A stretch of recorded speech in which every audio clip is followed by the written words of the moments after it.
League of Legends, The Lord of the Thousand Year War. This video is purely for entertainment and does not infringe on copyrights or laws. The rights to the novel and image belong to the original author. We do not claim ownership. Don't like waiting and want to listen to this fanfic in full now? Subscribe to our Patreon, where you'll find the best fanfics. Chapter 726. Sleepy Bobby ran away. Under the outer walls of the Immortal Bastion, in the slums built close to the southern part of the Pagros Triple Peak, there always lived a group of people abandoned by the Empire. Thousands of abandoned people of the Empire, like centipedes and cockroaches, lingered around the dilapidated huts and could only survive by relief and selling themselves. Unless they voluntarily became slaves or entered the reckoning arena, they would never be qualified to leave the slums. Just because their ancestors made unforgivable mistakes, the glory of Narxus could not shine through the heavy fortress on these abandoned children of the Empire. Whether it was right or wrong, wronged or deserved, the sins of the ancestors were unreasonably borne on the young people. At this moment, only the will of the new emperor of the Empire came to this evil place where even mice shook their heads. But for Karsus, all this had nothing to do with him. Compared with thinking about whether the Empire had a new master, he had more important things to do. Karsus, I heard that the Empire has an emperor. What kind of person do you think he is? He actually lifted the ban on the slums for us? The girl lying on the straw bed, provided by the orphanage, had dirty brown short hair, and her whole body exuded a sour and corrupt smell. The yellow-brown pus scabs at the base of her thighs broke again. Flies circled around the girl's forehead and sometimes flew past her nose, greedily watching the girl's few remaining lives. Only a pair of eyes flashed with the light of hope. The sight was a little dazzling. Karsus didn't dare to look at it, but lowered his head and stirred the porridge, provided by the orphanage. This was his eldest sister Grace. Less than half a meter away from the eldest sister, there was another skinny and weak girl lying on the rotten straw bed.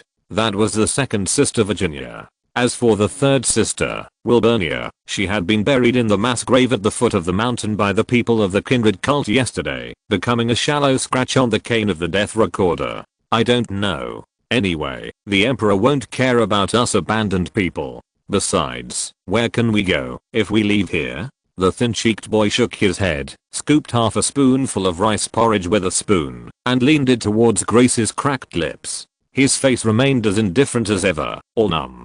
Sister, today's porridge seems to be much thicker than before. Drink it quickly, it won't taste good when it gets cold. After serving the eldest and second sister's lunch, and waiting until the two frail sisters fell asleep, Karsus finally had a rare free time. His father was drinking somewhere else, and it was meaningless to go back to that shabby shack. After thinking about it, Karsus decided to go see the third sister. The mass graves are not like the tombs of heroes, where the great achievements of a lifetime are engraved with swords, nor are the surnames and names written on ordinary tombstones. The mass graves in the slums only have graves of different heights and crosses of branches inserted in the soft soil. This is the only thing that the burial masters of the Kindred Order can do for the deceased in the slums. After bypassing several new graves, Karsus came to the grave of his third sister. His mother was buried in this mass grave the day he was born. He could not find his mother and could only stubbornly believe that his mother had lived with his third sister. Third sister, I don't know if you have seen our mother. If you have seen her, please tell her for me that there is no need to worry about this place.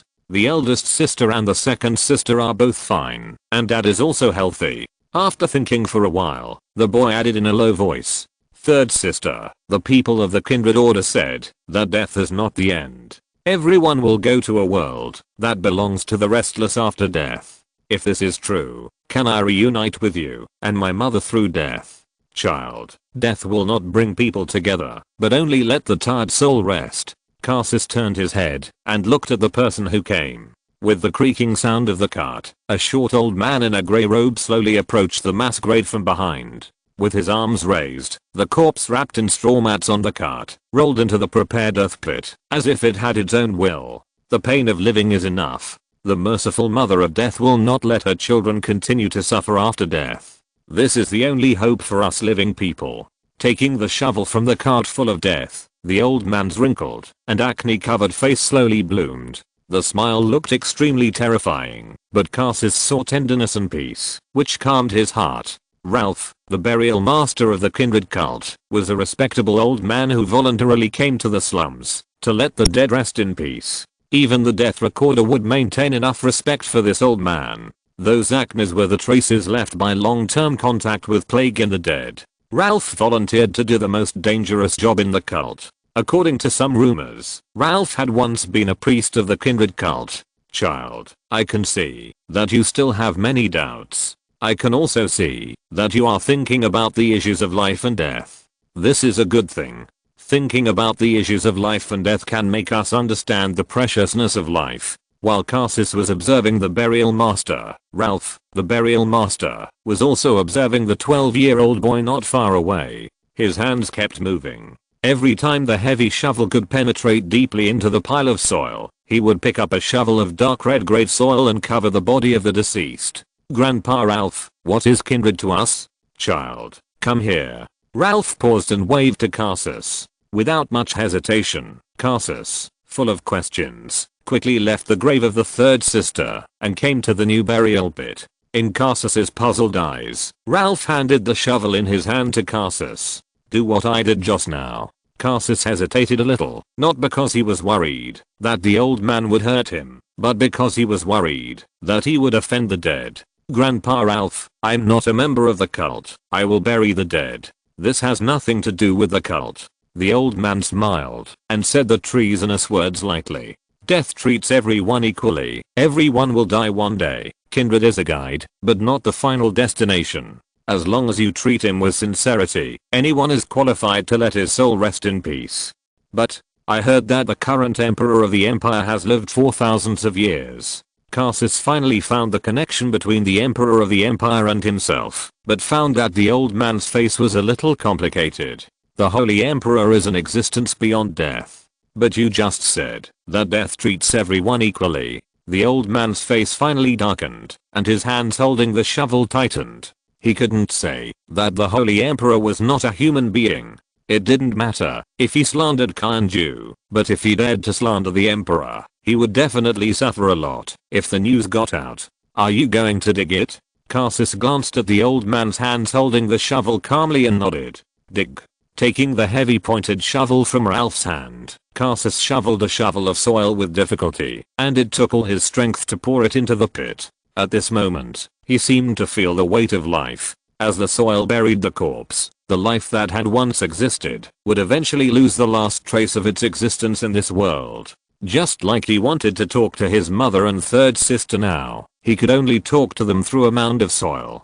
Tell me, what do you feel? His face eased a little, and Ralph stared at the boy patiently. As long as he didn't ask some dangerous questions, this boy who had a connection with the cult was still pleasing to the eye. Rest in peace. Karsus looked down at the body that had been buried in the dust. He and I both found peace. I'm on the edge of life, and he is on the edge of death. Hearing this, the old man smiled very happily. Do you want to join the kindred order? I'm old, and I'm increasingly unable to do the work. I just need a young man to help me bury the body so that I can take a break. Of course, your wages will definitely be indispensable. With this money, you can also buy some better herbs for your two sisters. Karsus, who could not find any reason to refuse and found a decent job, clumsily built a new grave under the old man's gaze and listened to the old man finish singing the last requiem for farewell. When the new framework of the empire was built and everything was on track, Lester handed over the affairs of the empire to the cabinet Prime Minister Cinna and became a hands-off manager. Cinna was in charge of the base camp Fiedlit, Miss Ha and LeBlanc were in charge of the Immortal Fortress, and the two most important cities of the empire were under his control. The cabinet composed of the harem played a special role at this moment. If you want to subvert the empire, you must subvert these demigod-level women. Lester didn't believe that anyone in the world could steal the corner of him, the Prince of Joy. Not to mention, Jenna, who left his body, was monitoring most of the Noxan Empire with the power of faith in Fiedlit's Temple of the Wind. Jenna, who became the goddess of the empire, finally raised her head and obtained the power of faith that matched the name of God. After handling the empire, Lester took Miraclaw, Yue and Syndra to the ancient city of Lieinlin, ready to wake up the sleepy Poppy Vigus who was sleeping in the ban. Cyan's body had already arrived at the Empire's stronghold outside the Shadow Isles, and was sealed in the headquarters of the Sentinels of Light, awaiting the next step. Speaking of Vigus, the matter was quite complicated. After meeting Vigus, Lester originally wanted to take Vigus to Ionia, but Vigus, the sleepy Poppy, was not interested in the favorable environment of Ionia and just wanted Lester to go back to the Shadow Isles with her to enjoy the lonely and boring life. With no other choice, Lester could only promise to go back to the Shadow Isles with Vigus for adventure. Before that, he introduced Vigus to one of the 3 darkest places in the Naxos Empire, the ancient city of Rhineland. The ancient city of Rhineland is a lost city built by the Rhinelanders who have become history. After being reinforced and built many times by the Emerald Territory, it has become a war fortress that clamps down on the Dalmatians' Wall of Glory. This land west of the Tranquil Forest has experienced wars many times and is also the most familiar battlefield for Naxans and Dalmatians. But to trace the birth of the ancient city of Rhineland, we have to start from the invasion of Rhineland by the Emerald Territory. That was more than 500 years ago. Faced with the Emerald Territory's integrated air and space attack, the Rhinelanders from the western continent chose to sacrifice to the evil totem, and then the soul-stirring grey fog broke out, which coincidentally attracted the most inhuman ghost in Runeland, the first demon that even Lester was a little scared of, the ancient Terror Fiddlesticks. Under the double blow of the evil grey fog and Fiddlesticks, the Dragonbird Legion and the Dragon Lizard Knights lost more than half of their lives because they escaped the grey fog in time. However, the Naxan Black Iron Guard 1st Legion suffered an unprecedented defeat because it failed to escape the grey fog in time. Thousands of people died on the land of Lieinlin. It was the first time that an organized army was annihilated since the establishment of the Emerald Territory. Legion Commander Milton, at the cost of blindness, and his companion Mage Mimi sealed the grey fog of Lieinlin and the sickle of the original demon. In the end, only 8 people came out of the grey fog alive. Even in the Emerald Territory, the archives about the ancient city of Lieinlin are top secret. Most people's understanding of Lieinlin is still the news released by the Emerald Territory, that is, the out-of-control black magic disaster caused by foreigners in the western continent, which actually involves the evil god belief in the western continent and the original demon in the eastern continent. The changes in the ancient city of Lieinlin are an extraordinary disaster. In short, the sealed Lieinlin has become a forbidden place, especially in the inner castle, where a thin layer of grey fog still permeates. Mimi, who used the Eternal Catalyst Stone to imprison Fiddlestick's sickle, has long turned into dry bones, but the dry bones still seem to exude the breath of life, guiding the power of the Eternal Catalyst Stone to form the original Axiom Seal sickle, maintaining a delicate balance with the grey fog. This balance has been maintained for more than 500 years. Even Lester dared not break it at will. He wanted to collect the corpse of Mimi, the hero of the Emerald Territory, but it was not possible. It can be seen how terrible the seal of Lieinlin is. Originally, I just wanted to try my luck. Who knew that Vigus, who came to the ancient city of Lieinlin for the first time, instantly liked the desperate and weird atmosphere in the castle. Under Lester's gaze, she fell headfirst outside the seal of the inner castle and fell asleep. If Vigus's shadow had not shown any aggression, Lester would even suspect that he had murdered the cute sleepy Poppy. It has been 4 years since the last time he saw Vigus. Although the magic guards reported that the seal and Vigus have always been stable, Lester has not lost the necessary vigilance. The Dragonbird landed at the outermost edge of the ancient city of Lieinlin. The group jumped off the Dragonbird used as a means of transportation and handed it to the magic guards for placement. Unlike the curious eyes of other women, Lester's eyes were full of solemnity for this strange and dilapidated ancient city. Where is Vigus? The magic guard in charge of guarding the magic seal of the outer city of Lieinlin is a middle-aged female wizard with black lightning. The female wizard, who was somewhat suspicious of the identity of the visitor, glanced at the magic token in Lester's hand, and then her face changed drastically and instantly replaced with a humble smile. Your Majesty, Vigus is still sleeping outside the inner castle. Take me to see Vigus. Chapter 727 The Mystery of Lieinlin. Yes. including Lester. 4 magic tokens were distributed to the 3 beautiful women who were traveling with him. The 5 people holding the tokens followed the middle-aged female mage and successfully passed through the magic ban that was open all day long, entered the ancient city of Lieinlan, and passed through the gate guarded by the magic guards all the way to the most strictly guarded inner castle. Looking at the empty inner castle floor tiles, Lester's face was a little gloomy. "Where is Vigus? Your Majesty, please wait a moment." With a difficult smile, the middle-aged female mage came to the magic guard standing against the wall with a livid face. "Miriam, what are you doing? Why didn't you report to me that the target person was missing?" "Miriam." She went in. In the eyes of the female mage, Miriam, who always performed her duties conscientiously, looked up at the sky with 2 tears of blood oozing from her tightly closed eyes, and a strange smile hung at the corners of her mouth. "Look, she's coming out, she's coming out." The startled female magic guard was about to follow Miriam's instructions and look up at the sky, but suddenly she felt a pain in the back of her head and fainted on the ground. The one who knocked the female magic guard unconscious was none other than Lester. The reason was very simple. Miriam, as the female guard had been talking to a skeleton, had already become a skeleton. "Syndra, use your dark element gravity ball to crush this pile of bones." The seal here may have changed. The situation is unclear. Be careful. Miraclaw, you take her out of the ancient city and keep a close watch on her. Especially, keep her mouth shut. If necessary, you can execute her directly. Take my identity token and tell those magic guards to open the Isurus magic seal. Without my order, they are not allowed to lift it. Isurus magic seal is an important branch of emblem type seal magic. Isurus is a great wizard in the Akasha era. He has deep attainments in emblem magic and is most suitable for sealing an area for a long time. "Okay, be careful, we'll wait for you outside."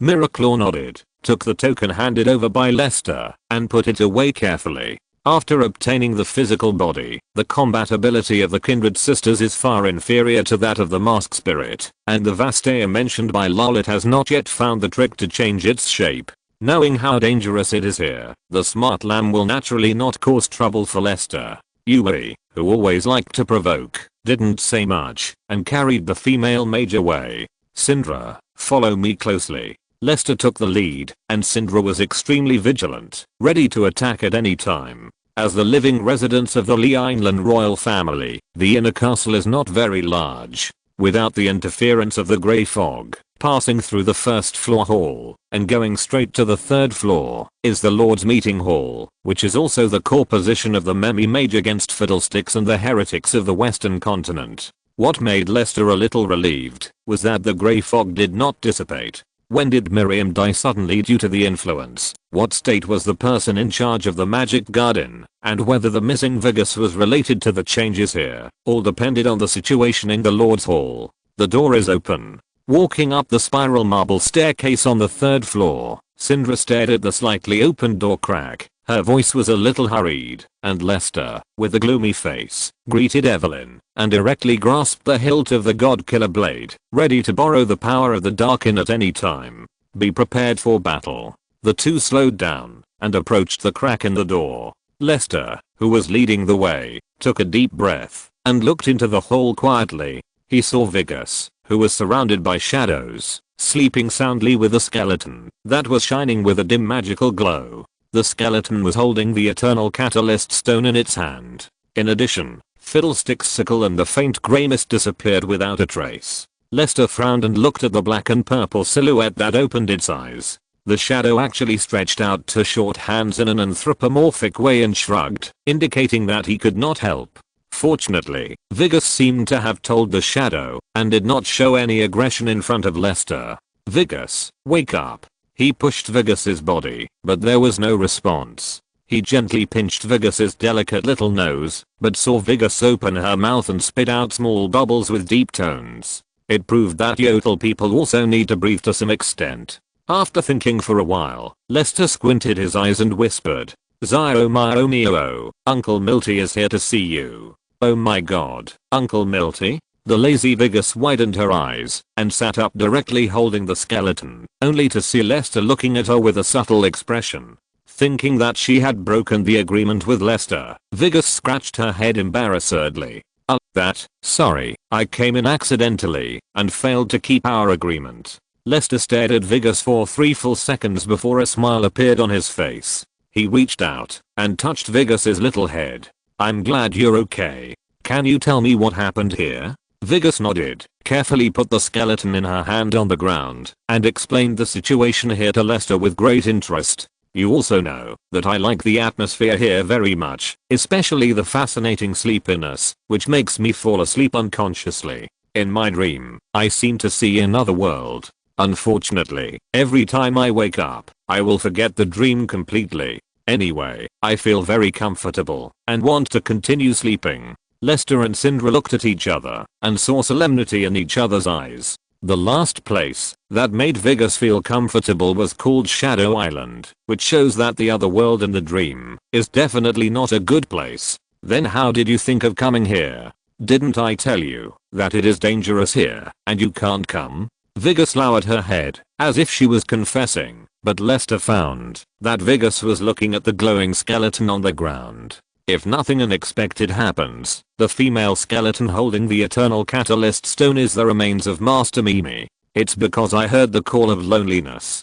Pointing to the skull of the skeleton, Vigus whispered. Medina told me that the Kusama people are gone, and the seal has been broken. She is willing to share more dreams with me, including. At this point, Sleepy Poppy secretly glanced at the handsome boy in front of him, and her face turned red. And about you? Of course, I'm only interested in your legendary deeds. Lester was full of question marks, wondering if he had not woken up yet. Turning his head, Syndra looked even more confused. Who is Medina? Wasn't it Mimi who sealed this place with the Eternal Catalyst Stone? I don't know Mimi. She told me her name is Medina. Anyway, I heard her call and heard you say there is a seal here, so I thought, since the seal is gone, I might as well come and take a look. In case there is any danger, I can also help. As a result, I found Medina. Lester, I have never seen such a handsome skeleton girl, much cooler than the skeleton frame in Shadow Island, so I agreed to dream with her. Rubbing his temples, Lester was still a little confused, but fortunately the situation did not seem to be bad. Okay, let's not talk about Medina and your dream. What about the grey mist left here? I don't know. Vigus shook her head. There was still a lot when I first came in, but it seems to be gone now. Wait, let me sort it out. After pacing and thinking for a few seconds, Lester set his sights on the skeleton of Medina. There is no doubt that Mimi, or Medina, is the most critical point. According to Vigus, Medina seems to exist in another way. If we can find a way to communicate, it shouldn't be a problem to figure out all this. It's a bit of a headache. The last time I encountered a living skeleton was Lily from Hell, but this Medina doesn't look like a hell creature, but some kind of magical creation. In other words, this Medina told you personally that Kusamato is gone, and then she dreamed with you. How did she dream? What did she dream about? In Lester's inquiring eyes, Vigus kept silent. The conversation was deadlocked, and Lester could only put this issue aside for the time being. After 3 days of inspection, there was no trace of grey fog and fiddlesticks. The ancient city of Lieinland seemed to have really returned to normal. In this sudden incident, only 2 people were affected. The magic guard Miriam died, and the head of the magic guard, Batina, went crazy. In order to prevent Batina's madman's ravings from affecting others, Lester had to let Kanju send Batina off for the last time. Even the bones were crushed into pieces by magic like Miriam's. Medina's mutated skeleton was placed in a sealed ice coffin and secretly transported to the Immortal Fortress together with the Eternal Catalyst Stone for further inspection. Lester always felt that LeBlanc should know something, but the cunning old witch was unwilling to say more, but it should not be anything bad for him. The incident came to an end. Vigus joined the team, and Lester simply rode the Dragon Bird directly through the shimmering Silver Mountains, arrived at the Groft port on the southern foot of the mountains, and boarded an Imperial troop transport carrying the Sentinels of Light. This ship will take him directly to the Light Sentinel camp in Shadow Island. After hundreds of years of development, the Light Sentinel has completely established a foothold in Shadow Island. Not only does it provide intelligence support, but when necessary, Lester is even confident that he can beat Vigo into autism. It is natural to ask Yorick to borrow holy water. If he is not afraid of alerting the enemy, Lester would not even have to make this trip and just entrust the matter to the Light Sentinel. Especially under the leadership of Leblanc and Syndra, the Imperial Mage created the Holy Stone magic system, using the Holy Stone staff as a basis for casting spells, and cultivated the first batch of light mages who specialize in Kratchen magic and undead ghosts, which can be regarded as making up for the shortcomings of the Light Sentinel's lack of range attacks. Northwest dock of Shadow Island, Light Sentinel secret base, Eslet Light Sentinel headquarters. Today's underworld opponents are not like the original story background, hiding like a nest of rats. They can't even get enough to beat Vigo, and they need to pull people from the streets everywhere, just like spreading rumors. Under Lester's guidance, the Sentinels of Light have become a large-scale army that can confront the evil forces of Shadow Island head-on, the kind that can hang Vigo up and beat him. It's like hollowing out the entire mountain. The mountain world is connected in all directions, easy to defend, and difficult to attack, with many traps. There are 3 waterways and 2 land routes leading to the outside of Shadow Island. Eslet is responsible for important functions such as logistics supply, combat training, and equipment manufacturing. It is also the main training base for the Sentinels of Light of Ixtal and the Naxos Empire. Its complexity is no less than Mount Suribachi on Iwo Jima. Everywhere you look are holy light magic barriers and armed guards. There are 3,000 permanent light sentinels in Eslet because the environment of the Shadow Isles is too harsh. Even with the help of Ionian necromancers, a small piece of purified magic farmland cannot meet the daily consumption of the light sentinels. The food, clothing and daily necessities of the light sentinels on the island need to be transported by sea. All along, only the Emerald Lord has the confidence to maintain this bottomless pit. After all, the duty of the Light Sentinels is to curb the black fog and undead creatures, not to create wealth visible to the naked eye. This is one of the advantages of running a large force by yourself. Otherwise, if Lester wants to explore the Shadow Isles, he has to pull a group of people to work alone, which will definitely not be so easy. During the many cleanup operations of the Sentinels of Light, a relatively safe area of mild threat has been added to the northwest of Shadow Island. In the doomsday-like environment, the Sentinels of Light are under great pressure and are in urgent need of catharsis. In order to meet the normal needs of humans and to prevent female Sentinels of Light and some male Sentinels of Light who look extremely weak from being bedridden all year round, thus affecting the anorectal doctors, the Emerald Territory had to spend a lot of money to build a town in the mild threat area to vent their energy. The town is called St. Lester Town, which means to commemorate Lester, the founder of the Sentinels of Light. Just like the Colossus of the High Priest of the Sun and Moon on the giant god peak, without his consent, the name St. Lester Town was decided by Sinner.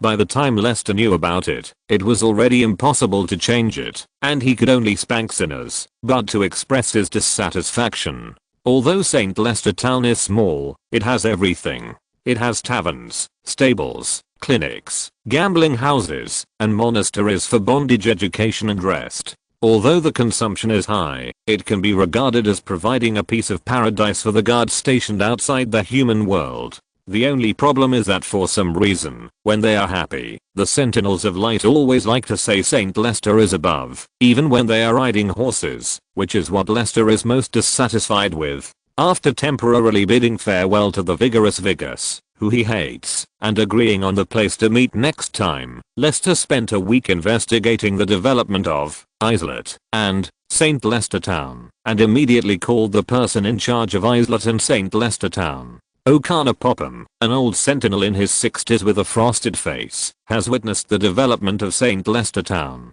The calluses on his hands are harder than steel. He has been breathing black fog for longer than breathing air. He is also the person in charge appointed by Lester. The last time they met, Okana was still a young swordsman of the Sentinels of Light. Now, Okana has become a living legend in the mouths of the Sentinels of Light with his iron will. Long time no see, Okana. Looking at the young man in front of him again in disbelief, Okana took 2 steps back in shock of the accompanying guards, rubbed his cheeks, and made sure he was not dreaming. Lord St. Lester? Are you a Lord St. Lester? Lester put his index finger in front of his lips. Hush, don't make a sound, Bobo, you're doing well. The face that was exactly the same as in his memory made the old man burst into tears. For many years, he had been sticking to this barren land, not for anything else, just for this belated recognition. If you're listening to this novel on a channel other than Fanfic World, it means they downloaded and uploaded it without effort. We cordially invite you to visit our channel, Mundo Fanfic Novelos. There you'll find the original version of this story and you can explore many other novels of various genres. We're waiting for you to immerse yourself in a world of incredible novels. Chapter 728 Talented People in Shadow Isles. Outside was not a place to talk. Under Okana's guidance, the group walked into the secluded tavern on the 3rd floor and booked 3 rooms. Syndra and Kindred took the initiative to go back to their rooms to rest, while Lester helped the tearful Okana to sit on the wine table, lit a few candles, and ordered some wine and food. In the candlelight, the wine flowed like silk and amber, and the glass cup reflected the golden light, dispelling the haze of the land of the dead, and warming people's hearts. Handing the wine glass to the flattered Okana, Lester picked up a glass himself. The sound was heavy, but it seemed very light. Golden rum made from refined sugar cane produced in the Nokmachi plains is as clear as amber, and the cup is as heavy as 1,000 gold. Okana, the Emerald Territory has never forgotten your contributions. On behalf of the people of Runeland, I want to say thank you. Your perseverance has kept people away from the terrible death. Here's to Sword of Light Okana, and to the Destroyer of Darkness, Sentinel of Light. Thank you, Lord Lester. This is what we should do. The two drank the first cup of wine, and Lester smiled and shook his head. Wrong, no one is born to give, and merits should be praised. If the wood gatherers are not remembered, light should not be born, because others do not deserve the warmth brought by the fire, and it is better to freeze to death in the cold wilderness, leaving the dirty souls with beasts. Okana, all I can do for you is to do things in your lifetime, and be famous after death. Things in your lifetime: the wine of St. Lester Town, fame after death, the sword monument of Eslet, enjoy life while alive, and be famous for eternity after death. Some people say that a real man has to do only 2 things in his life, fighting with men, and fighting with women. It is different in Shadow Island. Not only do you have to fight with men and women, but you also have to fight with ghosts. You are more manly than a real man. You are right. It is because of the adults watching us, the marginalized people outside the world, that we can unite and fight. Life is too short, and there are too few scenery to see in Shadow Island. For us, we can only remember 3 things. What are they? Put the sword into the body of a ghost, put the sword into the body of a woman, and put the sword into your own grave. I understand it thoroughly. The two smiled at each other, and everything was self-evident. Speaking of which, Lord Lester is here to do something. If there is anything I can help with, please tell me. After 3 rounds of wine, they finally talked about business. A gravidigger who fights ghosts and dead souls, has a sharp shovel, and a shining holy bottle hanging on his chest. Do you have any news about him? Okana lowered his head and thought for a while. His expression was a little solemn. A gravidigger with a shovel. If I'm not mistaken, you are talking about the Shepherd of Souls in the large cemetery area. It may not be easy to see him now. What do you mean? Okana whispered with a sigh. Because the brothers of the Sentinels of Light have been expelled from the Great Burial Mound by him more than once, you should know that in addition to clearing the threat of evil spirits, we also have the task of excavating the ruins and secret vaults of the Blessed Island. The Great Burial Mound is the top priority of our exploration. The first few times were fine, and we would quietly send people in, and the Shepherd of Souls would just beat them up and throw them out. Now there are ghosts everywhere, and it is a blessing to go in and out without losing your life. We have also tried to communicate with the Shepherd of Souls, but unfortunately he never spoke, and he looked like a ghost with an inhuman face. It seemed that he was tired of our communication, and no longer appeared actively. Now the ghosts controlled by the Shepherd of Souls have spread all over the Great Burial Mound. These ghosts are extremely difficult to deal with, and we don't want to become real enemies with the Shepherd of Souls, so we can only give up exploring the Great Burial Mound for the time being. I see. So what's the situation with the Twisted Jungle now? Are there any traces of the Twisted Dryads? After a pause, Okana's eyes were a little dazed. There are many terrible ghosts living in the Twisted Jungle. Now they are all over the land, full of hatred. Everything originated from the change 15 years ago. 15 years ago, a terrible war broke out in the Twisted Jungle. We sent an elite sentinel to explore. Among the countless sword marks and gun marks, our people only found some broken tree roots left by the tree spirits. Since then, the twisted tree spirits have disappeared. Without the suppression of the twisted tree spirits, the Twisted Jungle has completely become a paradise for the dead. At this moment, the old man's eyes are no longer turbid, and his eyes reflect the swordsman's cold light. Even with our current strength, if we don't show the courage and determination to burn our boats, we can't conquer that endless GD. Of course, if you need us, we will definitely flatten the Twisted Jungle for this. Responding to the old man's gaze, Lester had no doubt that the swordsman in front of him was willing to sacrifice his life for his will, and he would never live up to such trust. There is no need to explore the Twisted Jungle for the time being. This time I plan to go to the Great Cemetery area and try to find the shepherd. Do I need to send out the Legion? Lester shook his head. We are not going to go to war with the Soul Shepherds. There is no need to mobilize so many troops. I have already selected someone to accompany me. If you need anything, I will tell you. The candlelight was about to go out, and then it was bright again, like the hope that continued in the abyss. There is no distinction between day and night on the Shadow Island. The brightest day is only 5 fingers can be seen when stretching out your hand. Now it is even dark when you open your eyes. In the not so spacious room, a few candles, memories transcend time and space, telling the rise and fall of the swordsman's life. That night, Sindri tossed and turned. Miraclaw sat quietly at the table, and Yui slept soundly. After an unknown amount of time, footsteps were heard outside the room of Miraclaw and Yui. Miraclaw stood up, opened the door, and ushered in the drunken man.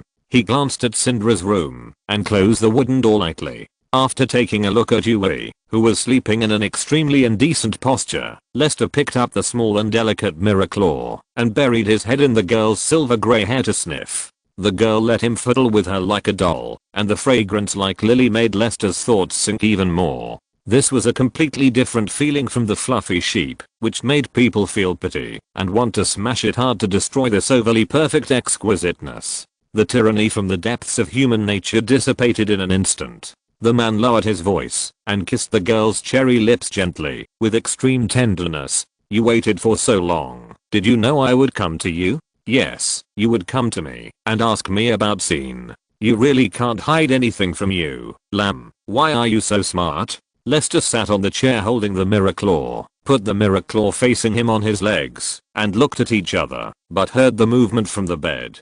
The voices of the two were neither loud nor small, and it was reasonable to wake up Yui, but Yui turned over, spread her legs, and continued to sleep. She is very sleepy, and can't wake up.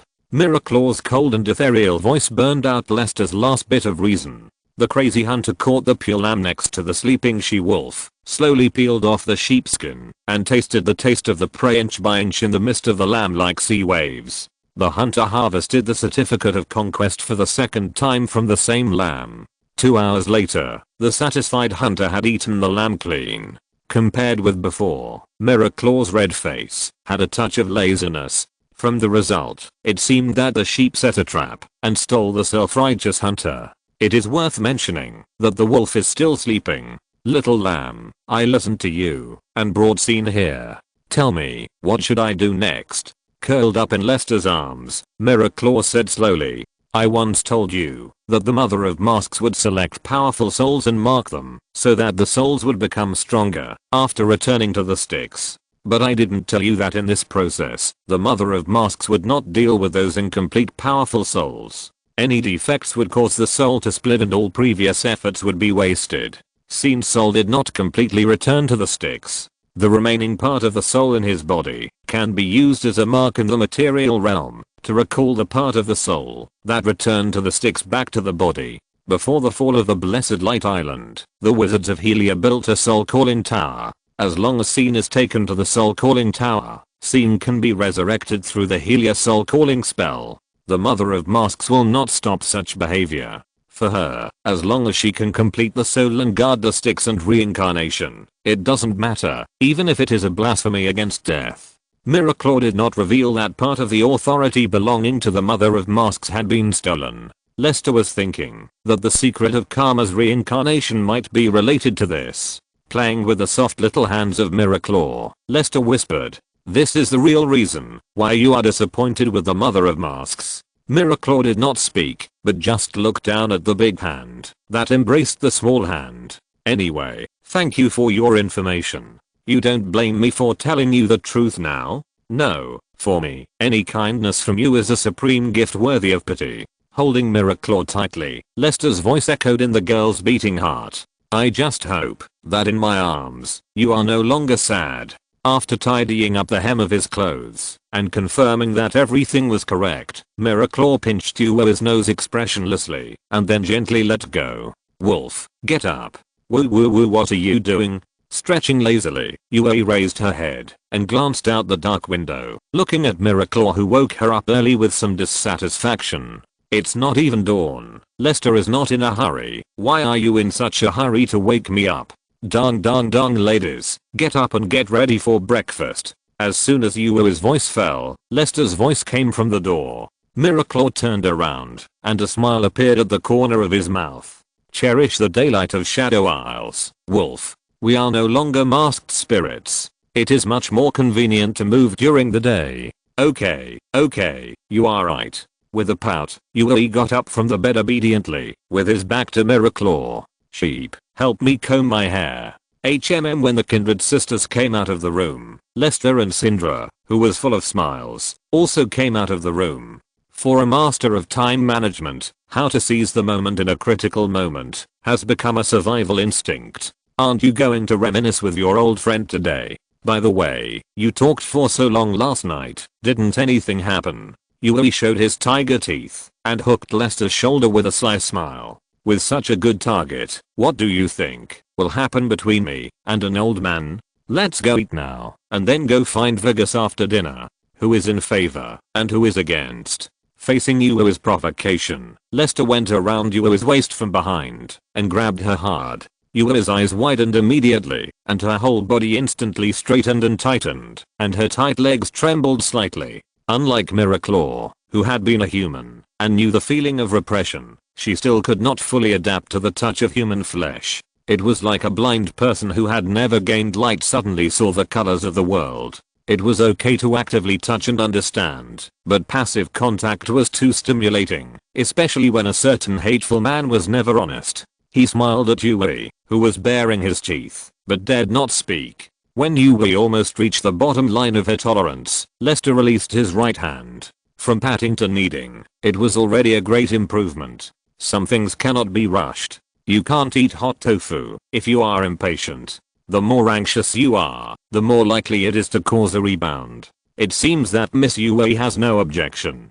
After breakfast, Lester, who was ready to go, left St. Lester Town with the three women and headed southeast to the Great Tomb area. The meeting place agreed with Vegas was at the outer wall of the Great Tomb area. Considering that the Shadow Island had eroded too much living things, even the Sentinels of Light did not have the luxury of riding horses on the island. It took a week to walk from the safe St. Lester Town to the Great Tomb area, and the road was not safe. Of course, dangerous things for the Sentinels of Light are naturally no problem for Lester and his group. This time, Lester certainly did not bring Syndra to warm the bed. As one of the founders of Holy Stone Magic, Syndra alone is enough to take on the role of the leader-level boss of Shadow Island. In addition to the legendary staff written as Luden's Agitation and pronounced as Lester's Love, the female mage also brought a spare Holy Stone staff called Holy Light Glory. Luden in the left hand and Holy Light in the right hand, dual wielding the staff, is enough to beat most enemies. If even Syndra can't beat him, Lester can only use the Soul Bow and the God Killer Blade. Speaking of this Holy Light Glory, it is also not an ordinary product. The whole staff weighs 12 pounds and is carved from a whole piece of holy stone. The spiral pattern of the staff handle feels very good. The top of the staff is just a piece of holy stone essence, polished into a round head, which looks like a work of art made of white ivory. Of course, if Syndra hits it on the head, I'm afraid you will understand that the round head of this work of art is not for appreciation. In short, with the holy light, Syndra successfully changed her job to a holy light mage and was considered Lester's bodyguard. The guides were naturally Miraclaw and Yui. With thousands of years of work experience, the two girls could be called living maps of Shadow Island. The four of them arrived at the Great Tomb area smoothly and followed the agreed mark to find Vigus, who was sitting in a shadow and wandering outside the Great Tomb area. Lester, we are being targeted by the guys inside. Chapter 729. Vigo's wife is me, Yorick. Having said that, Vigus acted very calm, but Syndra's expression was stern, and she tightened the staff in her hand. Lester knew that, because of her excellent magic talent, Syndra had been afraid of ghosts since she was a child. Passing by the broken buildings of different heights, Lester saw a huge cemetery in the style of Helia. The rotten steel fence was filled with thick black fog, and the tombstones on the grey-green grave mounds were vaguely visible. Look at the good side, at least he hasn't attacked us yet. What do you want to do? Vigus stared at Lester, who smiled and held Syndra's little hand, and Syndra relaxed. Since the owner here has discovered us, we might as well go in openly and let the owner of the cemetery see our strength. When the few people walked around the ruins and entered the gate of the cemetery, the guardian of the cemetery was hitting the dark green ghost's head with the pointed shovel in his hand, letting the restless mist ghost return to sleep. Ghosts are different from wights. Ghosts are full of malice towards the living. They are immortal and have become servants of the mist, helping the evil doers. The mist ghosts in the cemetery are even more different from ordinary ghosts. This unknown existence is more bloodthirsty, greedy and cunning. See, Yorick, your warning is meaningless to these outsiders. As soon as the last ghost died, another ghost poked its head out of the mist. From the appearance, it seemed to be a kind old lady when she was alive, but now the old lady only has a vicious smile, just like Yorick himself, who is tortured by the curse. Look, you walk around in vain, waving a shovel, and no one can save you, except a pile of soulless bodies. Retracting the vicious gaze from the crystal bottle on Yorick's chest, the ghost glanced at the Mist Maiden behind Yorick, and just as the corners of his mouth opened, he was slapped away by Yorick's shovel. The next moment, another young child's face emerged from the mist, with a sarcastic smile on his face, but his innocent voice uttered a curse like a demon. You will never find the king of Camavia, and it is even more impossible to change all this. You just stubbornly walk in circles on the wrong path, always living in the memories of the past, and refusing to accept new gifts. You are more like a ghost than us, a living ghost. Bang! The tall figure waved a pointed shovel and slapped the chattering evil spirits. This time the mist calmed down a little, and no more ghosts emerged. The lonely shepherd squatted against the tombstone, his tone a little tired.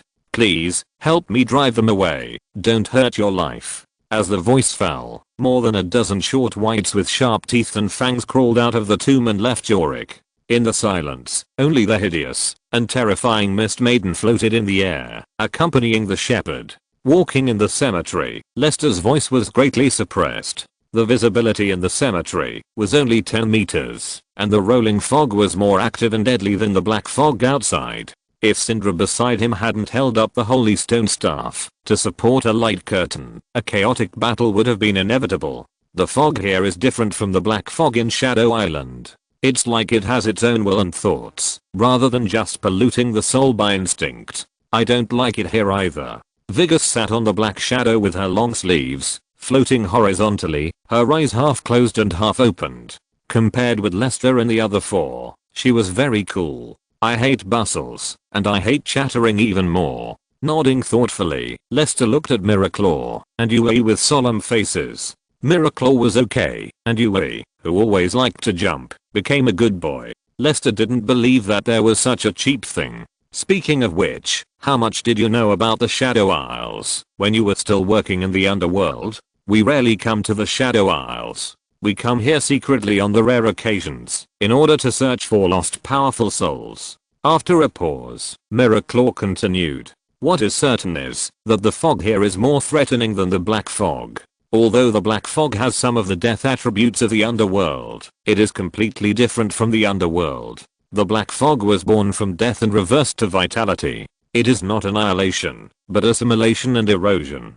Therefore, the black fog itself has different characteristics of life and death. and the fog here is more abundant than the black fog, perfectly blending the souls after erosion. If we want to trace the roots, we have to start from the founding of Camavia. By chance, the first king dug out a magic two-handed sword made in ancient times from a magic tomb. This magic sword was tainted with an ominous breath of death, but because of the long-term suppression, the magic sword temporarily lost the ability to inflict death. Even though it has lost most of its power, this sword is enough for the first king to build an independent kingdom. The edge of its blade is enough to cut air and cut iron like mud. With the help of the magic weapon, Camavia was established. This magic sword also became an important token of the royal family's inheritance of power. By chance, the magic sword, which had been reduced to an ordinary weapon, polluted the most sacred fountain of life. Life and death were reversed in an instant. The body was broken, the soul was decayed, the dead were not dead, and the living were not alive. The soul merged with the black fog, and the soul-eating fog was born. The only problem is that the soul-eating fog was condensed here. Hearing this, Yui scratched his head. His expression became more solemn. So, what does it mean? Lester said in a deep voice without any intention of making fun of Yui. It means that the fog here has souls, not the soulless fog over there in St. Lester Town. This result is by no means accidental. There must be some reason. Maybe it has something to do with the soul shepherd. Wait, soul shepherd, soul-filled fog, soulless corpse ghost, mist virgin. Thinking about the key point, Lester's face changed slightly, but the fog began to roll, and a creepy sharp cry came from the fog.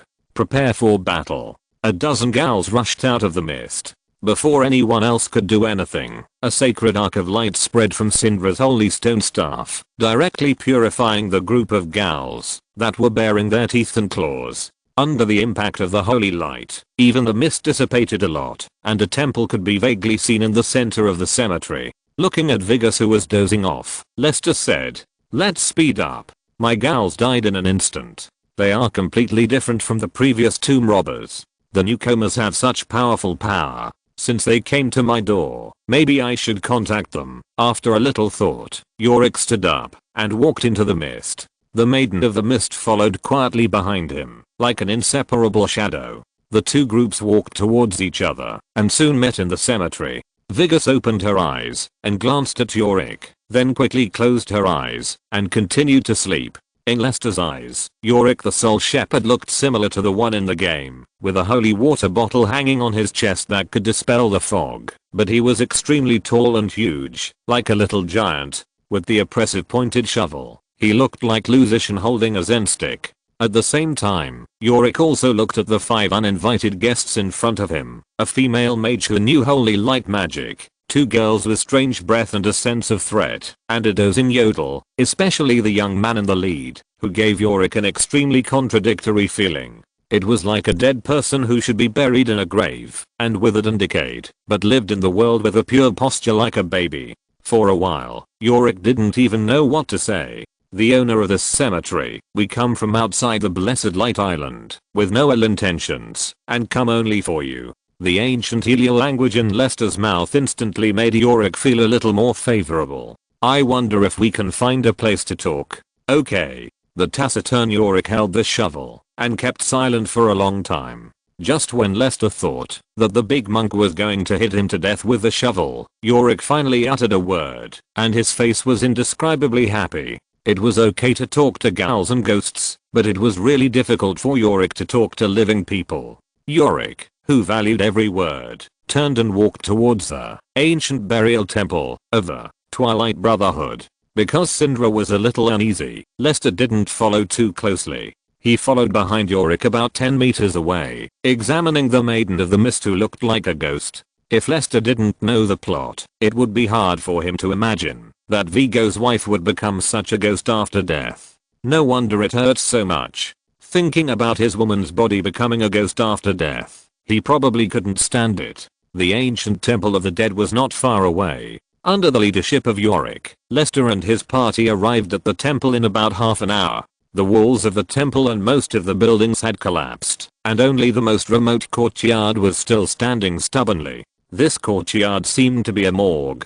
The simple and exquisite carved columns were like empty ghost faces, decaying and blurred in the most unbearable place, and could not be seen clearly. The spiral staircase led to the second floor, but Yorick had no intention of going up to the second floor. Instead, he took Lester to the yard, put the shovel on the ground, sat on the brand new tombstone, and stared at Lester with two green eyes without blinking. Lester took a look at the angular tombstone, and had to say that Yorick was indeed good at it, but Yorick's glaucoma should be treated.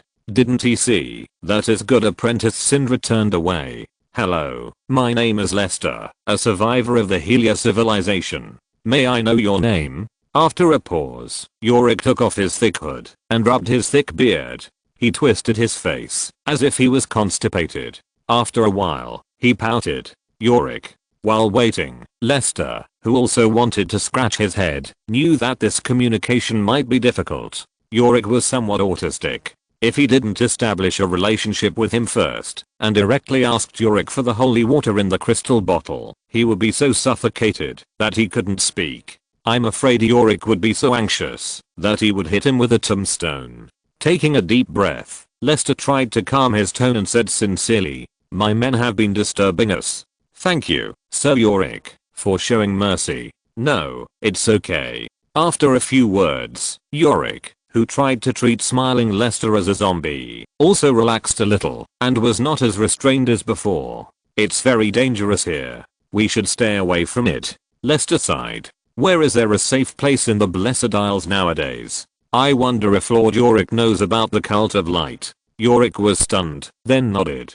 The Cult of Light and the Twilight Brotherhood are both native religious groups in the Blessed Isles. The difference is that the members of the Cult of Light are wizards with magical talents who believe in the holy light and justice.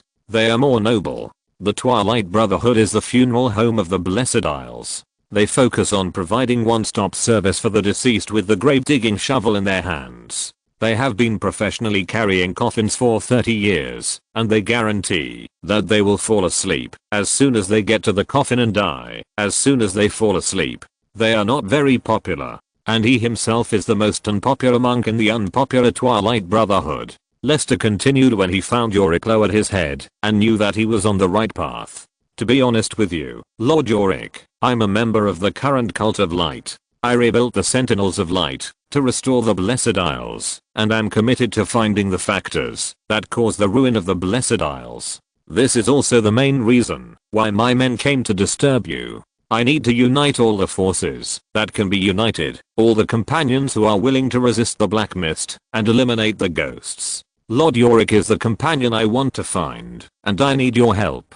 Hearing this, Yorick looked at Lester in surprise. Reversing the ruined king and rebuilding the Blessed Isles, isn't this the result of his efforts? But he couldn't even get out of the cemetery. For so many years, he could only guard this tomb and ancient temple. How could he realize his wish? You found a way to reverse it? Lester shook his head. Not yet, but I already know the location of Vigo, the source of ruin. Yorick showed his disappointment without disguising himself and whispered, I can't leave here. Why? If I leave, Misty, she will die. Yorick pointed to the Maiden of the Mist beside him. For so many years, only this dumb big gal has been with him. Letting the big gal die is something he absolutely cannot accept. Lester frowned. He didn't expect that it was Vigo's wife who became Yorick's bondage. Use Isilda's body to trap Yorick in the soul erosion mist and slowly consume the holy water energy on Yorick's chest until the holy water disappears.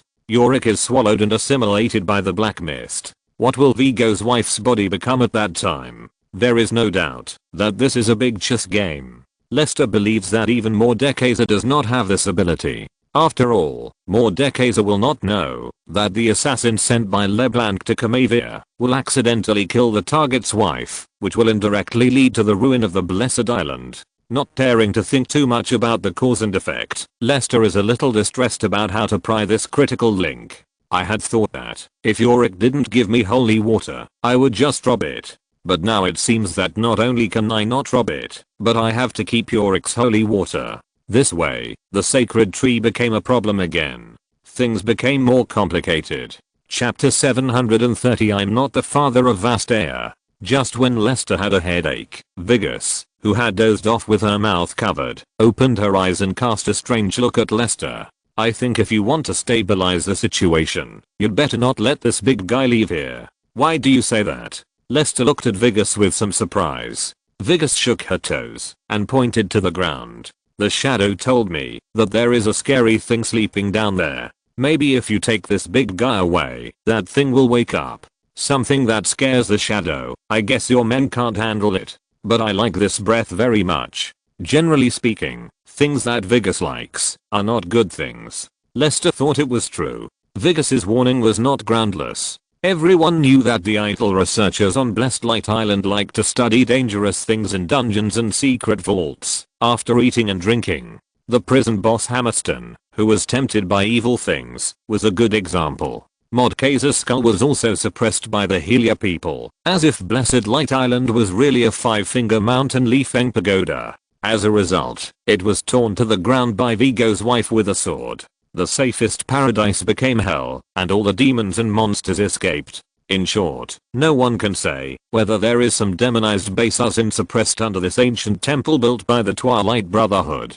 Poor child Yorick. Although he is a member of the Twilight Brotherhood, he has never really touched the core secrets of the cult because of the jealousy of others. It's useless to ask. Therefore, Lester can only temporarily give up the idea of taking Yorick away. So Yorick, since you can't leave here for the time being, can you give me some of the holy spring of life? Noticing Yorick picking up the shovel cautiously, Lester took a deep breath and spoke earnestly. I know how important the holy spring of life is to you. You need the holy spring to fight the fog here, but I have a better way to prevent you from being invaded by the fog, so that you can save the holy spring of life to save more lives. Lester took the holy stone staff from Syndra's hand and handed it to the silent Yorick and said in a deep voice, I think you have also noticed why we were able to avoid the attack of the fog and reach the cemetery. As you can see, this is a staff made of holy stone.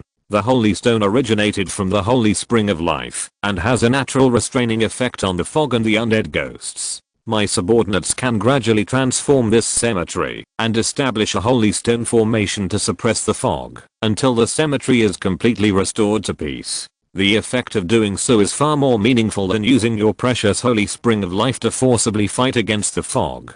Yorick stroked the cold white stone staff. He was very familiar with the power of the holy spring of life. The material of the staff was probably the holy white rock that absorbed too much vitality and mutated when the holy spring of life was not polluted in the past. These rocks have lost their life energy, but retain the restraining characteristics of the holy spring of life against death. Through special ways to actively stimulate them, they can indeed fight against the fog.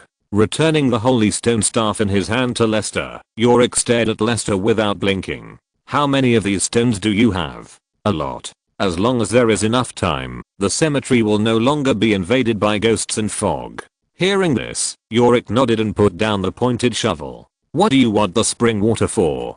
To save people. Many people, and my daughter. If you are willing to promise me, Sir Yorick, we will be best friends. Lester's serious look made Yorick believe that the man was not lying. Yorick didn't know how many years he hadn't heard the word friend, and he had never had these two words. Although he didn't have any expectations, he was willing to try to continue to trust others. Save people, good. Yorick was about to take off the quartz bottle hanging on his chest. This action scared Lester, who stepped forward and held Yorick's hand. Yorick looked big and strong, but he was a simple and kind loner inside. Seeing that Yorick was a little puzzled, Lester hurriedly explained. Before taking the holy spring of life, I must first ensure your safety. Yorick, if you are willing to trust me, I will arrange for my people to enter the cemetery and start the transformation of the ancient temple to build a home for you that is not invaded by the fog. What do you think? Okay. Yorick nodded his head lightly, and his trust in Lester increased a little. After successfully reaching an agreement with Yorick and obtaining Yorick's consent, Vigus wanted to rest in the ancient temple of the burial spirit for a while. Lester had to leave Vigus behind and return to Eslet with Syndra and others. Finding Okana, Lester told the reliable old warrior about the situation in the cemetery. After many discussions, in addition to guarding the town of St. Leicester and Desolate, all exploration activities of the Sentinel of Light were cancelled, and the purpose of the action was changed to establish a transportation route to the Great Tomb area, to ensure a stable supply of holy stones. By then, the Great Tomb area with the ancient Temple of the Burial Spirit as the core will become the second stronghold of the Sentinel of Light, and Yorick will also become an important fighting force of the Sentinel of Light. Lester believes that Yorick can get along with the Sentinel of Light. At the same time, Lester began to seek support from the Empire headquarters, including but not limited to more logistical supplies, construction materials and magic craftsmen. It is not easy to establish a stable transportation route. Stones need to be transported by carriages, and the magic materials for building the Holy Light Array cannot be wasted. In this case, the Light Sentinels can only take steady steps, build a simple sentry tower protected by the Holy Stone Array at a certain distance, regularly arrange manpower to clear the ghosts and black fog along the way, and do their best to maintain a road that can be used by livestock and mortals. Manpower is not as easy to deploy as in the outside world, and the ancient Temple of the Buried Spirit, which has been eroded by the fog for a long time, is far more hard than ordinary. The renovation project of the ancient Temple of the Buried Spirit by the construction craftsmen takes more time than expected. After the project stabilized, Lester did not rest, but led a group of powerful light sentinels to find the soul calling tower mentioned by the Miraclaw with Scene's body, and successfully helped Scene find his missing soul through the soul calling spell of the Miraclaw. After regaining consciousness, Scene learned about the development of the Empire over the years from Lester, and soon accepted the reality of the vicissitudes of life. After expressing his submission to Lester's identity as the Emperor, Scene did not return directly to the Sexter family, but returned to the Immortal Fortress under Lester's arrangement to participate in a deeper level of magic transformation. For Scene, who had died once, it was enough to pick up the battle axe again, and serve the Empire on the battlefield. At the same time, the long-lasting burial temple finally completed the initial transformation. Under the condition that the Maiden of the Mist was not harmed, Yorick would no longer be eroded by the mist and attacked by ghosts, and he got a place to live. Lester, who reached an agreement, successfully got less than 1/5 of the Holy Spring of Life from Yorick. 10 years passed in a flash. Lester, who had eaten Iway clean, said goodbye to Vigus, who chose to settle in the basement of the burial temple for a long time. After arranging for Syndra and Kindred to return to Fidlit, Lester returned to Omikaelan alone. The sacred tree was still in a half-dead state, and Lalad had not awakened.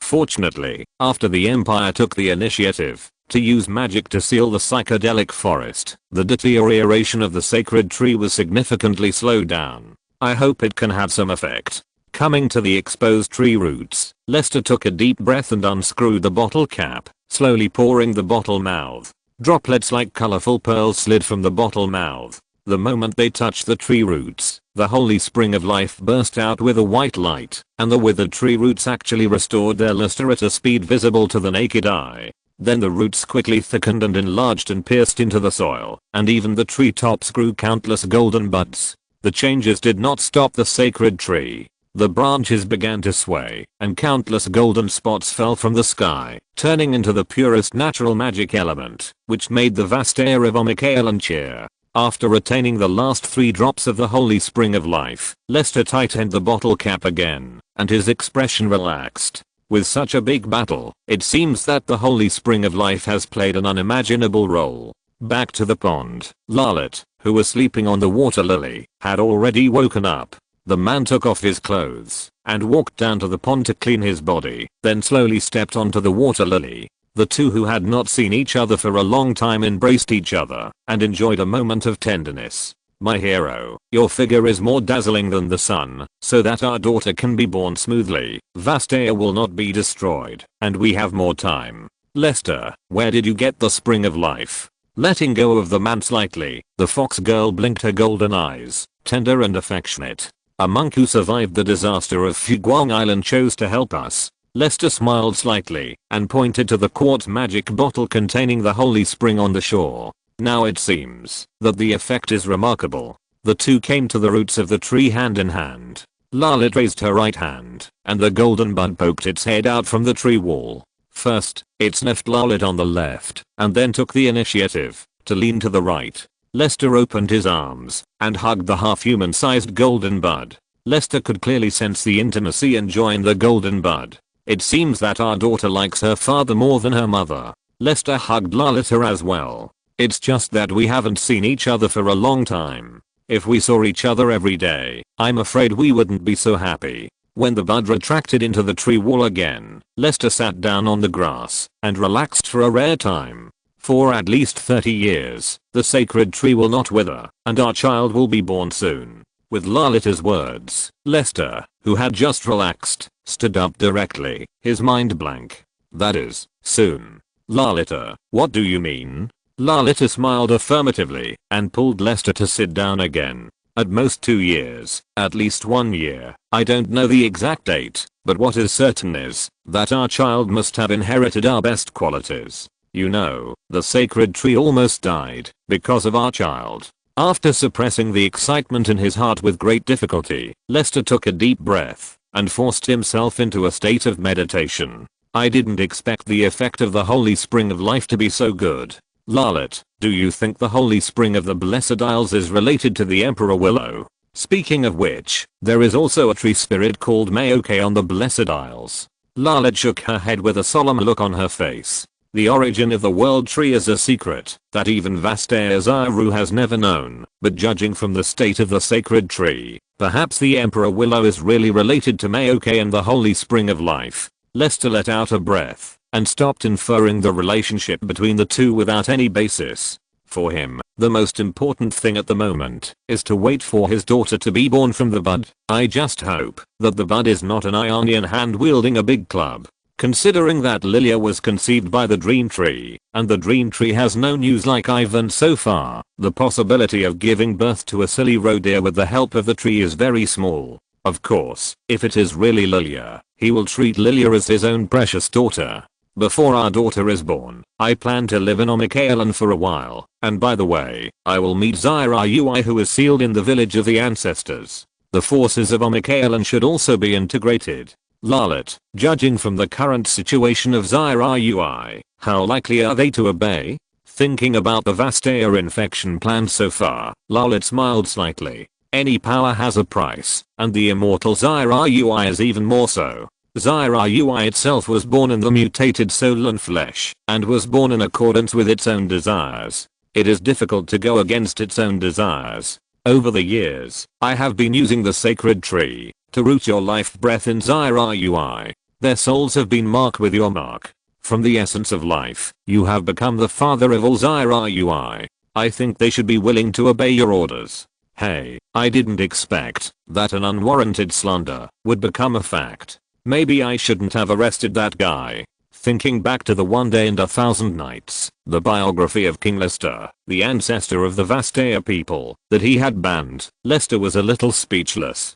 Could it be that the third-rate writer who wrote the story about him was really a great prophet? When Lester sighed, the curious Lalit became more lively and cheerful, and began to ask what Lester meant by the slander. Feeling that there was nothing to hide, Lester told Lalit about the literary works that were banned when he first established the Emerald Territory 900 years ago. This was the first time Lalit learned about Lester's past, and they laughed happily. In the next 3 months, Lester completely put aside all his worries and troubles, and performed the most sacred life exchange in the Garden of Eden with Lalit under the protection of the sacred tree. The flower buds nurtured in the trunk would occasionally stick their heads out to be intimate with the two. Time soon came when Lester passed through the seal.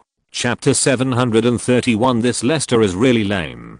The seal formed by the sacred tree dissolved a hole the size of an adult. Lester stepped forward and walked into the long-lost village of the ancestors. The ruthless blade of time seemed to deliberately avoid this isolated holy land.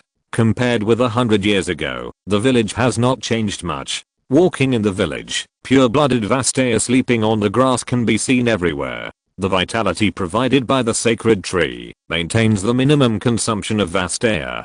From the appearance, Vastaya is only a little thinner, and most of them are half-dressed and unrestrained. This is also the main reason why Vastaya is ashamed to talk to outsiders about how to reproduce. If you don't count Pansagina, the gardener of the Forget Sorrow Garden, and Lalit, the core of the sacred tree, there are still 4 Zirui living in the village of the ancestors. After a little thought, Lester decided to go to the Feathered Tribe first. The Feathered Tribe is located in the woods southwest of the village of the ancestors. Unlike the land-based races living on land, the pure-blooded feathered people like to build their homes under the tree canopy. Walking into the dense forest of feathered people, various tree houses appeared in front of us. The largest tree house was located in the center of the dense forest. That was the tree house where Shea lived. There was a large blank space around it. Within a kilometer, there were no tree houses of feathered people nearby, which was extremely eye-catching.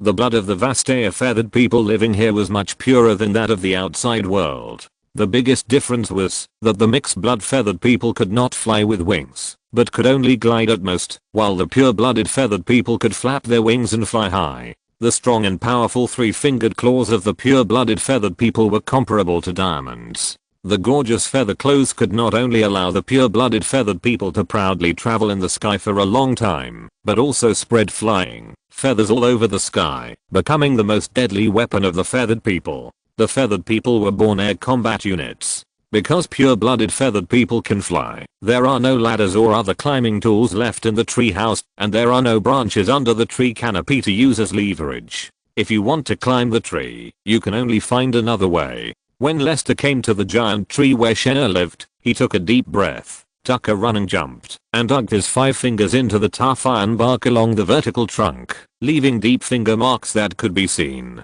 10 seconds later, Lester was already standing outside the tree house. Fortunately, Shea's tree house was not as short and narrow as other feathered people, which saved Lester the trouble of bending down.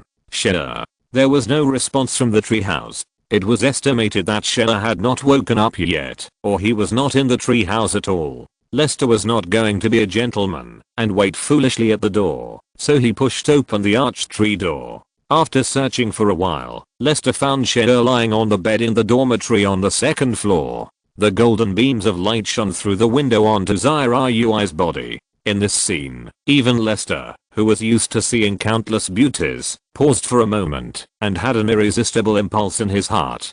Perhaps it was late at night when the sacred tree closed the ancestral village. The hard-feathered man lay on his side. His slender and tight legs overlapped one after the other, creating a shameful spring scene in the garden. Shea was naked, with long furry hairs drooping on the feather bed. His slightly closed eyebrows were like the lingering autumn rain. His slightly closed cherry lips were beautiful, and the light red and purple flame-shaped facial pattern made the noble and cold woman more playful and cute. Only the delicate and gorgeous gradient colorful feathers on her back covered her chest, rising and falling with the rhythm of her breathing, making the looming deep lines more tempting, enough to make any adventure-loving canyon explorer lose his mind and fall into the madness of climbing to the top.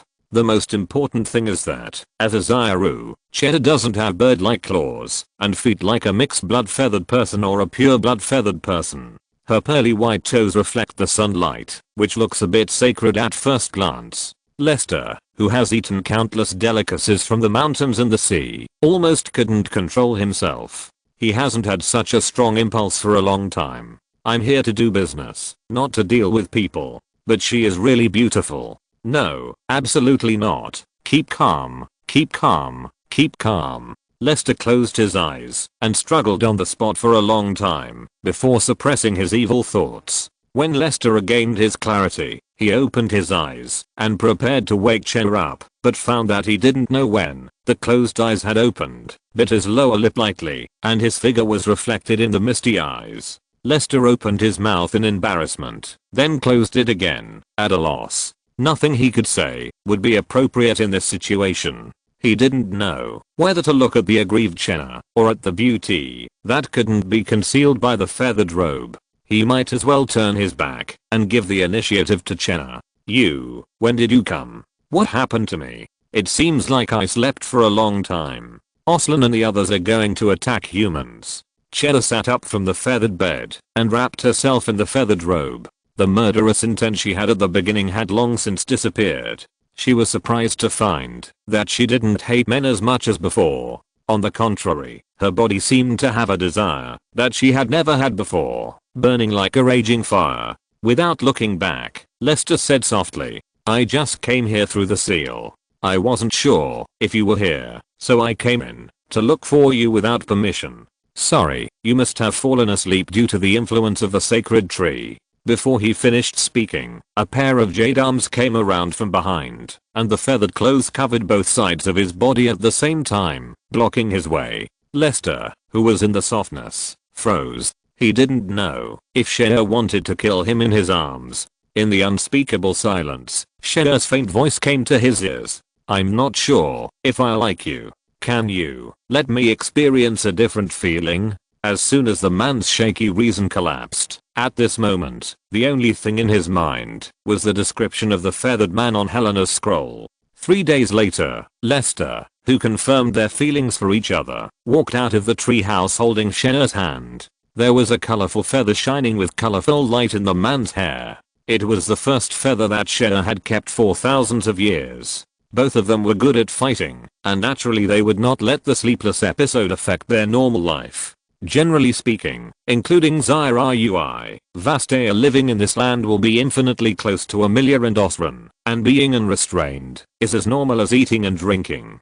Vastea like Chili and Chia, who are as chaste as jade, can be called outliers. It must be said that, even if it is because of homosexuality from the beginning, Chia's will can no longer be simply described as a pure love war god. After living in Omikayalan, which is as decadent and degenerate as heavy tasting butter style, for so many years. Unfortunately, by mistake, it is still cheap for Lester. Lester, who ate Chia, took the opportunity to briefly describe the current situation in Ionia and expressed his idea of integrating Vastea and Zyrui. Chia asked a few key points and learned that the Empire would take the initiative to mark the psychedelic forest as Vastea's territory and give Vastea the same treatment as others, so he chose to join the Empire. The two acted separately and soon awakened the other 3 Zyrui in the village of the ancestors. The 5 people gathered in the center of the village after a long absence. Osran had a complicated expression, Chili was dozing off, Amelia was sitting upright, and Sanwoo's little face did not express any opinion as usual.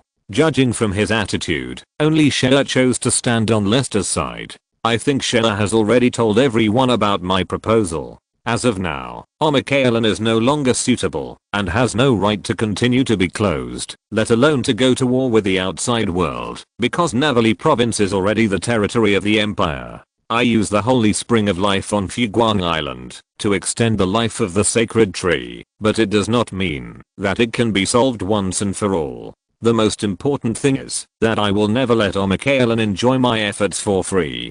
The man's overly cold eyes made the already depressing atmosphere even more stagnant. There is only one way for Vastea to go on now, that is to join the Empire and become a part of the Empire. On this basis, I will appoint you as Vastea commanders on behalf of the Emperor of the Empire, in charge of different areas of Omikayalan and the psychedelic forest, and work with the Empire to find ways to save the sacred tree. Let more Vastea go out, and it can also delay and reduce the pressure on the sacred tree. I don't have any plans for the future of Vastea. I have no opinion on your decision, and I don't want to be a commander.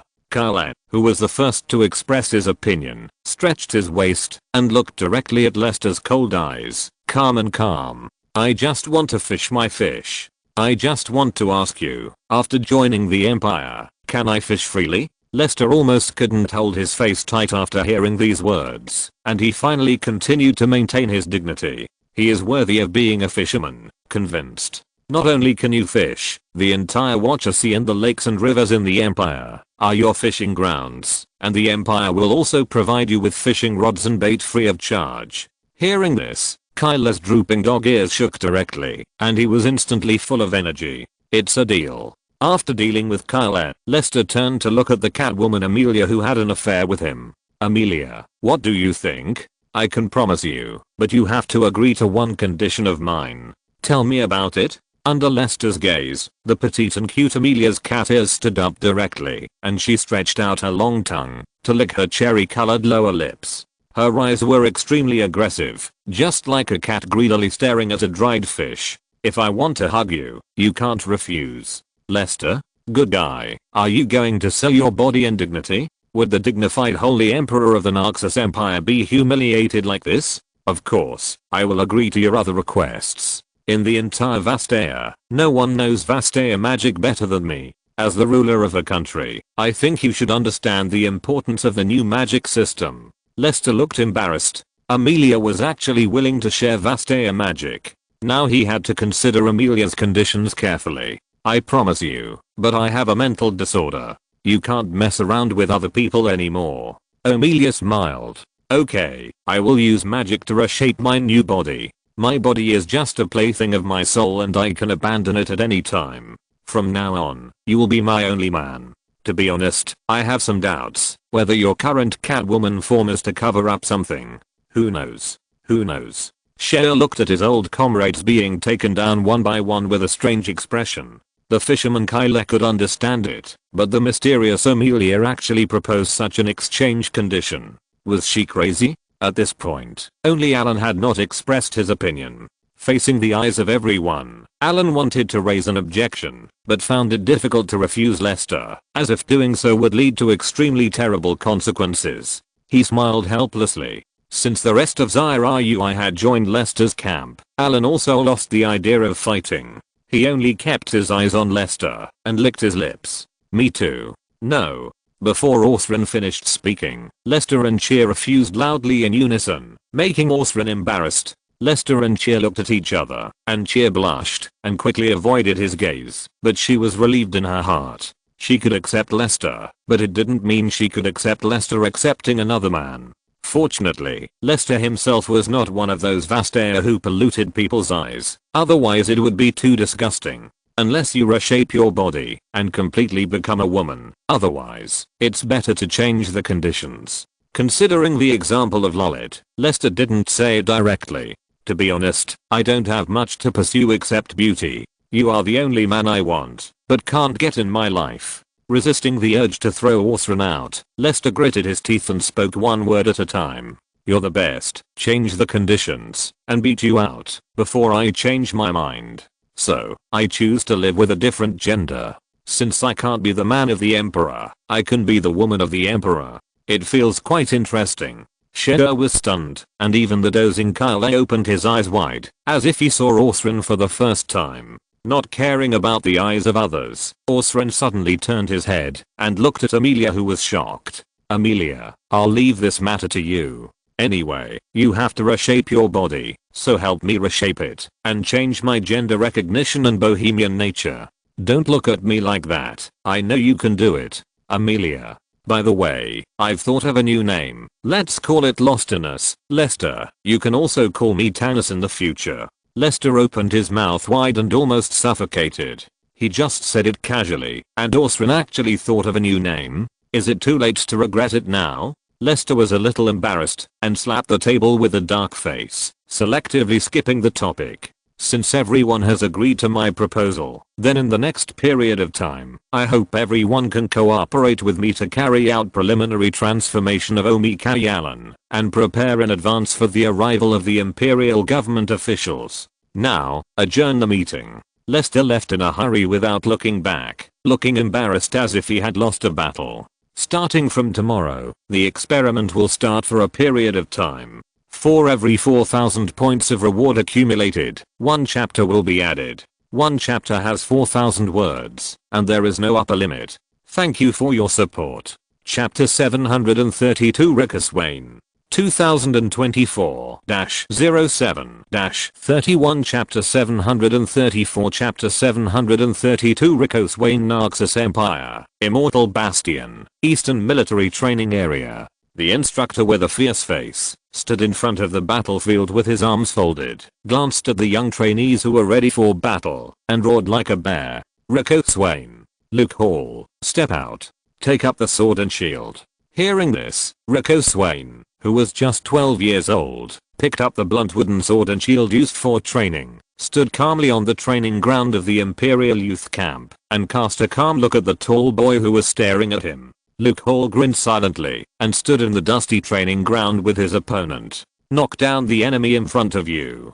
Start. As the instructor's order was issued, the two boys, who were naked and only wearing a layer of light battle skirts, hit the round wooden shield with their right wooden swords at the same time, which meant that this battle was open, fair and just. Knowing that he was not as strong as his opponent, Rico carefully controlled the distance during the confrontation, making sure he was 2 steps away from his opponent, so that he could counterattack with his shield at any time.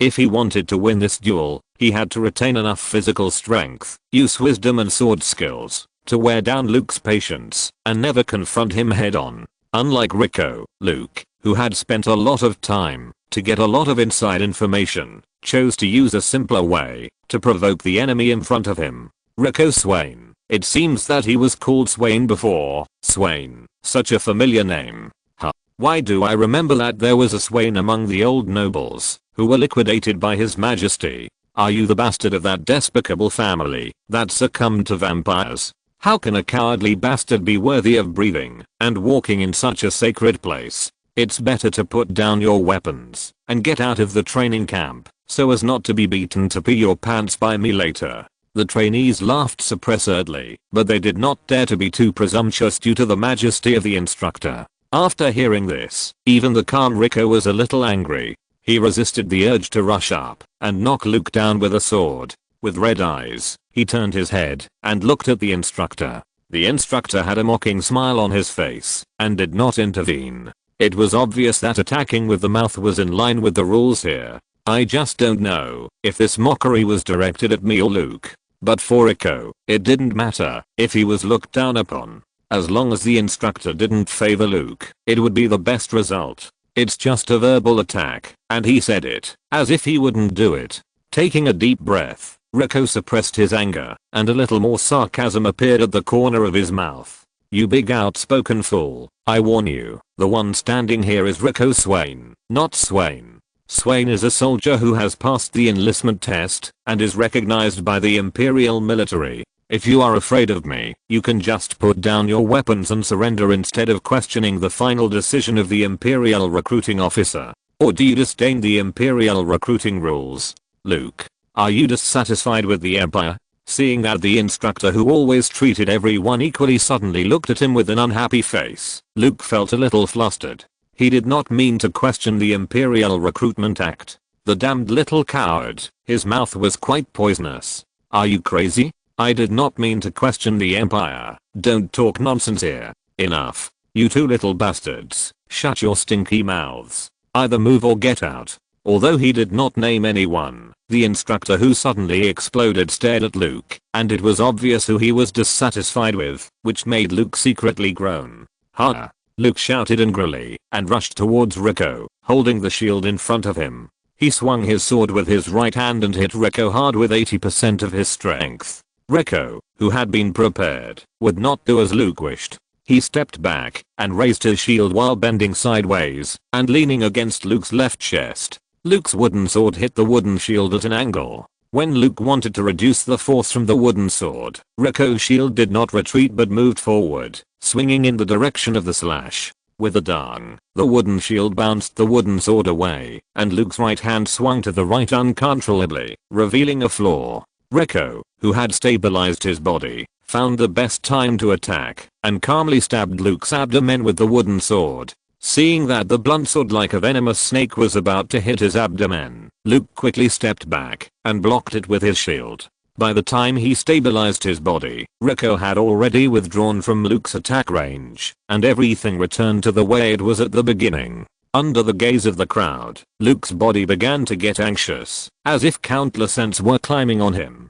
It was a shame for Rico to use a textbook-like shield to deflect the wooden sword. Having lost the initiative, Luke took a deep breath, regrouped, and attacked again, but changed his previous strong attack method, and began to compete with Rico with swords. The sword and shield clattered together. After more than 10 rounds, Luke was surrounded by Rico, who was better at swordsmanship, and hit him in the lower back with a sword. He fell to the ground with a plop, and Luke was embarrassed and covered in dust. This time, many people laughed. After Luke fell to the ground, Rico did not break the rules and pursue the victory. He just stood there and calmed his not disordered breathing.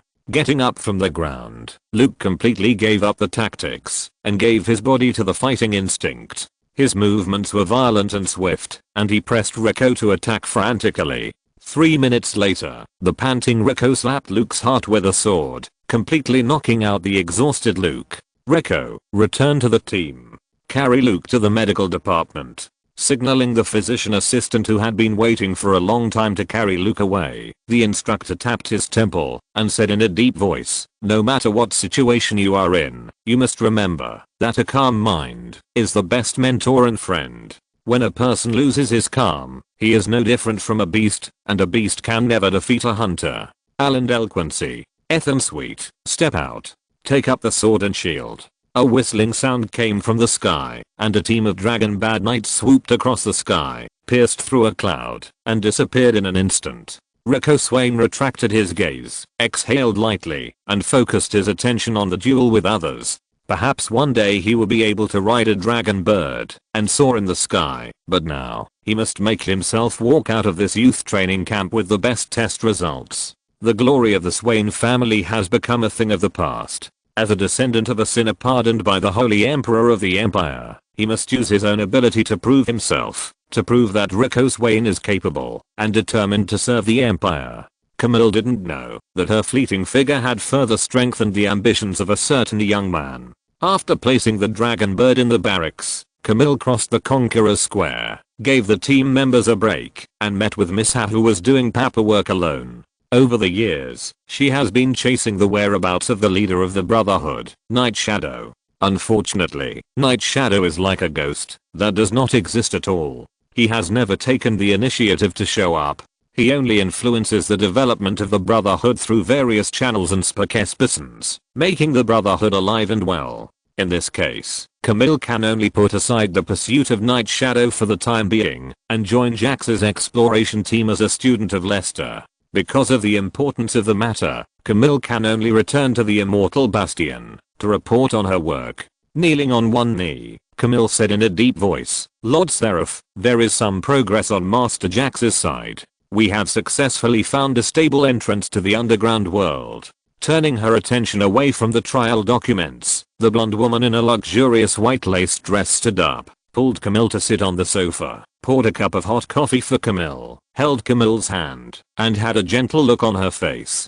There are no outsiders here, just call me sister. Sister Camille, can you tell me what you have found out? Yes, Sister Miss Ha. After taking a sip of hot coffee, Camille relaxed a little, but did not dare to be too casual. Although he and Miss Ha served the same man, and called each other sisters in bed, their identities and status could not be compared.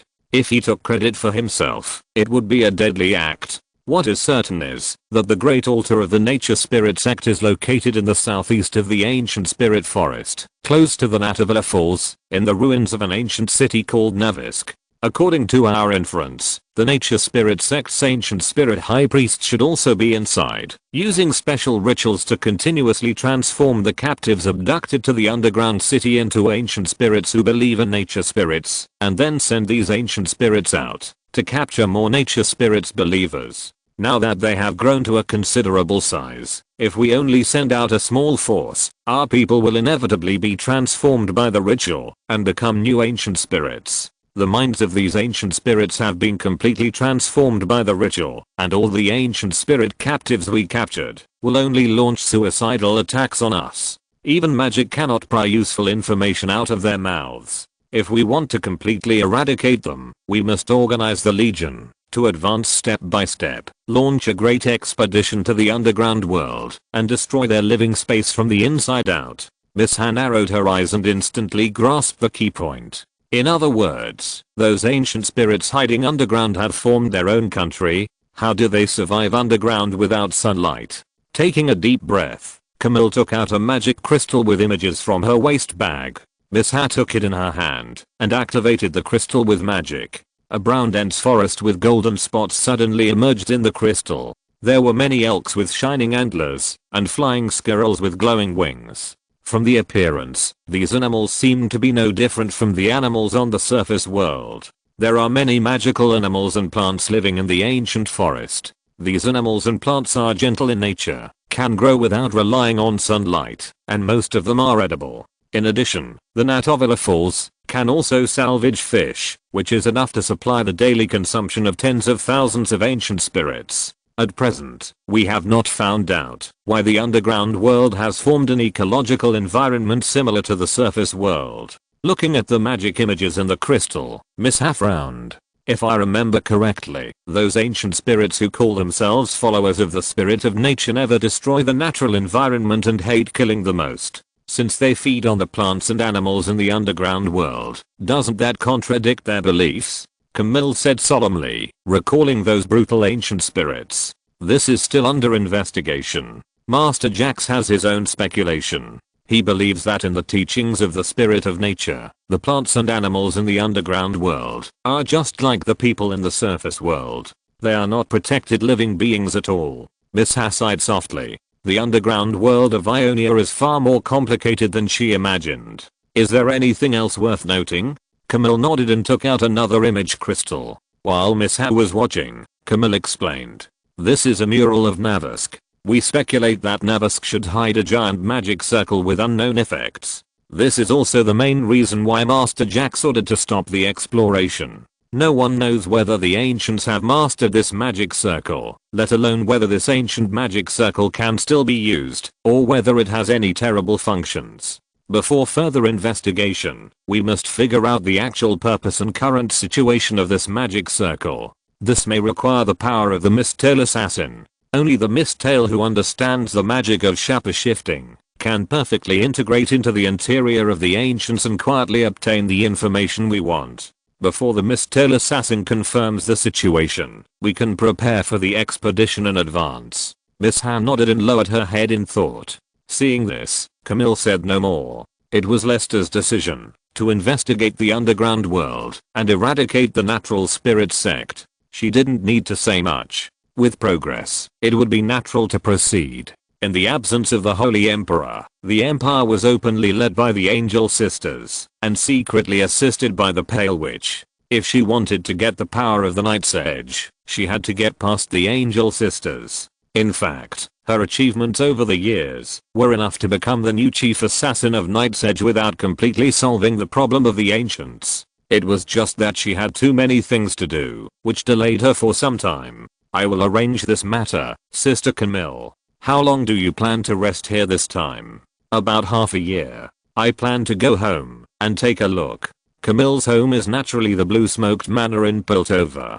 Although she did not inherit a single bit of her father's property, the Ferris family will always have a place for her, and even deliberately built a private mansion for her in the Blue Smoked Manor. Even if we put aside the friendship of the family, a family member at the top of the imperial power is an important guarantee for the Ferris family to prosper. As Camille's younger brother and the current helmsman of the Ferris family, Steven knows this very well. After the business, the two women talked about private matters again. Half an hour later, Camille left Miss Ha's mansion.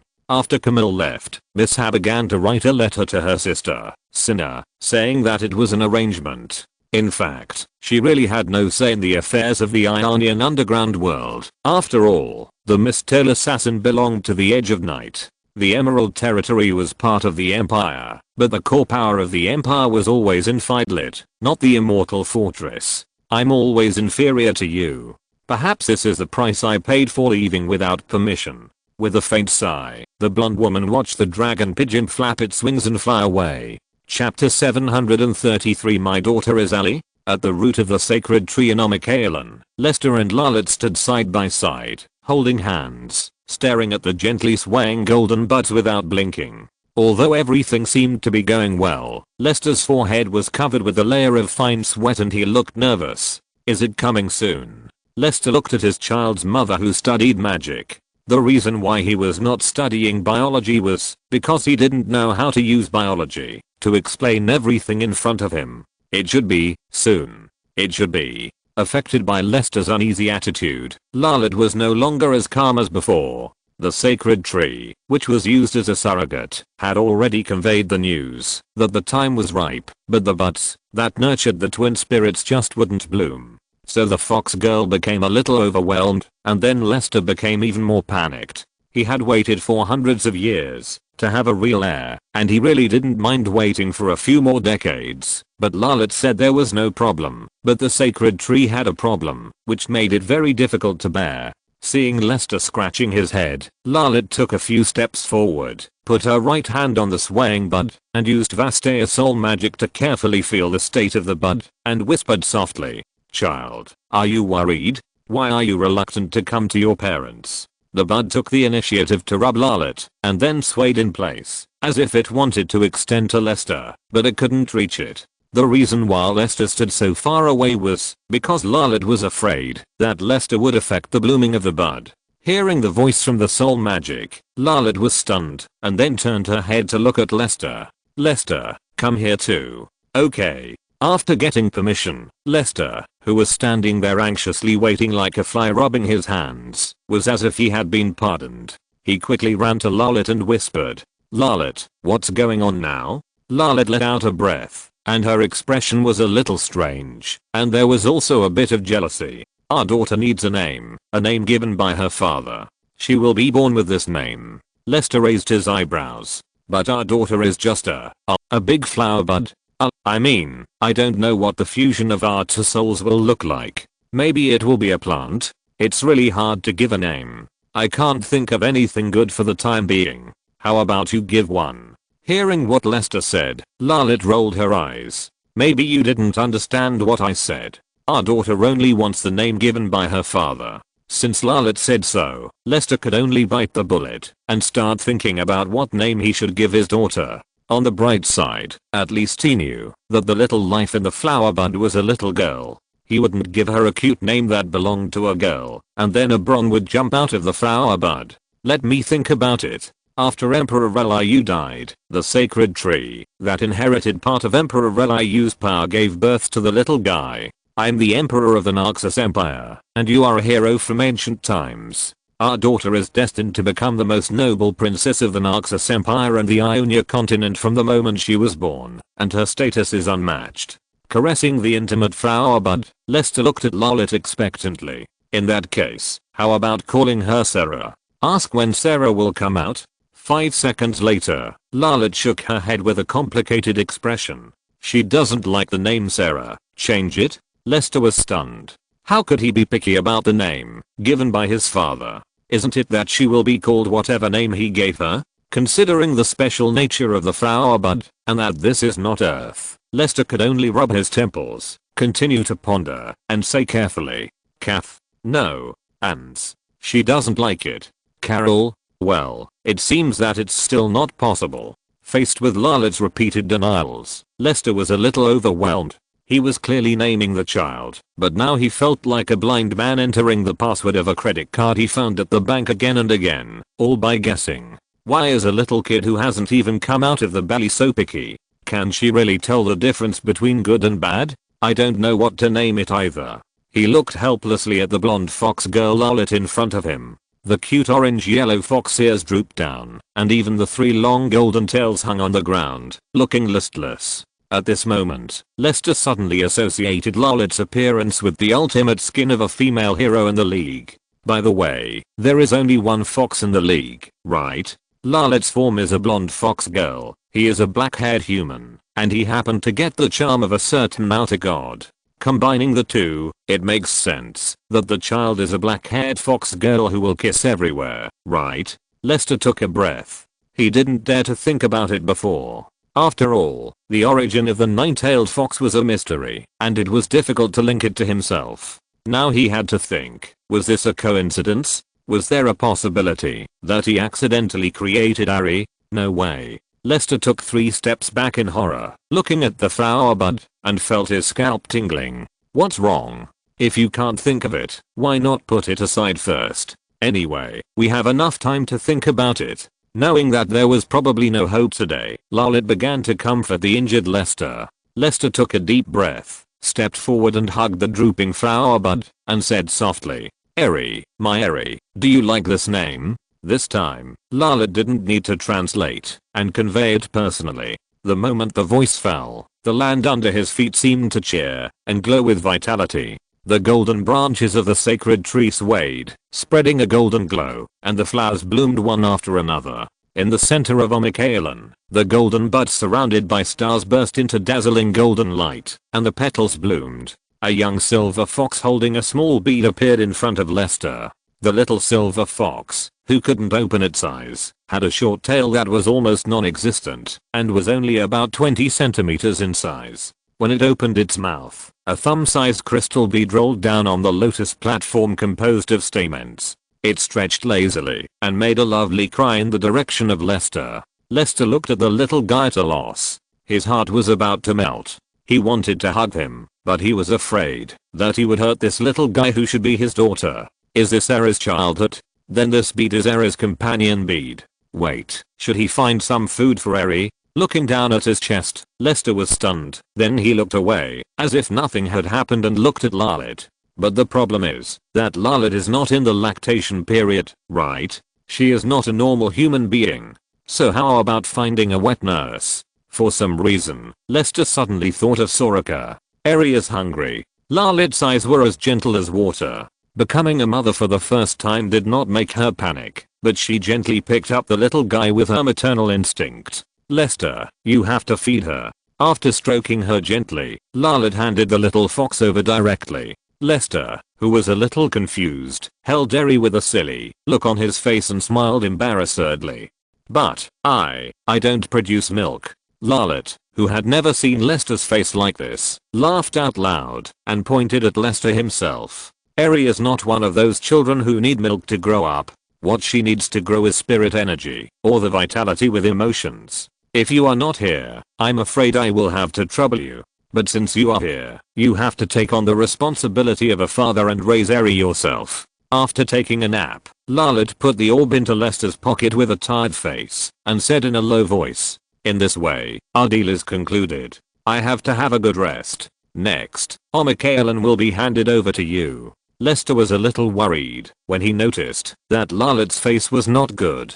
"I still have a few drops of holy spring of life." Lalit waved her hand. "I'm fine, don't worry about me. It's better to say that with your help, I'm in a better state than before. Now that the sacred tree has no extra burden, I can reduce the consumption by entering a sleep state. If you can find the successor of the power of the Emperor Willow in time, I will not disappear. Lester, promise me to protect Eri. She is different from me. She should go to a wider world." Lester took a deep breath and nodded heavily. "I promise you." Zairui's submission to the Empire has been determined, but before completely submitting to the Empire, Omikaelan needs to integrate the overly scattered forces and eliminate some unnecessary dangerous factors. In addition to the gate guide stone that has been destroyed by Lester, Omikaelan still has some dangerous areas that are regarded as forbidden by the Vastaya. These areas also need to be closed. Before Lester took the lead, Zairui naturally didn't bother to pay attention to these troubles. Now she has to take the initiative to lead the long-awaited Vastaya to transform their homes, so that Vastaya can more easily accept the rule of the Empire. These things are the most time-consuming. Fortunately, Lester is not in a hurry to use the power of Vastaya. Lester, who left Omikaelan, did not enter the psychedelic forest, but took little Eri into the Forget-Me-Not garden. Now that Omikaelan has undergone tremendous changes, he needs to meet the last Zairui in Omikaelan, the cursed gardener Pansgina. The moment he stepped into the Forget-Me-Not garden, Eri, who was snoring in Lester's collar, straightened his little nose, poked his head out of Lester's chest, and cried excitedly. "It seems that there is something you like here." He kissed the little fox's face, and in the excited cry, Lester walked through the fruit-filled cloud forest, pulled aside the shivering magic vines, and circled around the Forget-Me-Not garden for several times, but still did not see Pansgina. It was obvious that the gardener still had no intention of meeting him, but this time, he was not ready to give up. "Pansgina, I know you are avoiding me." Standing still, Lester's voice was cold. "I also know that you have a lot of grievances and your own secrets. I'm willing to talk to you openly, but it does not mean that I have the patience to waste time with you. Now that Omikaelan and Navali province have been ruled by the Narxan Empire, if you don't want your garden to be burned, you'd better not continue to play tricks with me." Seeing that Pansgina still did not appear from the garden, Lester snorted coldly and turned to leave, but found that there was a road behind him. that he had never seen before. This road is quiet and rugged, with dark plants that have never been seen before. It seems that it has fallen from day to night in an instant. Silver fireflies dance with dark pink glowing flowers, and fireflies are dotted with swirling starlight, making this road look more mysterious and beautiful. Ying Ying Eri cheered, and Lester's face was relieved. He touched Eri's little head, and walked into the path. At the end of the path was a tree, that was not very tall. On the branches of the treetops hung purple buds that flashed mysteriously like lanterns. From the buds, Lester could see waves of pure soul breaths lingering like musical notes. Compared with the sacred tree, this magic tree was like a child that had just been born. However, Lester felt the old age from this vitality, which was very similar to the sacred tree, before it absorbed the holy spring of life. The gardener, Pansagina, who had never appeared, was sitting under the tree with her back to Lester, as quiet as before. I think you have got the answer you want by coming here. Pansagina did not look back, her voice was hoarse and low. Eri was no longer excited, and shivered in Lester's arms until Lester calmed her down with his big hands. The tired little guy fell asleep. Coming to Pansagina, Lester looked up at the beautiful tree. Dream tree, is this your choice? Sure enough, just as Ivan said, you know what it is, and what it means. Pansagina turned her head away, and there was no emotion on her wrinkled face. It was hard to imagine that Pansagina was a beautiful woman of the same level as Cher, before she lost her youth and beauty. But you are wrong. This is Ivan's choice. I told you a long time ago that I'm just an unknown caretaker, a gardener who voluntarily guards the forget-me-not garden. It has always been Ivan who has nurtured this tree that condenses the dreams of mankind. If it weren't for him, this tree would have died long ago. Ivan, he knows that I have been looking for him, so he has been hiding from me. Lester looked down at Pansagina with a cold tone. He knew that Omikaelan was in a major crisis because he cut down the Emperor Willow, but he didn't care, but he'd here to plant trees? Is this his answer to countless lives? Because it doesn't make any sense. What do you mean? Lester frowned.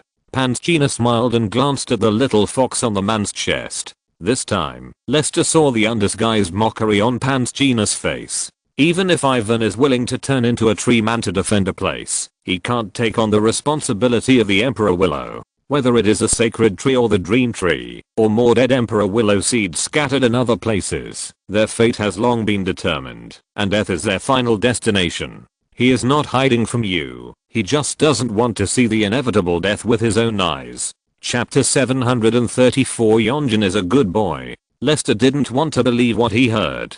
He would rather believe that Ivan was lying, but everything he experienced seemed to confirm this cruel fact. Even Ivan could only powerlessly delay the aging of the Emperor Willow seed. Vastea, who had some human blood, was fine, but the existence of Zyru was completely dependent on the miracle tree of the sacred tree. Doesn't it mean that Zyru is doomed to extinction, and Eri and Lalit are also doomed to die?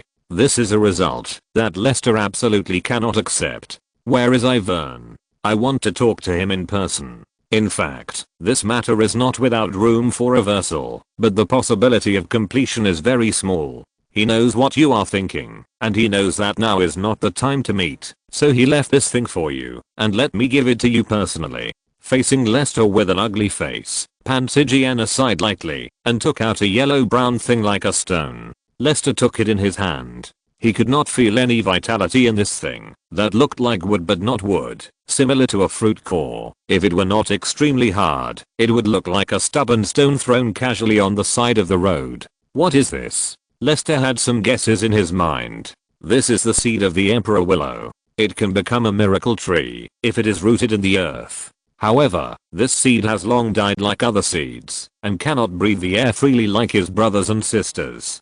Pansagina stared at Lester, who was observing the Emperor Willow tree seed. Perhaps in her long dead heart, she also retained a glimmer of hope that did not exist. Speak clearly. What is the room for maneuver? Collect most of the scattered tree seeds and let the dead tree seeds regain vitality. Pansagina turned her attention back to the dream tree and spoke nonsense. Give the tree seeds to Ivan. Ivan will let the tree seeds take root and sprout, and grow into a new miracle tree. At that time, Ivan will be able to regain the missing laws from the miracle tree. As long as all the seeds can be collected, Ivan is willing to become a new Emperor Willow, to make up for the sins he has committed. You have the power of the life rune, and it is not difficult to let the dead seeds regain vitality. Lester sneered. He doesn't even have the courage to meet me. Why should I believe him? Who knows if he wants to use me to achieve his own goals? If he really wants to confess, why doesn't he look for the lost tree seeds himself? Is there anyone in the world who is more suitable for finding tree seeds than him?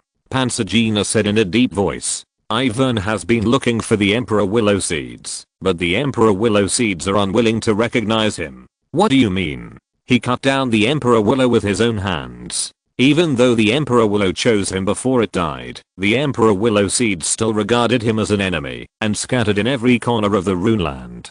So in the past 1,000 years, he has only found this one, and it is the only dead seed. Therefore, he can only change his way and cultivate more natural creatures to inquire about the whereabouts of the seeds. If you can understand what the mountains and rivers say, you will understand that Ivan has many friends. Confirming the background of the story in his memory, Lester found that what Pansagina said was still credible. But what is this? Collecting 7 Dragon Balls to summon the dragon? Ivan himself can't do it, so why does he think I can collect the seeds of the Imperial Willow? Lester didn't say why he was asked to do this, because Eri, Lalid and Chell were his weaknesses and the most important part of Vastair's strategy. He had sufficient reasons and motivations to do this. Facing Lester's questioning, Pansagina's expression was particularly complicated, and her eyes quickly locked on the little fox in Lester's arms. Because you successfully use the miracle tree to breed the crystal of life, which is something that even Ivan can't do, and the crystal of life of the miracle tree will have a response to the seeds of the Imperial Willow, even if the seeds are dead. My daughter has a name. Her name is Eri. You'd better be careful when you speak. Lester interrupted Pansagina's words with a cold voice. Pansagina paused and continued.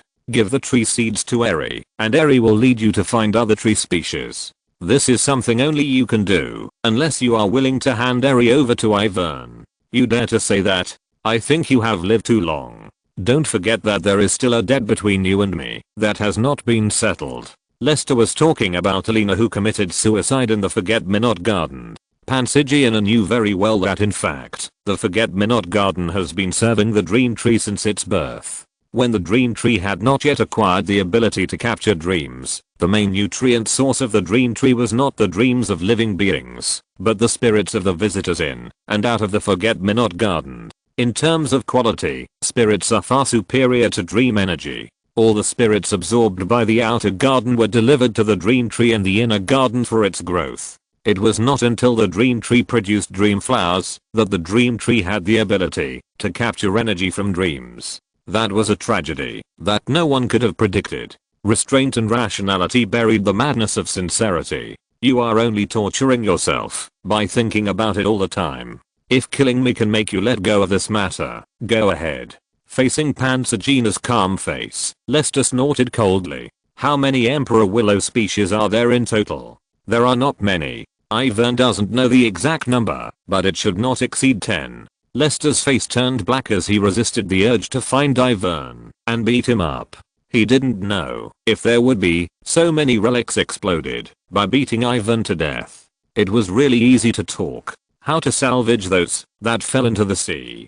The places where the tree species fell will actively move away from the sea and look for fertile soil suitable for taking root. But if the tree species are thrown into the sea, there is no way. I have already said that the possibility of success is very small. I can try to find it, but you have to do one thing for me. Since Ivan entrusted you to tell me these things, don't think of staying out of it. Nodding silently, Pansagina looked at Lester. When the Dream Tree captures its buds, a fawn will be born from it.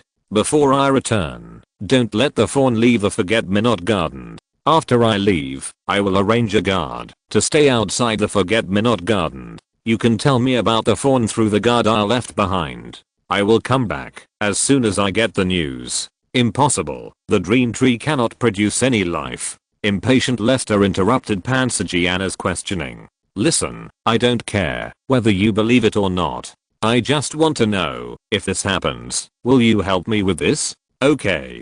Having said that, neither of them had the interest to talk. Lester turned and left, leaving only an old figure who was lonely and watching the dream tree, hoping for the birth of a miracle, inexplicably becoming Ivern's tool. Lester walked out of the psychedelic forest with a gloomy face all the way. It was not until he left Omakalan and passed through the blockade of the Imperial outpost that Lester felt a sense of relief. As Jax said, he pushed himself too hard during this period. When a person has a strong purpose in everything he does, and even farts, he has to consider the cause and effect, then this person must be very miserable. In fact, Lester hasn't felt happy for a long time. It's just that stroking the mirror claws, teasing Yui, and conquering cheer can make him feel a little fresh. Yes, it's just freshness. Just like a stamp collector who accidentally gets his favorite oil stamps and sticks them on the stamp album to mark his own mark.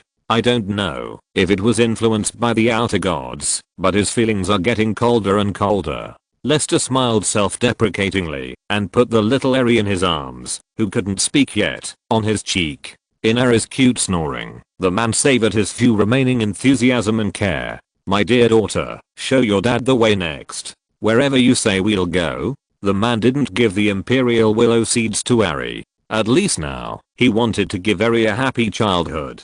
When Eri pointed in a direction with her furry little paws, Lester went in that direction without hesitation. No need to consider the Empire, no need to consider gains and losses, just like the first time he set foot on the land of Ionia, leaving the road ahead to fate. Unlike the first time, he now has enough power to protect the people he wants to protect, even if it is just a cute little fox. So, Ionia has one more mysterious traveler holding a little silver fox. In the Shangzhen province, close to the northern foot of the Dragon Ridge Mountains, there is a remote village called Antaya. As a coastal province in the north of the mountains, Antaya village in the Shangzhen province has not been greatly affected by the invaders. As most Shangzhen people know, the Noxan Empire is the enemy of the Ionians, but when it comes to how hateful this enemy is, they don't say why. No matter what others think, at least Yonjin thinks so. Instead of hating those Noxan barbarians who have never seen them, it is better to help his mother and take good care of his troublesome brother.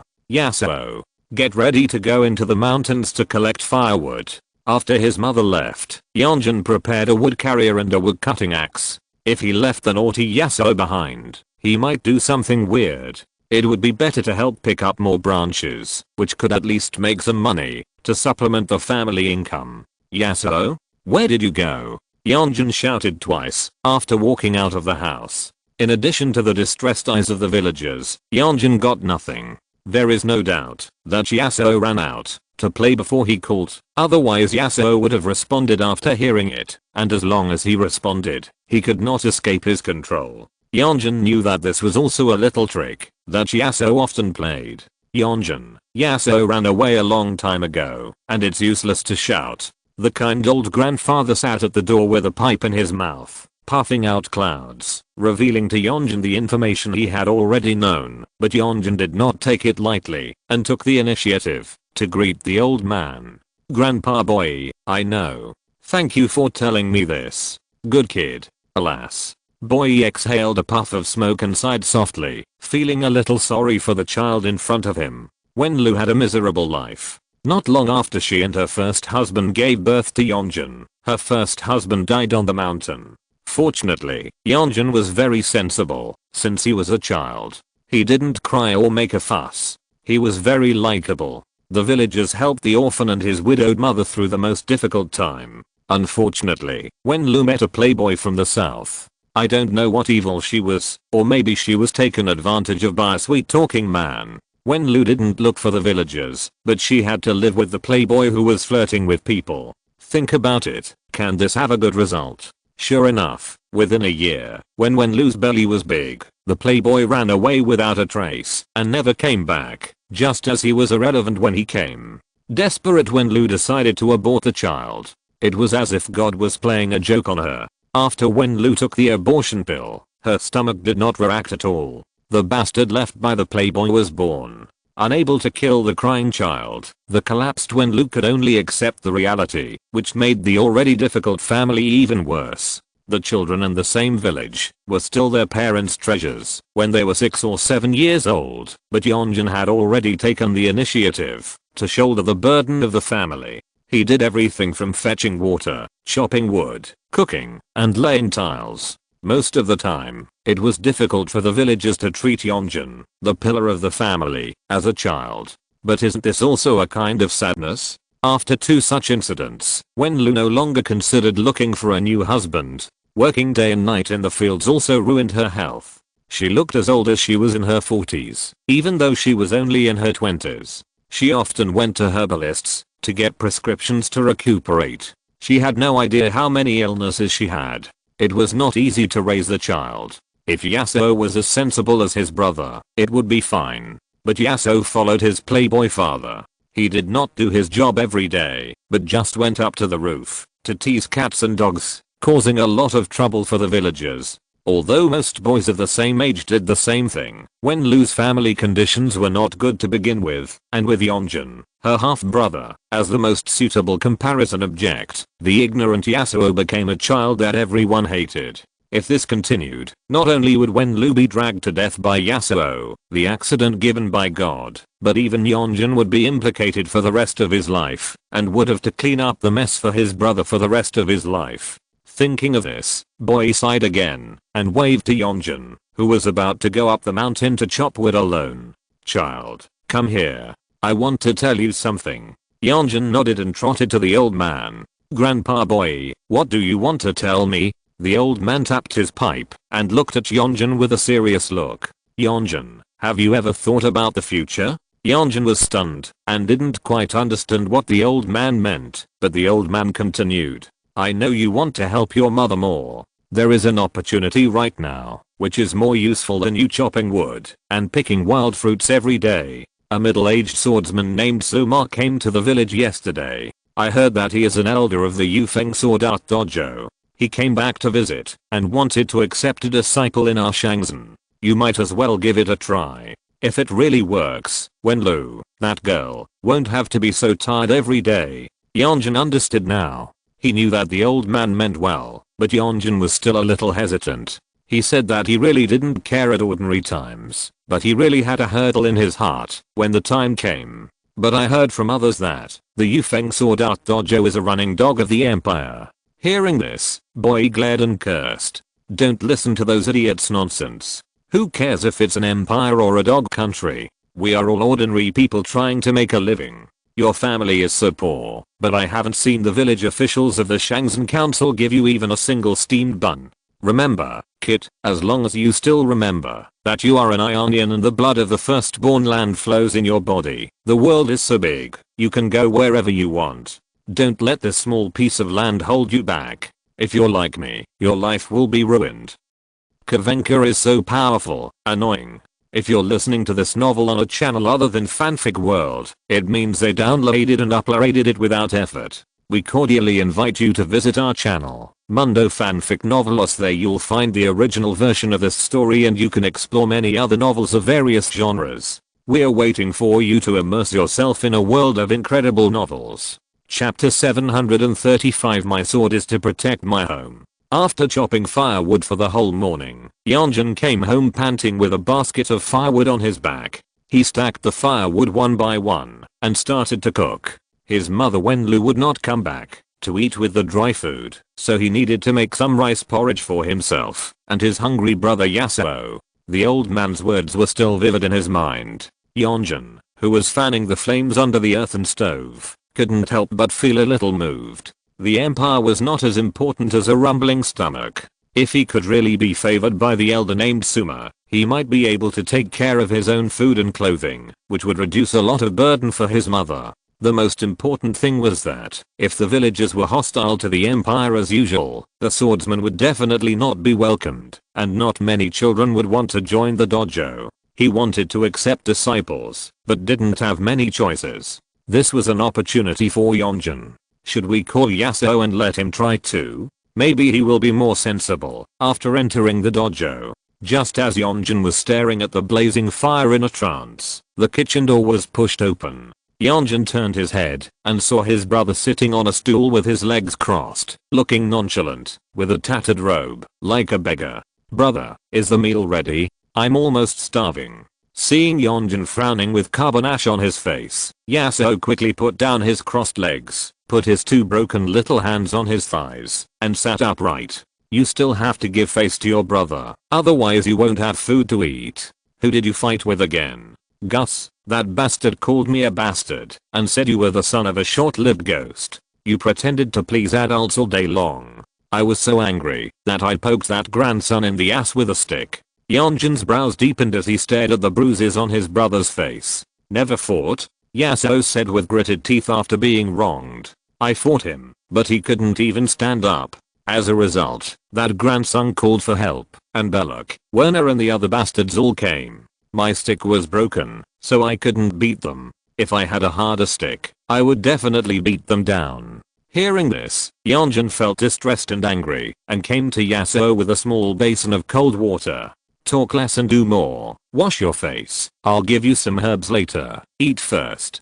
"Thank you, brother." The two brothers had lunch and cleaned up the dishes together. Yonjin applied some herbal juice that was not very effective on Yasuo, which at least reduced the swelling and prevented him from swelling into a small watermelon egg. Seeing that Yasuo was about to slip away again, Yonjin grabbed Yasuo, who was running fast under his feet, for fear that this naughty kid would disappear in the blink of an eye, especially in a crowd. He had never caught Yasuo.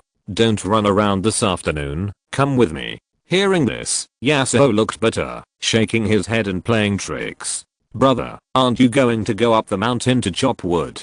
Wait, you're not going to drag me to apologize to Gus and those bastards, are you? Oh, my stomach hurts. I need to go to the toilet. If you don't let me go, I'll be here. If anyone wants to apologize, I'll be the one to apologize. What are you apologizing for?" Not willing to fall for Yasuo's tricks, Yonjin shook his head, grabbed Yasuo's little hand and explained. "Come with me this afternoon to see the swordsmanship master from the village. I heard that he is looking for children of our age to be his disciples. Let's try our luck." "Swordsmanship master? Forget it." Yasuo shook his head like a rattle. "I'm not a material for martial arts." Yonjin's face sank, and he finally exerted the majesty of an elder brother like a father. "Be obedient." Yasuo finally stopped struggling and nodded obediently, and Yonjin's face recovered. "Go to sleep, wake up and we'll go together." "Brother, what if that sword master doesn't accept us? Then I'll go and apologize to Gus's mom." "Am I going to?" "Sleep. You know Gus's mom likes you the most. You're worthy of being my brother. If you don't sleep, go and apologize." "Sleep, sleep." Snore. After taking a nap for less than an hour, Yonjin woke up Yasuo, who was still in bed, and changed Yasuo into his spare cloth clothes. Although the size was a size larger, at least he didn't have to go to see others in rags. The two brothers left home and walked towards the north of the village, only to find that every household was carrying their children out, just like going to the market, and their purpose was surprisingly the same. Even the bald boy Gus, who was covering his butt, was in the crowd. "Are they all going to find that sword master?" Yasuo lowered his voice, but Yonjin frowned. This situation seemed different from what he had imagined. Even Yeoman, who had been clamoring to join the militia and kill the barbarians of the empire every day, came with his little son. His face was brighter than a chrysanthemum. Didn't he say that he would fight the empire to the death? In this case, didn't it mean that he and Yasuo had a much smaller chance? "Gus is here too?" Yasuo saw his mortal enemy in the crowd in an instant. He rubbed his hands with gritted teeth and looked around privately, as if he wanted to find a guy who was easy to deal with. "Don't make trouble." Holding his brother's restless little hand, Yonjin followed the crowd and moved forward, and soon reached the destination.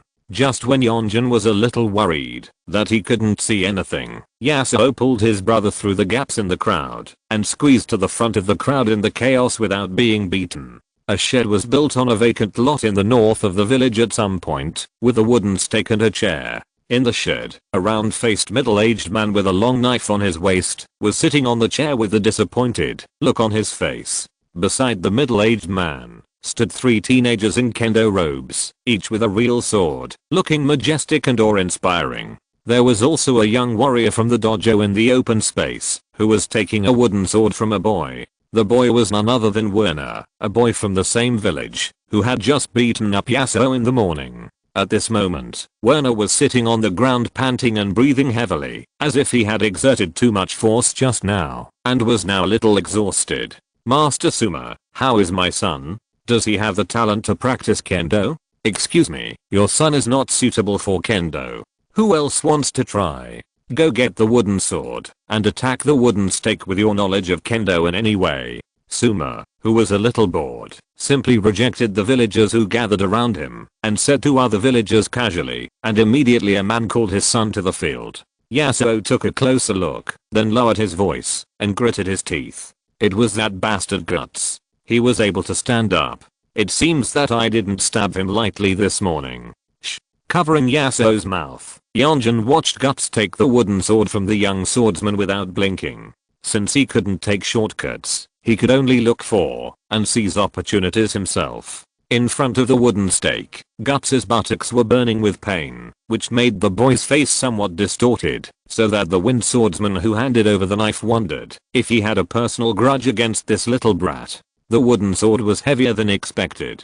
Guts took a deep breath, shouted, and regarded the wooden stake as his mortal enemy. Yasuo swung it up and smashed it down heavily. Yasuo. The wooden sword hit the wooden stake with a crooked blade. Because of the pain in his buttocks, Guts lost his mind and failed to hold the wooden sword tightly in the reaction force. He watched the wooden sword slip out of his hand and fly to the wind swordsman beside him. The wind swordsman caught the wooden sword that almost hit his face in the air. His face was not very good. Guts' father's face was also as dark as the bottom of a pot. He secretly cursed the dead child Yasuo for affecting his son's normal performance. You can't even hold the sword in your hand steadily. You are so violent at such a young age. Even if you have a grudge against Yasuo, you shouldn't affect yourself in such an important occasion. Sigh. The next one. After all, they are just a group of farmers. Suma even doubted whether he should come to such a small village to recruit apprentices. It was a waste of time. After all, if the number of places for joining the army given by the Empire was not a fixed number, he would not need to travel back and forth like this. On the other side, Yasuo, who saw Guts was not selected, was about to cheer when he was covered by Yonjin. There is nothing to say about his failure. Yasuo, you are selected. It is your real ability. Save the cheers for yourself. Nodding, Yasuo also regained his composure. Brother, do you want to go up and try? Yonjin shook his head. Let's wait and see. There are still many people, so there's no rush. The number of people trying out is decreasing. Among dozens of children, only 3 are recognized. The screening process is much stricter than expected. At least Yonjin can see that those behaviors are considered kendo talent in the eyes of Elder Suma. Time soon reached the afternoon, and the sun was about to set. Yasuo, who had lost his excitement, dozed off on his brother's shoulder and said to Yonjin, who was a little hesitant, "You see, that elder is very tired. Why don't you come back tomorrow, brother, so as not to be ignored by the elder who is not energetic? You also saw the situation. He might leave tomorrow. Let's not delay this matter. I'll go first, and you will follow. Be polite and obedient." Seeing that Yonjin's tone did not allow for refusal, Yasuo had to nod. Coming to the wooden stake alone, Yonjin was different from other children who took the sword and chopped the wooden stake directly. He first bowed to Elder Suma, who was sitting in the main seat with narrowed eyes, then nodded to other wine swordsmen in a neither humble nor arrogant manner, and finally took the wooden sword with both hands respectfully and said thank you to the wind swordsman beside him. Just this action made Yonjin much more pleasing to the eyes of the wind swordsman. No one disliked polite children. It was not uncommon for such children from big sects, but in a small village, being so polite at this age must have been through a good education, and a good education can help people establish excellent character, which is a very important sign of talent selection. Suma perked up and focused his attention on Yonjin. He noticed that Yonjin had been observing how others were acting and could hold back for so long before going on stage. He liked Yonjin's humility, stability, patience, and humility. In the next test, if Yonjin could show a little bit of excellence different from ordinary people, he would accept this boy who looked very pleasing to the eye. Yasuo outside the field also held his breath for a moment, watching his brother slowly raise the wooden sword with both hands without blinking. Don't be nervous, kid, just use your own understanding and swing the sword in your hand.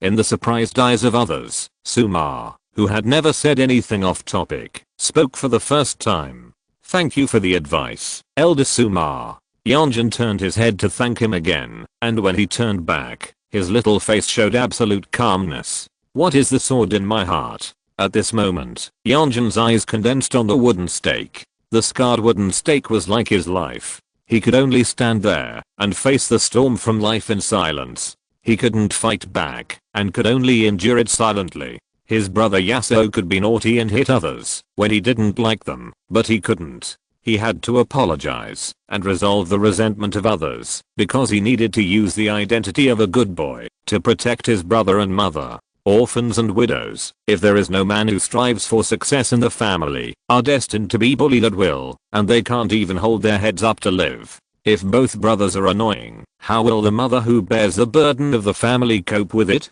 He just wants to watch his brother grow up, start a family, become a man of integrity, and prove to others that he is different from the man who abandoned his family. He just wants his mother to sit by the bed in peace, eat and wear warm clothes, smile proudly at him and Yasuo, and not worry about the future livelihood. I just want to use the sword in my hand to protect this family. For this, no matter how much grievance and suffering I suffer, it doesn't matter. He was the stake, but he hit the hardest. His blurred eyes gradually became firm, and his thoughts followed the wooden sword in his hand, which chopped towards the wooden stake smoothly like a real steel sword. The strength he had gained from logging made the blunt wooden sword cut through the air. Yonjin, whose blade was straight, twisted his body, and the wooden sword touched the wooden stake, making a dull sound. Unlike the children who tried the sword before, this time, no one had the concept of touching or smashing in their minds.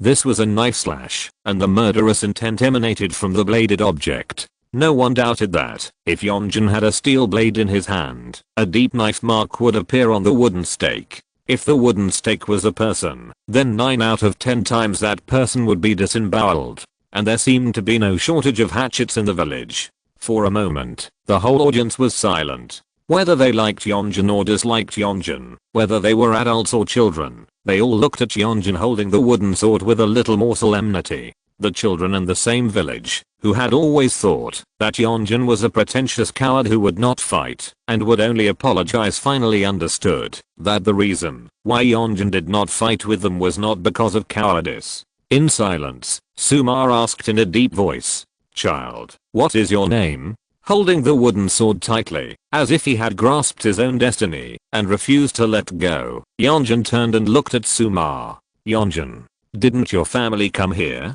My mother is farming." Yonjin did not mention his father, and Sumar did not ask. "You passed, come over here." Yonjin, who was recognized, was still calm and neither humble nor arrogant, neither sad nor happy. He first bowed to Sumar again, then returned the wooden sword to the smiling wind swordsman, and said thank you. Finally, he looked at his excited brother again, and Yonjin scanned everyone's eyes and expressions, memorized them in his heart, and then came to the wooden shed, and stood with the other 3 qualified people selected by Sumar. Nodding with satisfaction, Sumar was ready to leave after getting Yonjin. Anyone else want to try? Under Yonjin's gaze, Yasuo stood out proudly with his chest puffed out, walked to the wooden stake, and said in a loud voice, "Yes." Chapter 736. A golden fish should not be kept in a pond. Different from the recognition and admiration, when Yonjin stood out, the villagers started talking about Yasuo when he stood in front of the wooden stake. The adults were okay as they still kept a lid on their words, but the children showed what it meant to be outspoken and say whatever they wanted, especially those who had a grudge against Yasuo, who did not hide their disgust at all. "Look, it's the little bastard Yasuo. He goes up too. Where did this bastard come from? He wants to learn sword? A guy without a father. Look at his tattered clothes, like a sack, so pitiful. He doesn't have a father, it's his gangster father in a way, and he definitely doesn't like him. Only his brother Yonjin is willing to like him." He's not even as good as a hair of Brother Yonjin. I don't know why such a good man like Brother Yonjin would speak for a bastard like Yasuo. When children talk bad, they always speak very loudly on purpose, for fear that others can't hear them. Therefore, these vicious curses not only reached the ears of Yasuo and Yonjin, but also made the people in the Yufeng Sword Dojo frown. They were angry why a 5-year-old child would bear such terrible resentment, and they also doubted whether Yasuo's character was inherently flawed. Otherwise, why was his brother Yonjin so loved, but no one liked him, his younger brother? Behind Elder Suma, Yonjin clenched his fists, gritted his teeth, and tried to endure. If he was expelled from the qualified team by Elder Suma for his unauthorized actions, and Yasuo failed the assessment, all his efforts would be in vain. Therefore, he must ensure that he can enter the Wind Sword Dojo. Even if Yasuo fails, at most he can take Yasuo to live near the dojo. As long as he is given a chance to stand out, he can definitely make money to support himself and his brother. After he has established a firm foothold, there may be a chance to get Yasuo to live in the dojo. Therefore, only now, he can't help his brother. At the same time, Yasuo, who was surrounded by malice, has lost his initial pride. He lowered his head and felt that every look was stinging. He raised his head and wanted to glare back fiercely, but it was impossible to do it because there were too many people. He couldn't find the target one by one, and he had no place to vent his anger. Yasuo turned his head with red eyes to look at his brother Yonjin, and met Yonjin's admonishing eyes, and saw Yonjin shook his head gently. A glance and a gesture between brothers were enough for Yasuo. He knew that his brother was paying attention to him, so he ignored the doubts, straightened his chest again, looked at Suma sitting in front of Yonjin, and completely forgot the etiquette Yonjin asked him to do. That master? Can I start? Elder Suma frowned, nodded slightly, and signaled the dojo disciple to hand the wooden sword to Yasuo, even though he now doubted whether this Yasuo was Yonjin's biological brother. After taking the wooden sword, Yasuo just nodded casually to the person handing the sword, and then set his eyes on the wooden stake, but the bloodshot in his eyes quickly receded. He did not regard the wooden stake as his mortal enemy like Guts, nor did he regard the wooden stake as himself like Yonjin. In his eyes, the wooden stake was like his father he had never met. He stood there silently from beginning to end, unable to get rid of him, affecting his life all the time, but never stood up to speak for him, allowing himself to bear the infamy he left behind. It was like a wind that could not be seen or caught. He wanted to ask his father why he left him, and his mother, when they needed him most. The words were in his throat, but he could not speak, because he had seen his mother shed so many tears when she saw his face. He knew that, even if he got the answer he wanted, he would not call that man his father. Instead, he would beat him up with all his strength. He actually understood a lot of principles, and wanted to be as likable as his brother Yonjin. But, except Yonjin, no one had ever given him such an opportunity. Even his mother didn't like him. She worked outside all day long as a farmer. Wasn't that a kind of desperate indifference? Who could he please if he became a good boy? In this case, it would be better not to please anyone and live his own life. Anyway, his brother Yonjin would always stand by him, and he was not alone. As long as his brother supported and encouraged him, he didn't care how much criticism, accusation, and abuse he would face. He was Yasuo, and no one could change that. In front of the wooden stake, Yasuo's eyes gradually calmed down. The wooden sword in his hand hit the wooden stake without any warning. There was no method, no momentum, and it seemed that he didn't use much strength. The crackling sound was endless. The blunt edge of the wooden sword was always close to the wooden stake, maintaining a subtle distance. In the eyes of most entire villagers, it was just like a child picking up a willow branch and waving it around. It was ridiculous. There was no need to consider Yasuo's emotions, and he had never considered Yasuo's emotions. Children of the same age laughed in a restrained manner. The reason for restraint was that many adults knew that the Yufeng Dojo was the boss here. But that was all. No matter how domineering the Yufeng Sword Dojo was, it couldn't bully the weak and block all the children's mouths, so they laughed when they should, as if no one was around. Suma suddenly stood up with laughter, squinting his eyes and staring at the little boy who was swinging the wooden sword in his hand intently. He knew very well how heavy the wooden sword was. Although it was less than 2 pounds, it was not something that a person who had never held a sword could use casually. What's more, a child could attack the wooden stake continuously for such a long time. If he couldn't grasp the center of gravity and the momentum of the wooden sword, it would be impossible to do this. Yasuo's sword holding posture was not like a normal person who used both hands, and the blade vanes did not look straight. It seemed that he used the right hand to exert force and the left hand to assist. He just casually chopped it out with continuous force, which was simply incredible. In addition, the position where the little boy attacked the wooden stake was also very interesting. It seemed to be incoherent, sometimes up, sometimes down, sometimes left, sometimes right, but it implied a sword technique that had never been seen before.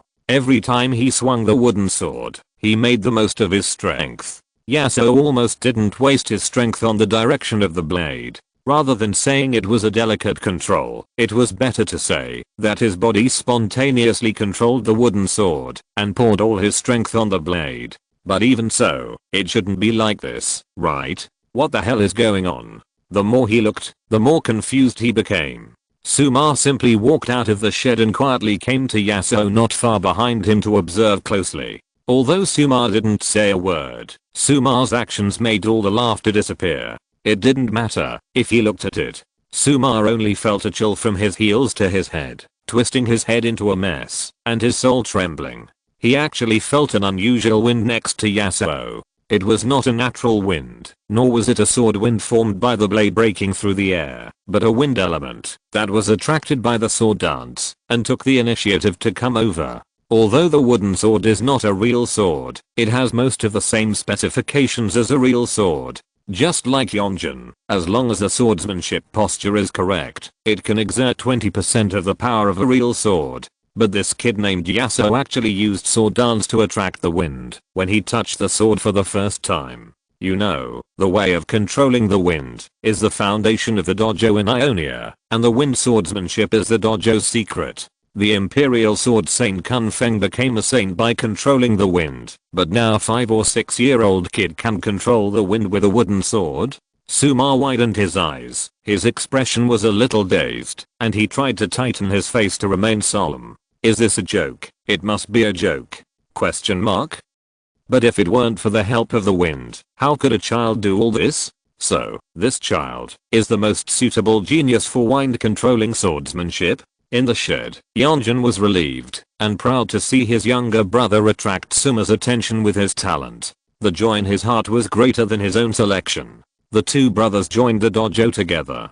This was something he dared not imagine in his dreams. Now his hope may become a reality. How could he not be excited? When it was over, he must thank Grandpa Boy. When he lived a comfortable life in the future, he must remember Grandpa Boy's guidance and kindness. Not knowing that he had become a peerless genius in Suma's heart, Yasuo felt that his light body suddenly lost strength, his wrists ached, his arms were numb, and he couldn't even hold the wooden sword tightly. He fell directly to the ground. He was mentally exhausted and dizzy. He just wanted to have a good sleep. Turning around to look for his brother, Yasuo found that the lofty swordsmanship master had come behind him without knowing when. Your name is Yasuo, right? Yasuo nodded tiredly. You, kid, you've passed the test, and I'm willing to accept you as my last disciple. Sumar stared at Yasuo without blinking, feeling indescribably excited. If his master Kun Feng hadn't already semi-retired, he wouldn't have been able to accept such an excellent disciple.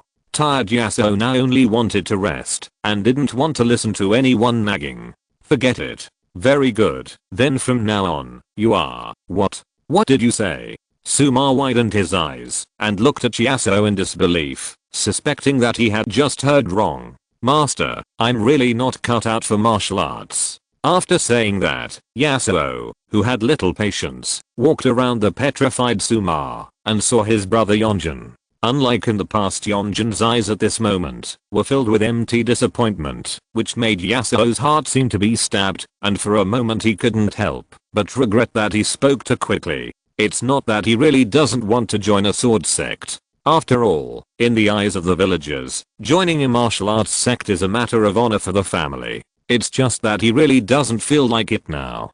He just swung a few wooden swords, but his body was as tired as if he hadn't slept for 3 days and 3 nights. How could he have the heart to talk, let alone a sword master? Even if the elders of Shangzhen's council came, he was too lazy to give a good face. Brother, I'm going back first. Being too far away from Yonjin, Yasuo had to say hello and walked back. Perhaps he also wanted to escape, but Yonjin didn't stop him. Even if he wanted to persuade, he shouldn't persuade here.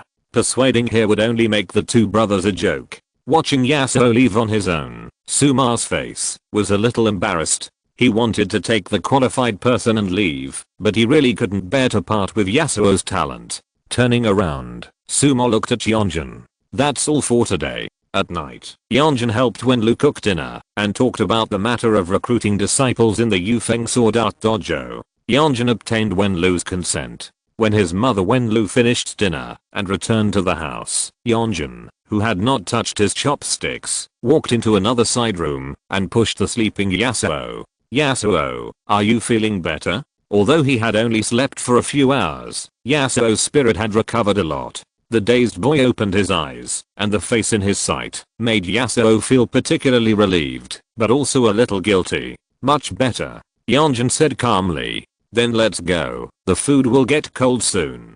No matter what the problem is, it's important to eat first. Yeah. The two brothers sat at the dinner table. Yasuo looked at his mother's empty bowl and chopsticks, and then looked at the rice in his brother's bowl that was no longer hot. He felt a little sour in his heart. He wanted to apologize, but didn't know how to start. He could only lower his head and eat in big mouthfuls, blocking Yonjin's eyes with the bottom of the bowl, as if this would make him feel better. Yonjin didn't say much. He ate dinner with Yasuo silently. After they cleaned up the dishes together, Yonjin grabbed Yasuo, who wanted to escape, and went to the yard. Can you tell me why you rejected Elder Suma? It was such a good opportunity. Yasuo scratched his head and wanted to smile, but the corners of his mouth couldn't stretch naturally, so he forced a smile. Anyway, my brother passed the test, so it doesn't matter whether I go or not, right? There must be someone at home to help mom. How lonely she must be alone. Brother, you haven't learned to lie yet, and I don't want you to learn to lie. Yonjin's eyes were very clear, and the sensitive Yasuo could not see any blame. His brother is always like this, always making him helpless and making him feel unfree. Yonjin is not his father. Why should he care so much about him? Yasuo, who couldn't laugh anymore, lowered his head and whispered, brother, if I join the dojo, I will definitely hold you back, just like here. If it weren't for me, you would definitely be better than you are now. Not only that, because Elder Suma lowered his status, you look down on Elder Suma, right? Stupid brother. The ruthless words made Yasuo stunned. He raised his head and was sure that his brother was really angry now, because he did mean to look down on Elder Suma. So Yasuo lowered his head again, ready to accept the criticism. However, the tall and thin Yonjin hugged Yasuo, who was a head shorter than him, and spoke softly. If you really care about me, you should think about being my backer, instead of being afraid of holding me back. Yasuo, I believe in you, and you have to believe in yourself. Your swordsmanship talent is far beyond that of ordinary people. Elder Suma is of extraordinary status. It is a great opportunity that he is willing to accept you as his last disciple. You should be proud of it. Come with me to apologize to Elder Suma tomorrow. We don't have to worry about our mother. I know you are arrogant, but Elder Suma is different from Gus and others. You shouldn't be arrogant to an elder like Elder Suma. There will always be a few good teachers and friends who can help you in a person's life. Yasuo, the sword can kill people, but it can't hurt others' hearts. I'm sorry, brother. I know. Letting go of Yasuo, Yonjin smiled gently. After entering the dojo, you must remain humble, don't provoke others at will, and learn swordsmanship from Elder Suma seriously. Well, brother, are you going to apologize to Gus and others today? Yonjin's face froze, and he walked into the house calmly, waving his hand. I'm sleepy, let's go to bed. Yasuo smiled knowingly, and followed his brother closely. Chapter 737 The Distinguished Guest of Wuji Sect. Starting from Whaley to the southeast, crossing the channel by boat, you will arrive at the province of Beru. There are many provinces in Ionia. If you look down at all the land of the first Earth from a high altitude, its shape is like a slice of pizza. In fact, Lester has suspected more than once that the first Earth was a whole continent at the beginning, not the fragmented state it is now. However, he has never found any solid evidence. Even Karma is not clear about the past of the first Earth, and he has no way to verify it. Speaking of which, this is his first time to set foot on land outside the province of Navali, and he is quite curious. In order to avoid the trouble caused by his appearance, Lester deliberately bought a half-face mask in the style of Vastea, leaving only half of his face, plus a brown hood and a large bag, to avoid some guys who are attracted to both men and women, and are blinded by lust as much as possible. Even so, he was still surprised to encounter a robber who robbed him as soon as he walked into the mountains and forests. This is the sphere of influence of the Wuji sect.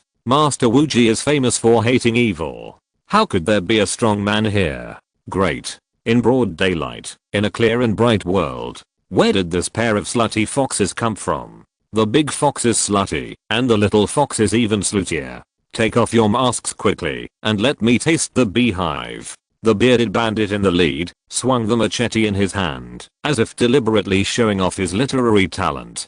Boss, it's fragrance, not beehive. The younger brother holding a wooden gun pointed out the boss's mistake without thinking, but was glared at by his boss. As the boss, how could he admit that he was wrong? It's beehive. I'm not wrong. How do you think slutty foxes are sweet? Oh, wait, the slutty foxes probably don't know, but they will know in a moment. Hahaha, the other three bandits echoed with obscene smiles. Lester himself is a man, so how could he not know what the dirty talk of these bandits meant? He was the only one who teased others. This was the first time Lester had been teased by a man in broad daylight, except for his first batch of Nightblade Assassins novels. It was really like a knife stabbing his butt, which opened his eyes. Of course, Lester was not very angry about the insults these bandits had given him and Eri. After all, killing people was not enough. In his eyes, these bandits were no different from dead people. He was now very curious about what position the Wuji sect had in Balu, and how they actually kept a group of not so smart guys at the foot of the mountain.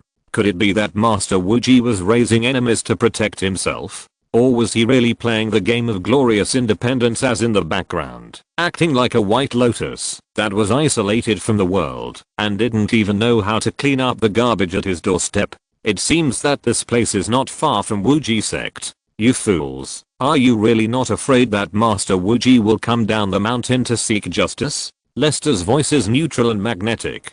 After wearing the mask and deliberately lowering his voice, it is really hard to tell whether he is male or female. The five robbers are itching to listen to him. They want to quickly take off the hood to show Lester's body. Such an attractive voice is enough to cover up the hard chest like steel plate. Wuji sect? The bearded bandit did not hide the contempt on his face at all, and pointed at the mountain behind him with his thick carrot-like fingers. It's across 3 mountains from here. Instead of counting on those pretentious masters to save you, you might as well think about how to please me later, so as not to suffer the pain of the bud meat. This time, the younger brother did not dare to correct the boss's mistake again, but echoed loudly, "Put down your weapons quickly, untie your cloak, and give me your little fox." As he spoke, he stretched out his hand to snatch Eri from Lester's arms. The vicious man frightened Eri so much that she trembled and shrank in Lester's arms, making a whimpering sound. Lester sighed, stretched out his cloak with his right hand, and there was a blood-red dagger in his palm. "I wanted to chat with you for a while. Why are you in such a hurry to reincarnate?" 10 seconds later, the throats of the 5 bandits had been cut, and they became speechless dead people. The gap in strength was too big. For Lester, killing these inferior bandits was easier than stepping on an ant to death. After all, if the ant drilled into the ground, he would have to spend some time to find it. But if a person couldn't fly, he couldn't run away. Okay, baby, don't be afraid. Daddy is here. No one can hurt you. This was the first time Lester killed someone in front of Eri. Eri whimpered and looked extremely scared. After being comforted for a long time, little Ali finally regained the courage to stick his head out. His big black eyes were no longer filled with fear, but were eager to try. Oh, Ali's little nose shook at the fresh corpse of the bearded bandit, and he acted coquettishly to Lester. Lester was a little hesitant, but he didn't want to raise Allie into a little princess in an ivory tower. After thinking about it, the man hung the necklace made of gems around Allie's neck and put little Allie down from his arms. Go, do what you want to do. The reluctant little fox ran around Lester for several laps until Lester squatted down and touched his head. Then he whimpered and mustered up the courage to run to the robber's body and opened his mouth to the body. Instantly, the orb on Ares' neck emitted a deep blue light. Old Father Lester quickly switched to arcane vision, fearing that something might go wrong. He saw the white shadow symbolizing the soul being slowly pulled out of the corpse by the orb. After some impurities were filtered out by the orb, it flew into Ares' mouth. The little fox narrowed his eyes and curled his lips, seeming to enjoy it very much. The corpse had been dead for a long time, and most of the soul had dissipated. Only a small part was absorbed by Eri, but it was enough for Eri to absorb now. Absorbing essence is a feeding instinct for Eri. It is not a good thing to let this kind of wild growth go. I have to be more careful about Eri's education. When little Eri had absorbed all the remaining essences of the 5 corpses, little Eri jumped happily into Lester's arms, stretched out her pink little tongue, and licked Lester's neck, making the man a little itchy. Compared to directly absorbing the vitality provided by him, Eri seemed to be more fond of this wild way of growth. Okay, I know you are greedy, but you have to listen to your father. We can't eat anything. Lester scratched Eri's little nose and smiled gently. Let's go and see the sect left by our old friend with dad. In Wuji sect, a 12-year-old black-haired boy was standing beside his master Wu Yun, listening silently to the discussion between his master and the distinguished guests sitting in the tea house. Since the boy left the village to learn swordsmanship in the mountains, this was the first time he saw an outsider coming to this secluded and independent mountain peak. For a moment, he couldn't help but be curious about who the person was. This is my best disciple Yi. This is Taizhi, the council elder of Xi'an province. Yi, holding a sword, stepped forward and saluted the elegantly dressed middle-aged man. Yi greets Elder Taizhi. Taizhi smiled and bowed in return. What a handsome young man. I have long heard that Wuji Sword Dao has produced a young talent. Now that I meet him, he is indeed a handsome man. Congratulations to Master Wu Yuan for having such a talented disciple. Wu Yuan was so touched by these words, and he responded with a subtle smile. Elder Taizhi is too kind. The master can only lead you into the door, but it is up to you to practice. Yi has been self-reliant since he was young. He is a good candidate for martial arts. I just happened to meet Yi, and we became master and disciple. Come, Elder Taizhi, have some tea. Master Wu Yuan, please. The two of them took a sip of tea, which also meant the end of the greetings. After all, Taizhi did not come empty-handed. He brought a gift that Wu Yuan liked, so Wu Yuan naturally would not let Taizhi drink tea all the time. By the way, what is the purpose of Elder Taizhi's visit this time? Putting down the teacup, Taizhi's eyebrows were filled with a cloud of worry. Alas, since the Naxxons came, the First Land has not had a few days of peace. Wu Yuan, who was displeased, did not show his dissatisfaction on his face, but his voice was a little cold. Could it be that Elder Taizhi came here this time, just to let the Wuji sect join the war? Taizhi smiled bitterly, and shook his head. How could he not understand Wu Yuan's dissatisfaction? The Wuji sect never participates in worldly affairs, and there is an ancestral precept that disciples cannot set foot in the Navali province. After repeated orders, how dare I let the master participate in the war? It violates the ancestral precepts. Hearing this, Wu Yuan's tone softened a lot. Since it is not a war, then it is to eliminate the bandits. The Wuji sect has its roots in the world. Although it is independent and does not care about the secular world, it cannot really close the door and not go out of the front door or the back door. Otherwise, the Wuji sect, which does not produce anything, may starve to death on the mountain with long swords in their arms. Being a worshipper of the Beru Council, one must naturally shoulder a part of the responsibility, which is to eliminate thieves. Ordinary robbers and bandits do not need the sword masters of the Wuji sect to take action. The armed militia controlled by the council is responsible for the encirclement and suppression. Only those extraordinary strongmen and killers are the targets of the Wuji sect. since the elders of the Council of Xi'an province came in person and asked for help across provinces, this thief must be more difficult to deal with than an extraordinary thief. That's right. Thinking back to the panic-stricken Xi'an province, Taeshi looked worried. The story started 2 years ago. A family of 3 in Kashyali was poisoned and died. If it was an ordinary poisoning, it would be fine, but the murderer just happened. Taeshi, who was embarrassed, aroused the curiosity of Wu Yuan and Yi. Why? Taking a deep breath, Taeshi said something that made Yi cold all over. The murderer killed a family of 3 in an inhumane way. His bloody methods are terrifying. Listening to Taeshi's immersive narration, even Wu Yuan felt uncomfortable. It was not horror, but a kind of disgust that was unacceptable to humans and incomprehensible to ordinary people. Taking a deep breath, Wu Yuan asked in a deep voice, "Who did such a horrific thing?" Taeshi shook his head. It would be great if the murderer was caught. The bad thing is that no one knows who did such a bad thing. After 3 months of investigation, nothing was found, so we had to give up. However, in October, another family was murdered. It was also a family of 3 who were poisoned. The headless bodies were hung upside down by the ankles on the beams of the house, and blood was everywhere. Under each body was a chair soaked in blood, and the head was placed on the chair. This time, the murderer did not dig out the eyes, but just put an empty chair in addition to the 3 chairs. An empty chair? Why did the murderer put an extra empty chair? After hearing such a perverted incident for the second time, Wu Yuan felt that he had adapted to it a lot and began to pay attention to unusual places. Some people speculated that there was a 4th family member who had not been murdered, and the empty chair was a warning from the killer. But later, after verification, it was not the case. There were only 3 people in that family, and there was no 4th person. Wu Yuan frowned. Still haven't caught the murderer.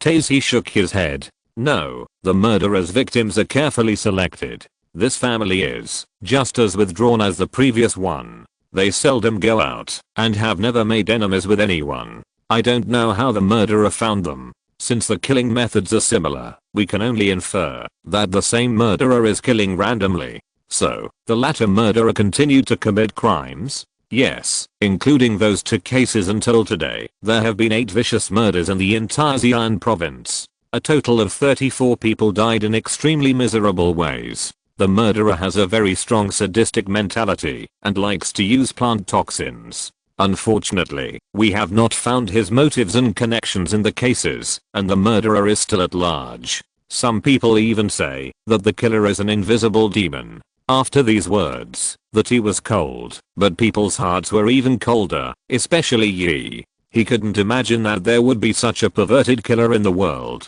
For a moment, he wanted to learn martial arts even more. Isn't it for a warrior to cultivate good martial arts, to be chivalrous and slay demons? If this man is not eliminated, it is really unjust. Wu Yuan exhaled lightly, stood up, and paced back and forth. Facing such a vicious and unscrupulous criminal, he could not sit idly by. So, Elder Taeshi wants the Wuji sect to catch the murderer. Taeshi said helplessly. It would be best if we can catch him, but it doesn't matter if we kill him. Facing such a cunning criminal, we can't find too many ways to hunt him down. We can only let martial arts masters disguise themselves as ordinary people and disperse to various places. If we can encounter the murderer, it would be the best. At the very least, we can scare the murderer and make him afraid to act rashly. The huge Xi'an province has been panicked by a murderer, but we, the parliamentarians, are powerless. Alas, now we can only rely on you to try your luck. Taeshi did not say that the Xi'an parliament even thought about finding a scapegoat to torture him into confessing to appease the public anger, but it was just because the devil refused to stop. Faced with such a vicious person, Wuji sect has no choice but to take responsibility. The tone of the matter was set, and Wu Yuan still had to slowly consider the specific candidates, so Taeshi stayed. That night, Yi dreamed of a scene in his sleep where he slew demons with a sword and became famous. Asterisk. Chapter 738 Wuji Village's Reception. It was getting late, so Lester decided to spend the night in Wuji Village at the foot of the mountain and climb the mountain tomorrow. The village chief Ye of Wuji Village did not doubt Lester, a guest with a Presidian accent.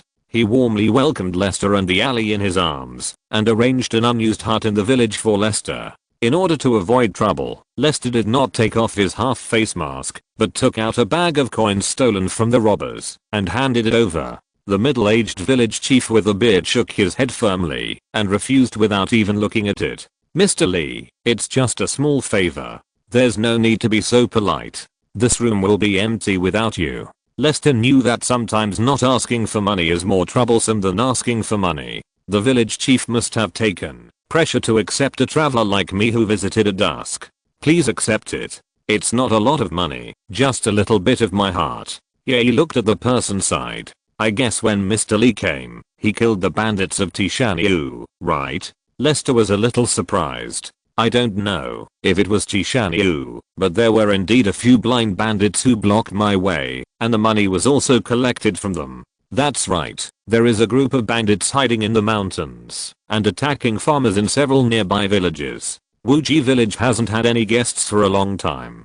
Mr. Lee has eliminated the thieves for us, so this money can't be accepted. No, I have to ask Mina to prepare some wine and food to celebrate. Please wait a moment." After saying that, the village chief left in a hurry. Lester had to put away the money bag and frowned in thought. What the village chief said was also very interesting. If he accepted the favor, wouldn't he have to make another trip to kill the remaining bandits? Otherwise, except for the 5 idiots, the bandits continued to attack Wuji village, and he was afraid that he would not be able to sleep well. No wonder he refused to accept the money. If he accepted the money, it would be like settling the grudges. It was a good calculation, worthy of being the head of the village. After thinking clearly about the key, Lester returned to his normal state. He didn't mind being a murderer, but it also depended on whether the village chief's hospitality this time could satisfy him. If he was just dismissed with a few casual things, he could only pretend that he didn't hear the village chief's hidden meaning.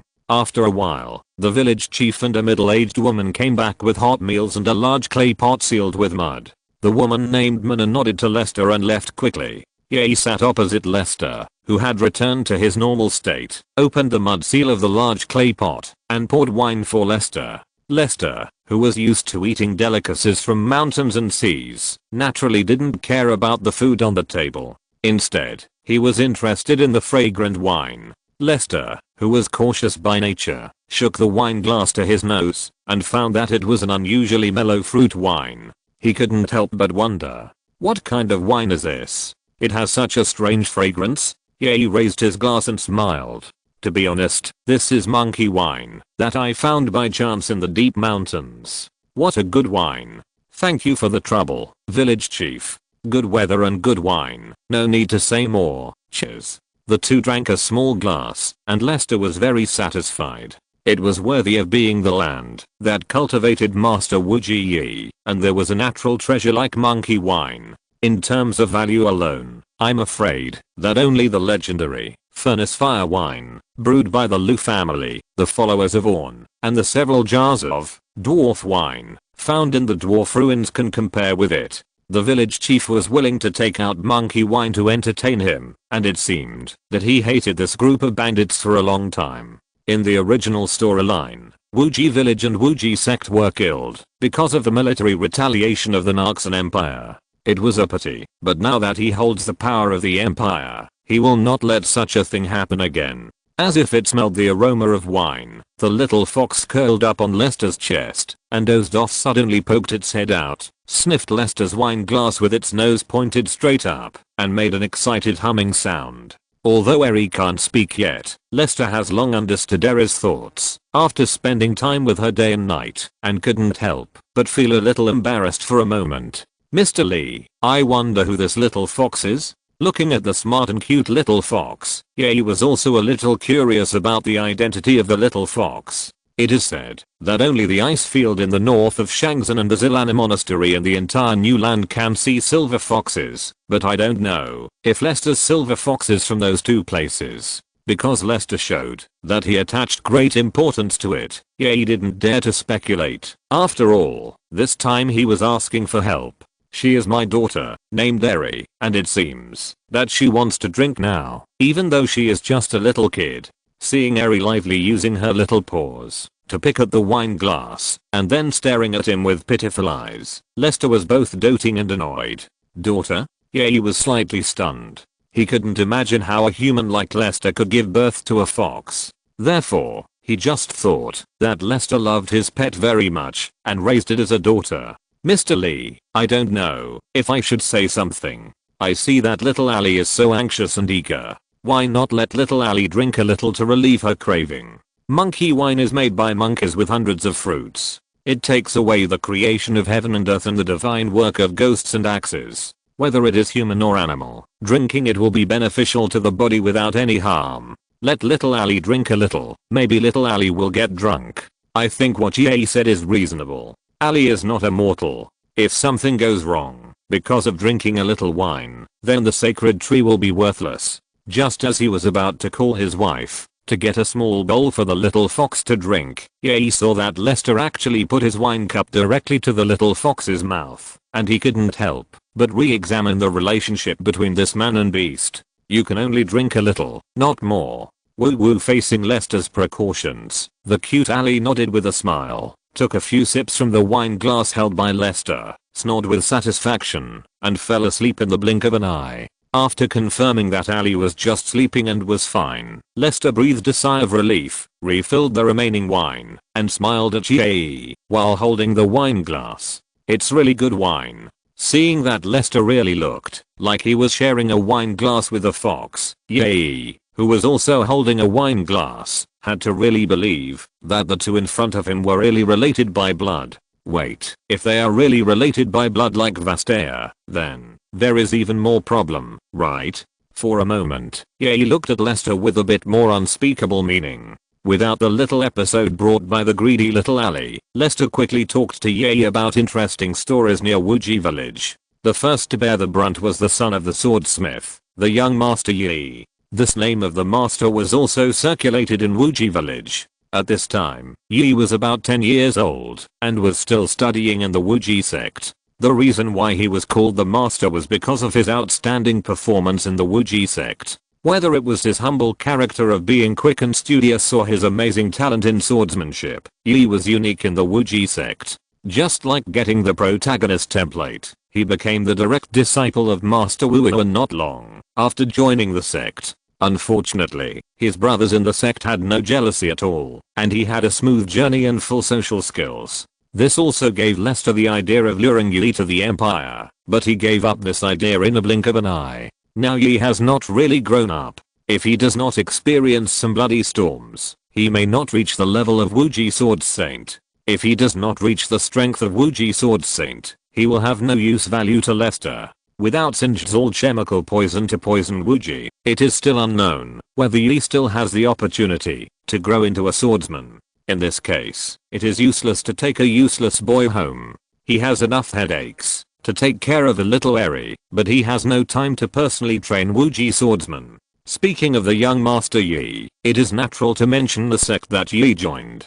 Lester also understood why Wuji sect is on the mountain, but never interferes with the affairs of the people below the mountain. Even the thieves and bandits below the mountain look down on Wuji sect. It is nothing else. It is because Wuji sect is a true white lotus that is isolated from the world.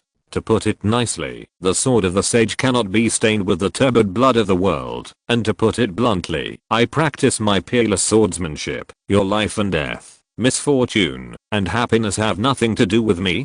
Go and have fun. I have to say, this is really arrogant. I just don't know if this rule is related to the Wuang sword art, the predecessor of Wuji sword art. Anyway, Lester doesn't believe that there are really white lotuses in this world. Maybe Wuji sect just has high standards and offers high prices, and is too lazy to deal with petty thieves. What is the specific situation? I'm afraid that only the contemporary Wuji sword Saint Wu and Master knows something. Most of the monkey wine in a clay pot was drunk by Lester. Lester, who enjoyed the wine, couldn't refuse. He took on the responsibility of eliminating the bandits and the village chief's surprise. Since Mr. Lee likes monkey wine so much, I have another jar here. When Mr. Lee leaves, you can take it away. It's all a thank you gift from Wuji village for Mr. Lee's elimination of thieves for the people. Then I will obey your order. It was late at night, and the Ye couple rejected Lester's willingness to help. The couple personally cleaned up the dishes and left, giving Lester enough courtesy as a distinguished guest. Although there was a calculated element in it, the village chief Ye did not make Lester, the murderous knife, feel annoyed at all. He used 2 jars of monkey wine to bet on Lester, whose strength was unknown. In Lester's opinion, Ye was not talented enough to be the village chief of Wuji village, whether in vision, courage, or means. After sleeping with the little fox in his arms all night, Lester had breakfast at the village chief's house early the next morning, and went to suppress the bandits alone. Watching the young man holding the little fox go away, Minna finally suppressed the ripples in her heart. After calming down, there was a layer of worry between her eyebrows. Yay, let me say, you took out 2 jars of monkey wine for this matter. Can this Mr. Lee really do it? Ye also restrained his smile and looked very serious. Minna, to be honest, I have seen many strong people and many superiors in my life, but I have never seen someone like Mr. Lee. He gives me a more dangerous feeling than Master Wu Yun. He is much younger than me, but I can't understand him at all. Moreover, he has a daughter who is suspected to be Vastaya. Do you know what this means? Minna's eyes widened. Could it be that Mr. Lee's age is much older than his appearance, and his real identity is Vastaya? But I didn't see his beastly characteristics. That's the problem. Ye took a deep breath and exhaled slowly. Mr. Lee is definitely a fake name. He may be the legendary Zyra Ui. Only Zyra Ui can stay young forever and have no beastly characteristics. Only Zyra Ui can mate with wild beasts and give birth to offspring in the form of wild beasts. That airy. I'm afraid it's really the offspring of Mr. Lee and a female fox. Human and fox? Then, how can they give birth to a child? The middle-aged woman was dumbfounded. Going to bed with a candle was shy enough. The woman's simple mind could not imagine the scene described by her husband. To take a step back, even if he is not the legendary Zyra Ui, he dared to travel alone with the smart little fox. His strength must not be underestimated, otherwise he would not have taken out Liao's purse. Liao was killed by Tishanyu's group when he went out of the mountain. Now Liao's purse appears in Mr. Lee's hand, and Mr. Lee's robe does not have any blood or signs of fighting. It can't be that Tishanyu's people took the initiative to give Liao's purse to Mr. Lee, right? It must be that Tishanyu's people robbed Mr. Lee and were easily crushed by Mr. Lee with his strength, and then Liao's purse was collected. There is only this possibility. Therefore, Tishanyu's group of bandits will never be Mr. Lee's opponent. I'm very good at judging people. There is no need for him to lie to someone like Mr. Lee. I just hate that those people in Wuji sect have forgotten their ancestors and really think they are hidden sages. Even the village is unwilling to come down the mountain to help. It's really hateful that we have to find outsiders to deal with dozens of wild thieves. Ye's words revealed the increasingly weak relationship between Wuji village and Wuji sect. Minna could only sigh silently. Life had to go on. At dusk, Ye and his wife saw Lester, who had returned to the village. They thought Lester had gained nothing that day and were about to greet him, but they saw Lester throwing out a bloody sack. From the dull sound, there were quite a few round things in the sack. The couple looked at each other and were shocked like other villagers. This sack didn't look like it was filled with cabbages. Facing the nervous eyes of the Wuji villagers, Lester smiled. These are the bandit leaders of Tishanyu. I have already burned the others. It shouldn't cause plague. It only took half a day.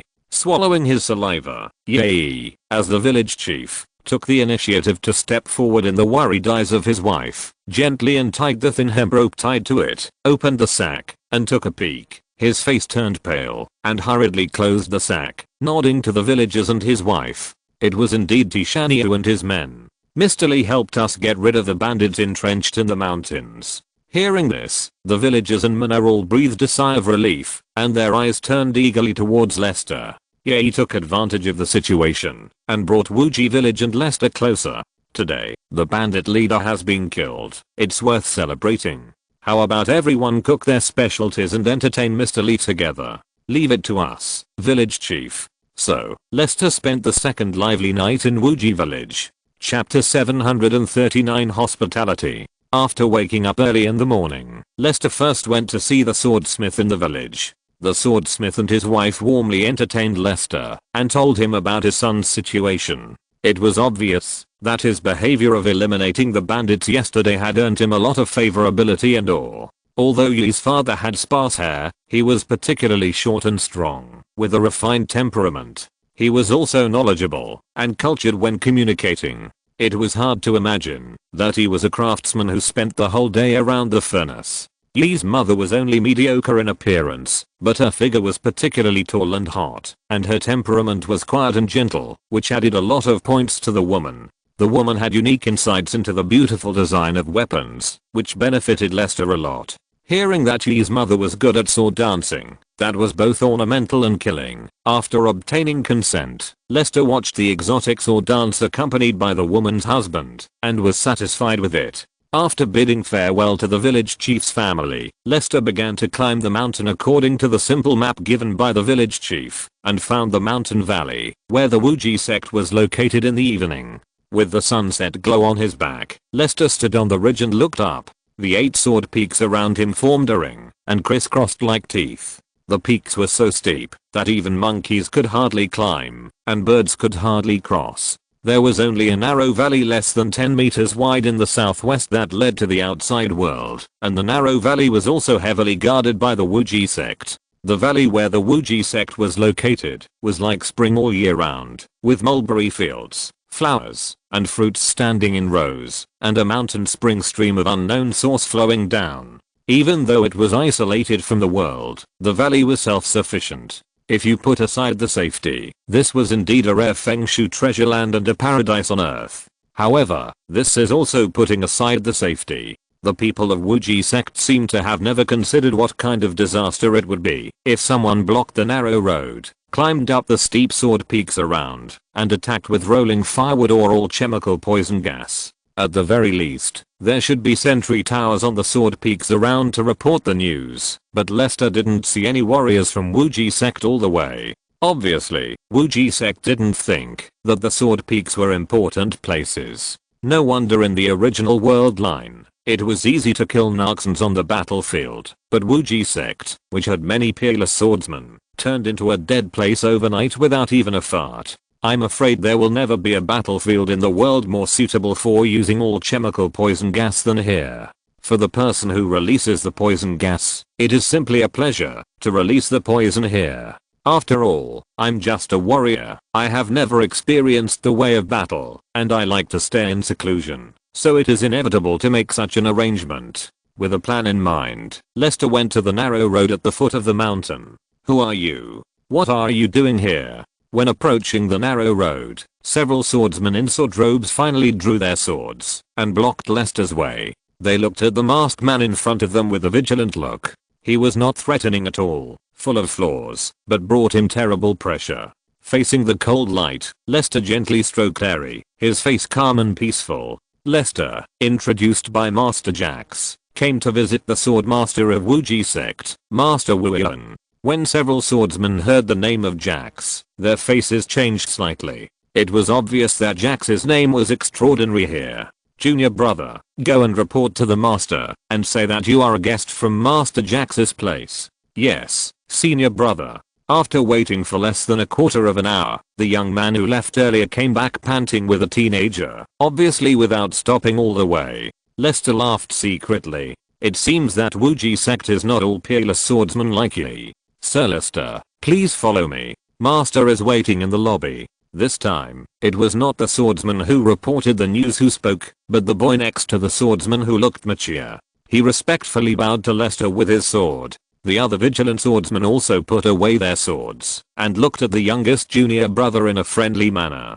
Lester asked with a smile, "What is the name of this handsome young man?" "It's just one word, Yi. You can call me Yi." "I see." Although Yi was a little surprised at the attitude of the visitor, he was unwilling to ask more about the distinguished guest. He took Lester through the village and the ancestral temple, and came to a wooden temple in the center of the valley. He reported and stood behind the master, continuing to act as a front. In the lobby, Wu Yuan was leisurely brewing tea. He turned his head to look at the guest who walked into the lobby. He calmed down on the Vastaya mask, and pointed to the empty seat at the opposite table. "I'm a guest when I come. Sir Lester, how about having a cup of oolong tea first and then talking? Lester sat down with a smile. The guest should follow the host's wishes. Please. The spout of the teapot was tilted 3 times, and when it was 7/10 full, a cup of fragrant tea was pushed in front of Lester. This was a gift tea. Under Wu Yuan's gaze, Lester slowly picked up the teacup and shook it slightly.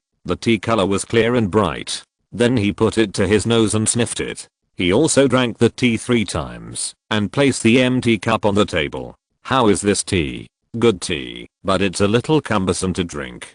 It's not as refreshing as a glass of water. Hearing this, Wu Yuan's face became more solemn. He used the teapot to fill the empty cup in midair, leaving no more than 3/10 of space, and the tea spread to the mouth of the cup without leaking. As long as it was shaken, the tea would overflow. Since Lord Lister likes to be refreshing, then I will get straight to the point. I wonder what kind of relationship Lord Lister has with Jax. Lester directly picked up the teacup and drank the tea that was about to overflow steadily. His movements were calm and smooth, and he didn't leak a drop of tea. This silent confrontation stunned Yi, who was standing by. It was the first time for him to see someone drinking tea with murderous intent. My dear friend, I also know that the reason why Wuji sect chose to be independent from the world is because of Master Jax, but I don't know how Master Wu Yuan thinks of Master Jax. Wu Yuan's expression became more solemn after the young man in front of him spoke out the origin of Wuji sect. Yi pricked up his ears and was curious about the weapon master of Ionia for the first time. His master had never told him these things. You are just a defeated general. How dare you talk about the real master? Just stay away from him. With a sigh, Wu Yuan drank the tea himself. Let the past be the past. Sir Lester, I can see that you are definitely not an ordinary person. After all, the things that have been going around in circles are not suitable for us. Why don't you tell me the real purpose of your visit this time? Lester smiled. At first, I was just curious about how Master Lan Kai's school has changed since then. After that, I eliminated a group of uncontrolled bandits in the mountains near Wuji village, so I wanted to chat and see the Wuji way. Yi came from Wuji village. Why did Wuji ignore the villains around and let them do evil? Isn't this against the way of chivalry? Wu Yuan said lightly, a little surprised by Lester's intention. It's just the ancestral precepts. The development of Wuji has gone through several twists and turns. It is not easy to take root here. It is easy to cause disasters if you kill people indiscriminately. It is better to study swordsmanship in this beautiful place and explore higher martial arts attainments under the lonely and clear moon. It is also a great thing in life. Thinking of the special terrain of Wuji sect, Lester actually felt that this was very reasonable, but Lester didn't believe that the Ionian parliamentarians would let Wuji sect's sharp knife go back into the sheath safely.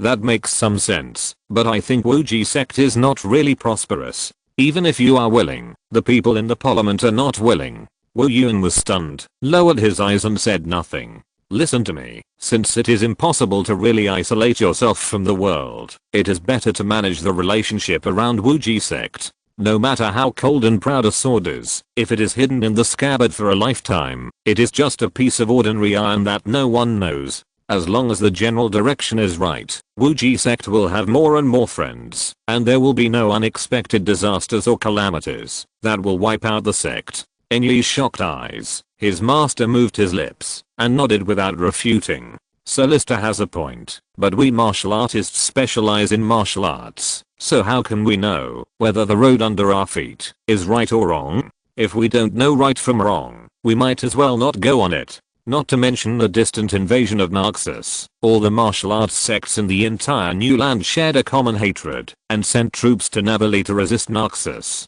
As Ionians, they should do so, but Naxos is a big country in the western continent, and the Ionians are scattered.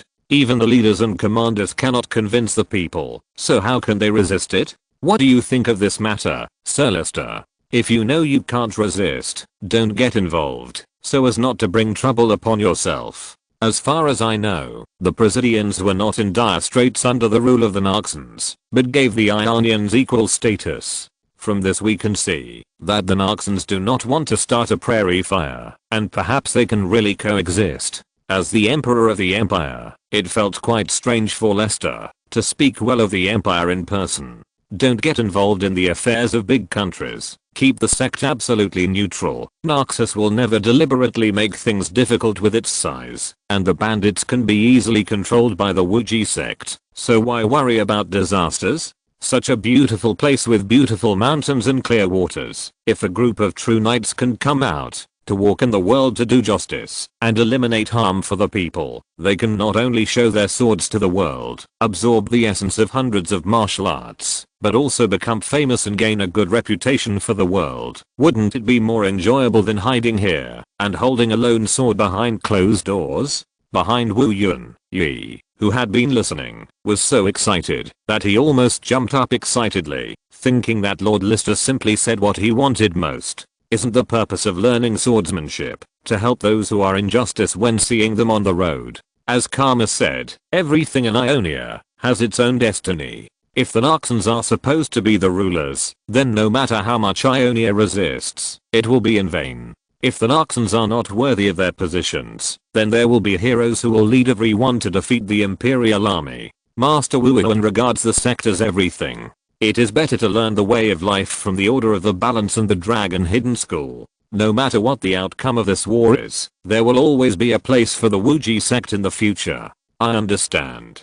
I don't know if Wu Yuan has listened to it. Since Wu Yuan said so, Lester can only say this. It just so happens that there is a sword testing ceremony these 2 days. So Lister might as well stay in the Wuji sect for 2 days. Then you can see the Wuji way. How about it? Then I will trouble the master to arrange it. With a slight smile, Wu Yuan turned his head and looked at his favorite student behind him. Yi, you will accompany me for these 2 days. Except for the forbidden area of the sword cave, the Wuji sect will let Sir Lister go all the way. No offenses allowed. Do you understand? Yi stepped forward and bowed his head. Yes, master. Distinguished guest, please follow me. Just call me Mr. Lester. Through chatting with Yi, Lester gradually got a better understanding of Wuji school. The Wuji school's concept of Wuji is completely different from the Taoist concept of Teikai Yin and Yang. In Wuji school, Wuji is just another description of speed in stillness, stability in speed. Wuji swordsmen also pursue fast swords, rather than the broad concept of balance of yin and yang. 3 gives birth to all things. Its architecture naturally does not pay attention to the Taoist style, such as Wuji gives birth to Taiji. Taiji gives birth to Liangai. If you look down from the air, the valley is oval in shape. The center of the focus is naturally the Wuji Hall, which is the most important hall in the entire sect, and contains the unique sword skills of the past dynasties. In addition, all the buildings are built around the Wuji Hall. The buildings in the middle building circle have specific martial arts functions, such as the martial arts field, the weapon pavilion, the medicine room and the rejuvenation room. The outermost layer is planted with farmland and fruit trees, raising chickens, dogs, and beasts. The toilets for relieving themselves are also in the outermost circle, which can achieve the most basic energy circulation, enough to ensure that the land will not dry up and become barren. The sky of Wuji sect always gets dark quickly. Under Yi's leadership, Lester went around Wuji sect, and the sky became dark, drowsy, and humid. After a while, the dulling sky began to drizzle, and from time to time, a few strong dog barks were heard. Under the eaves of the house, a number of dim and bright waterproof oil lamps soon lit up. Raindrops hit the blue bricks and tiles, making a ticking sound, and flowed into the river along the ditches. The swordsmen who came and went, held up oil paper umbrellas and swords and walked forward. Lester, who was in the alley, was distracted for a moment, and then he blended into this quiet place with the breeze and light rain. The beauty of this artistic conception is really hard to describe in words. Looking back and taking a deep look at the beautiful scenery like an ink painting, Lester used his hands to wipe the rain from the ends of his hair, hugged the sleeping Ali in his arms, and followed the young master into his temporary residence. Knowing that the master was testing the visitor's idea, Yi decisively arranged the visitor's residence in the double house where he usually lived. As a young swordsman who was noticed by the Wuji sect, Yi's residence was superior among all the residences of the Wuji sect. Moreover, he usually lived alone, which made it less troublesome to clean up and tidy up, and he really did move in with his luggage. Mr. Lister, are you satisfied with this place? Chapter 740 Master Darlan lost his freedom. Lester was of course satisfied. He even suspected that the reason why he was treated so well was because Wu Yuan had begun to doubt his true identity. I have traveled in the Runeland for many years. Such a treasure land is rare. No wonder I heard that Wuji swordsmen rarely go down the mountain. Most of them like to practice swordsmanship in the mountains. Hearing this, Yi smiled stiffly. In fact, the brothers still want to go down the mountain more often, but the master doesn't want to. However, with the advice of the master, maybe the master will change his mind. Lester heard Yi's true thoughts from these words, and couldn't help but smile. I heard that Master Wu Yuan said that there is no way except the forbidden land of the Sword Cave, but I don't know why the Sword Cave is called a forbidden land. After hesitating for a while, considering that the master deliberately pointed out the location of the Sword Cave, it was just not allowed to enter, not allowed to speak, so Yi explained. As a training place for the Wuji sect, the Sword Cave is not really a forbidden place. The mountain beasts inside are not a threat. The Sword Cave used to be a test that every Wuji sect disciple had to pass after they became adults. But because a person was imprisoned there, the Sword Cave is no longer open, and only people arranged by the master can enter the Sword Cave. Can you tell me about this person?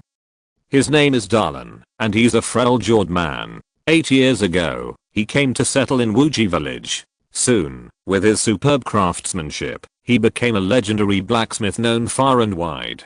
Warriors who came here for his reputation set foot in Wuji village one after another, wanting him to help forge weapons. At first, he did not refuse, and brought unprecedented fame to Wuji village. This was also the main reason why village chief Ye allowed him to settle in Wuji village for a long time. Until 5 years ago, there was still an endless stream of people who came to worship the sword, including some merchants of unknown origin. Master Darlan was so angry that he kicked everyone out. Master Darlan thought that his life had been seriously disturbed, so he took the initiative to go up the mountain to Wuji sect at night to find his master, saying that he wanted to use the Sword Cave to build a secluded and deserted sword making place, and let Wuji sect drive away those who wanted swords, on the condition that 2 swords would be made for Wuji sect every year. The master quickly agreed, and announced to the public that Master Darlan had left Wuji village, and did not let the disciples of the sect know the true whereabouts of Master Darlan.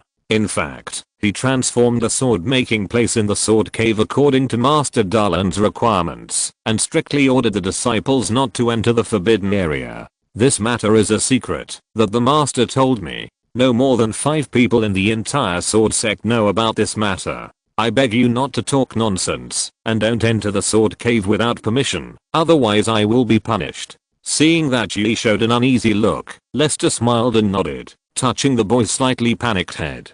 Don't worry, I'm not the type who likes to gossip. I'm just curious this time. If I want to meet Darlan, I'll talk to your master, and won't cause you any trouble. It's okay for a woman, but being touched on the head by another man should have been humiliating. However, Yi found that he didn't hate the man in front of him wearing a half-face mask. Or rather, the wisdom and secrets of the man named Lister made him dare not act rashly, but rather flattered and secretly excited. This feeling made Yi lose control a little, and he asked a question that he would never ask normally. Mr. Lister, I don't know why you always wear this Vastaya mask and the little silver fox in your arms. Are you a Vastaya? I do have a connection with the Vastaya, but I don't wear this mask because of the Vastaya. After finding the lock, Lester gently took off the mask. When the beautiful face that could not be described in words appeared in front of him, Yi felt his breathing stagnate and his heart pounding. The boy could only quickly look away.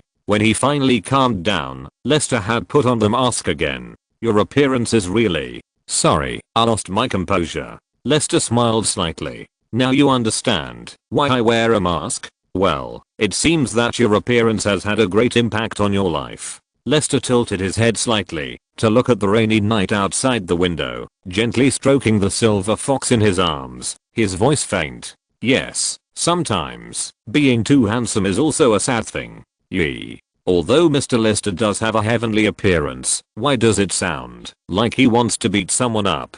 Speaking of which, what's the matter with the sword test in 2 days? This time, Yi couldn't explain the matter entrusted by Councillor Tazi of Xi'an province, so he had to refuse clearly. Sorry, Yi can't make the decision on this matter. If you are interested, you may ask Master. The next day, Lester visited Wu Yuan again, stating that he had a relationship with the Lu family, a believer of Orn, and asked to meet Dalan. Hearing this, Wu Yuan didn't want to offend Lester, who had an unknown origin, and didn't make any promises. He only said that he would bring the message to Master Dalan, and it was up to Dalan to decide whether to meet or not. This meeting was a pleasant surprise, and Lester didn't force it. He decided to let it go, but he never thought that Wu Yuan would bring news about Master Dalan in the afternoon. Yi himself had a connection with Dalan, and he received martial arts guidance from Dalan when he was a child, so he was naturally qualified to enter the Sword Cave.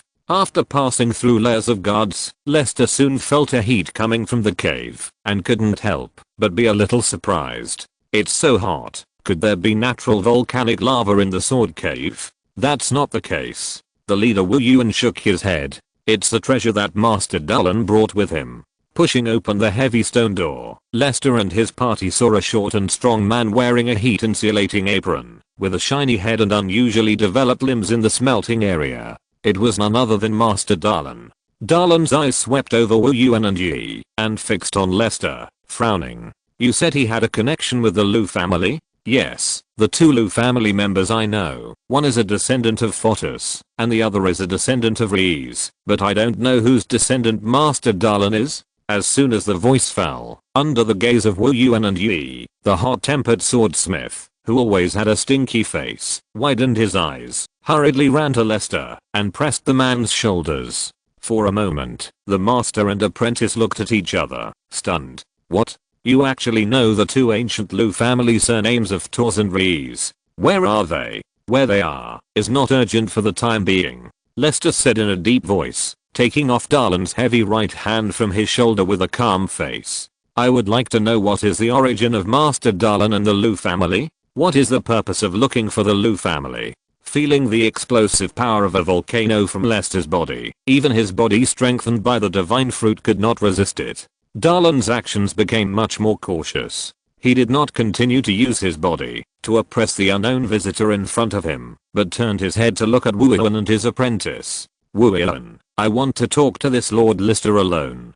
Dalan said that Wu Yuan naturally had no reason to watch, so he had to leave the room with his apprentice, and watch Dalan close the stone door with his own hands. Seeing the uncertain expression of his master, Yi did not dare to say anything more, so he had to stand quietly by the side. Back to the furnace, Dalan and Lester looked at each other.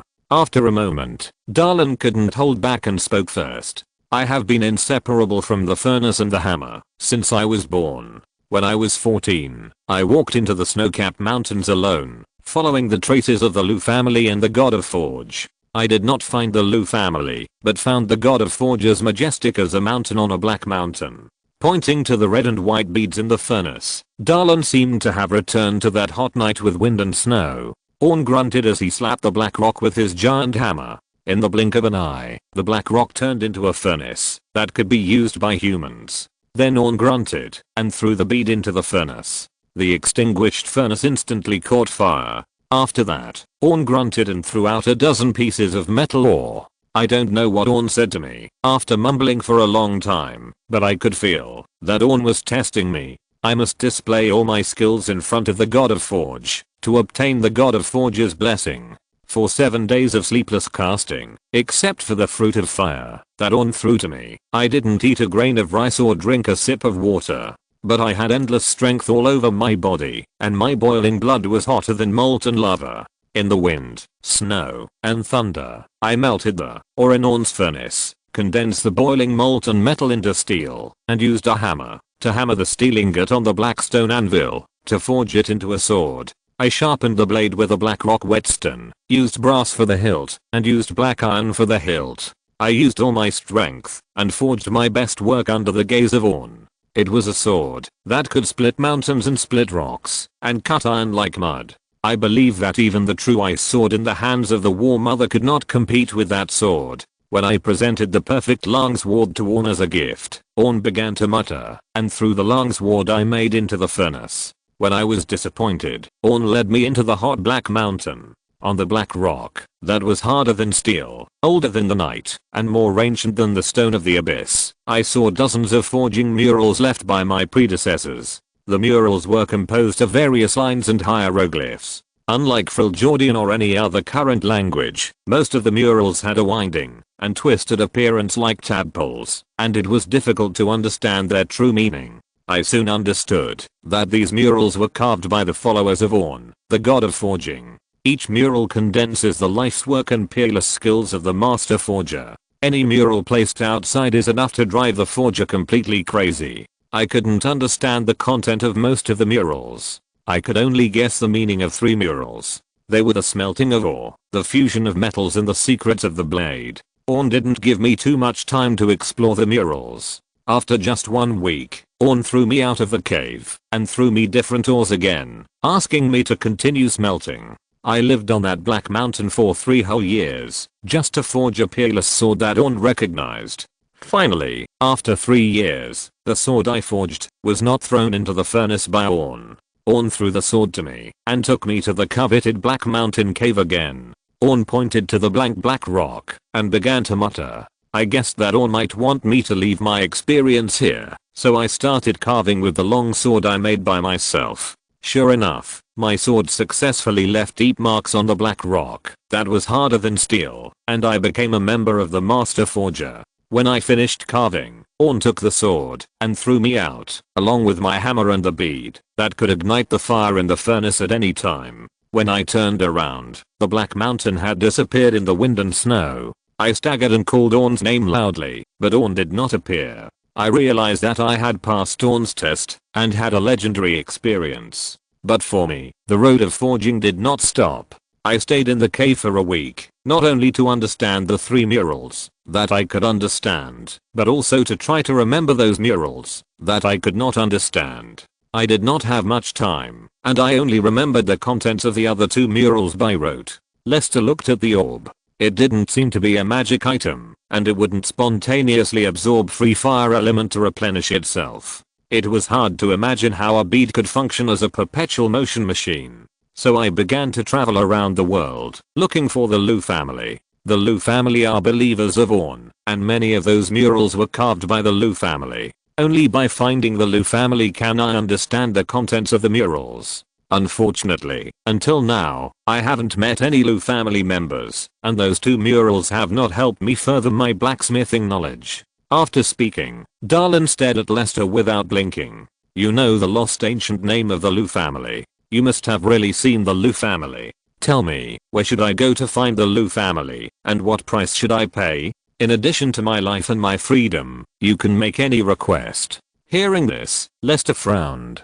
Since you are not a Lu family member, how do you know the significance of Fotis and Rees? A mother-in-law told me 3 lost surnames of the Lu family. Otherwise, I would not know the secrets of the Lu family. Since you can accurately say these 2 surnames, you are not a liar. Even in Freljord, the Lu family has become an ancient legend, not to mention in such a remote land of the first birth. Lester was silent. He did not expect that Darlin was not a Lu family, but an apprentice trained by Orn himself. I can let you meet the descendants of the Lu family, and even let the Lu family help you crack the secret of the mural, but I also have my own requirements. Please speak. Your sword is absolutely not allowed to show its sharp edge to the Narxan Empire. This is too big a statement. Darlin dare not guarantee it at all. After all, he is just a swordsmith. As for whether the swordmaster uses the sword to cut Dalmatians or kill Narxans, it has nothing to do with him, and he can't control it. This, I can't guarantee. Then join the Narxan Empire. You will become the Imperial Swordsmith of the Empire, and all forging resources will be poured into you. Darlin took a deep breath and looked at the young man in front of him again. You actually said such a thing. Who are you? Lester took off his mask, his expression solemn and majestic. I'm Lester, the Holy Emperor of the Narxan Empire. Darlin, tell me your answer. Darlin, with a look of horror, subconsciously took 2 steps back. If I disagree, what will you do? I will not tolerate a legendary blacksmith who is not under the control of the Empire, so your forging journey will end here. Then, what about Wuji village and Wuji sect? In order to keep the secret, everyone here will die for you. It seems that I have no other choice. I promise you. Can you give me some time to deal with the relationship with Wuji sect? Okay, I will leave you a token. Within 1 year, take the token to the Immortal Fortress, and all the conditions I promised you will be counted.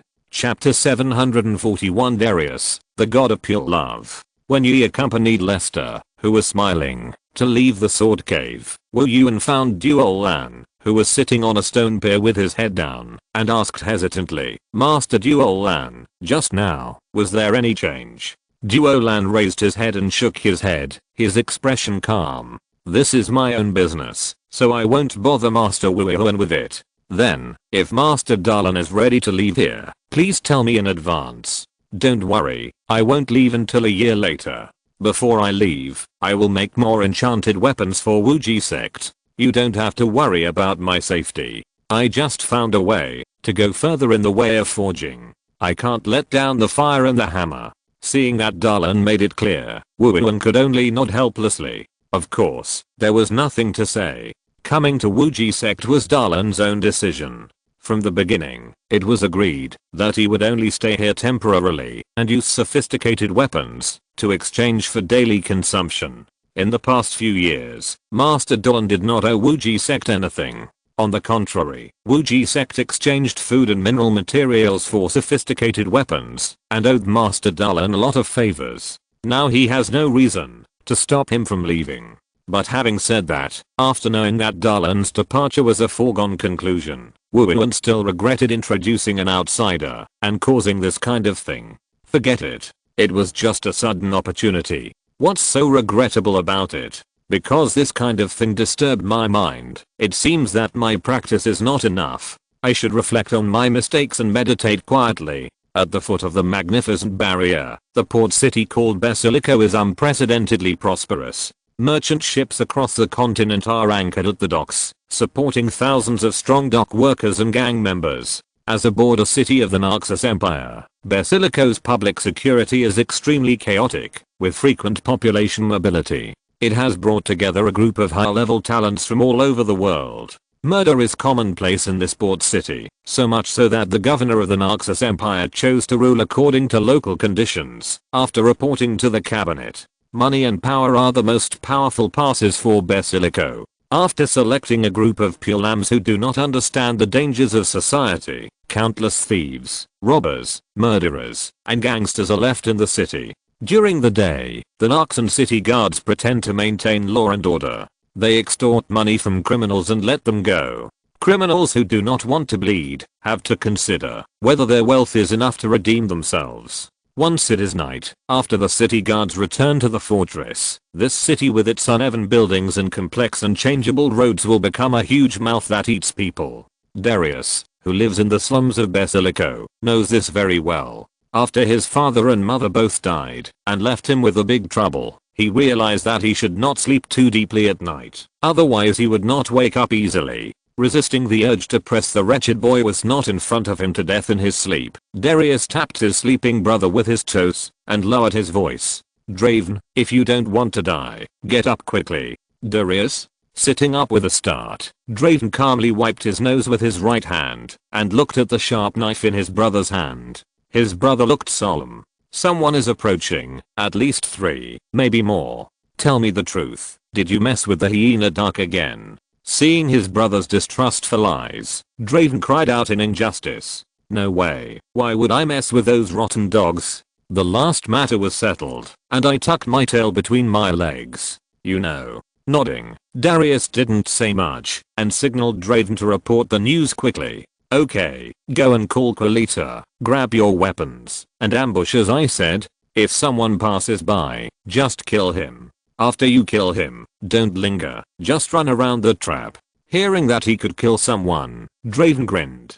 Okay. After Draven crouched and left, Darius used a strip of cloth to wrap the handle of the sharp knife tightly around his right hand to prevent it from slipping off during the fight. After wrapping the handle, Darius began to do the final inspection. It was called a sharp knife, but it was actually just a thin iron bar that he found and sharpened it, and then clamped it on a cylindrical wooden handle with nails. It would get loose if he was not careful. Fortunately, the most thing he did was to check the weapon, so there would be no problem at this time. Although this weapon is simple, it can make a big cut on the body. If the bleeding cannot be stopped, you can only wait for death. It is more useful than some blade knives. If it's not the hyena, who else could it be? Hearing the footsteps getting closer and closer, Darius was not prepared to fight against many people head on, so he crouched and retreated. It is rare to find intact doors and windows in the slums. Broken and cluttered things are rare treasures in the slums.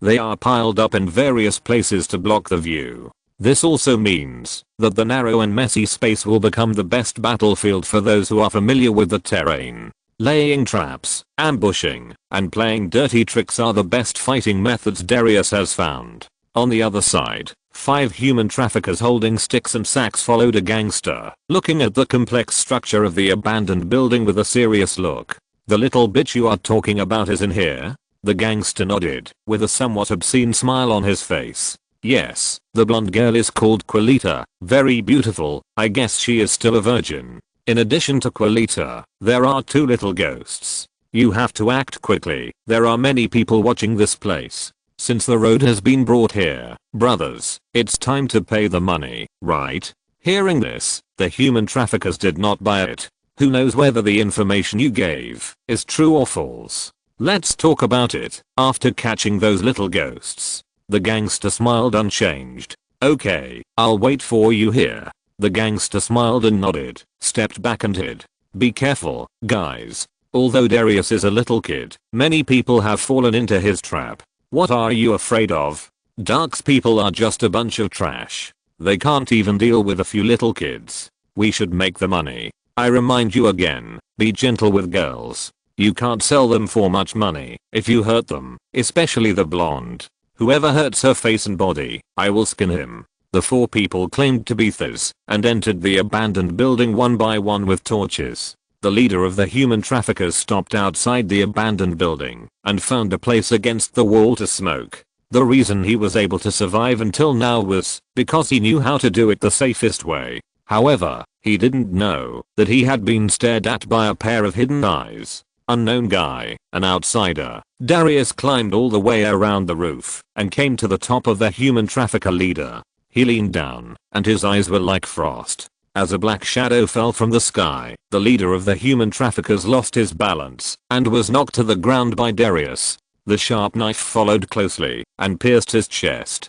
The leader of the human traffickers widened his eyes, and the smoke from his mouth slowly flowed out with blood foam. He wanted to make a sound, but his mouth was tightly covered, so he could only make a whimper unwillingly. Not ready to give the enemy more time to talk nonsense, Darius pulled out the sharp knife and stabbed the man a few more times, completely stabbing him into a bloody hole, and he died directly. After searching his body, Darius found a 12 centimeter long dagger, a bag of tobacco leaves, a pipe and 2 silver coins. He didn't mind the blood-stained bag. Darius stuffed the things back into the bag, put it on his back, and went back to the abandoned building again. After Darius left, the hyena gangsters came out of the darkness and spat a mouthful of thick phlegm at the corpse that was still dead. "You looked down on us. I thought you were so awesome. After all the information you collected, this is the result. Idiot. Your life here is only worth 2 silver coins. I won't take it. There are plenty of people who will." At the same time, in the abandoned building, at the corner of the stairs, Draven had just used the stone hammer in his hand to smack the head of the trafficker who was lying on the ground. He smiled and smashed the watermelon pulp everywhere. After that, he slapped the buttocks of the 3 people under the stairs with a smirk. "Damn. The 3rd one got caught. There's a trap on the ground. Don't hold back. This kid dared to kill him. Kill him first." Seeing that the kid was provoking them, the 3 traffickers also became ruthless. They rushed up the stairs and were about to use the wooden hammer in their hands to smack Draven, who was slapping their buttocks. At the other side, there was a sound of the rubber band loosening. Snap.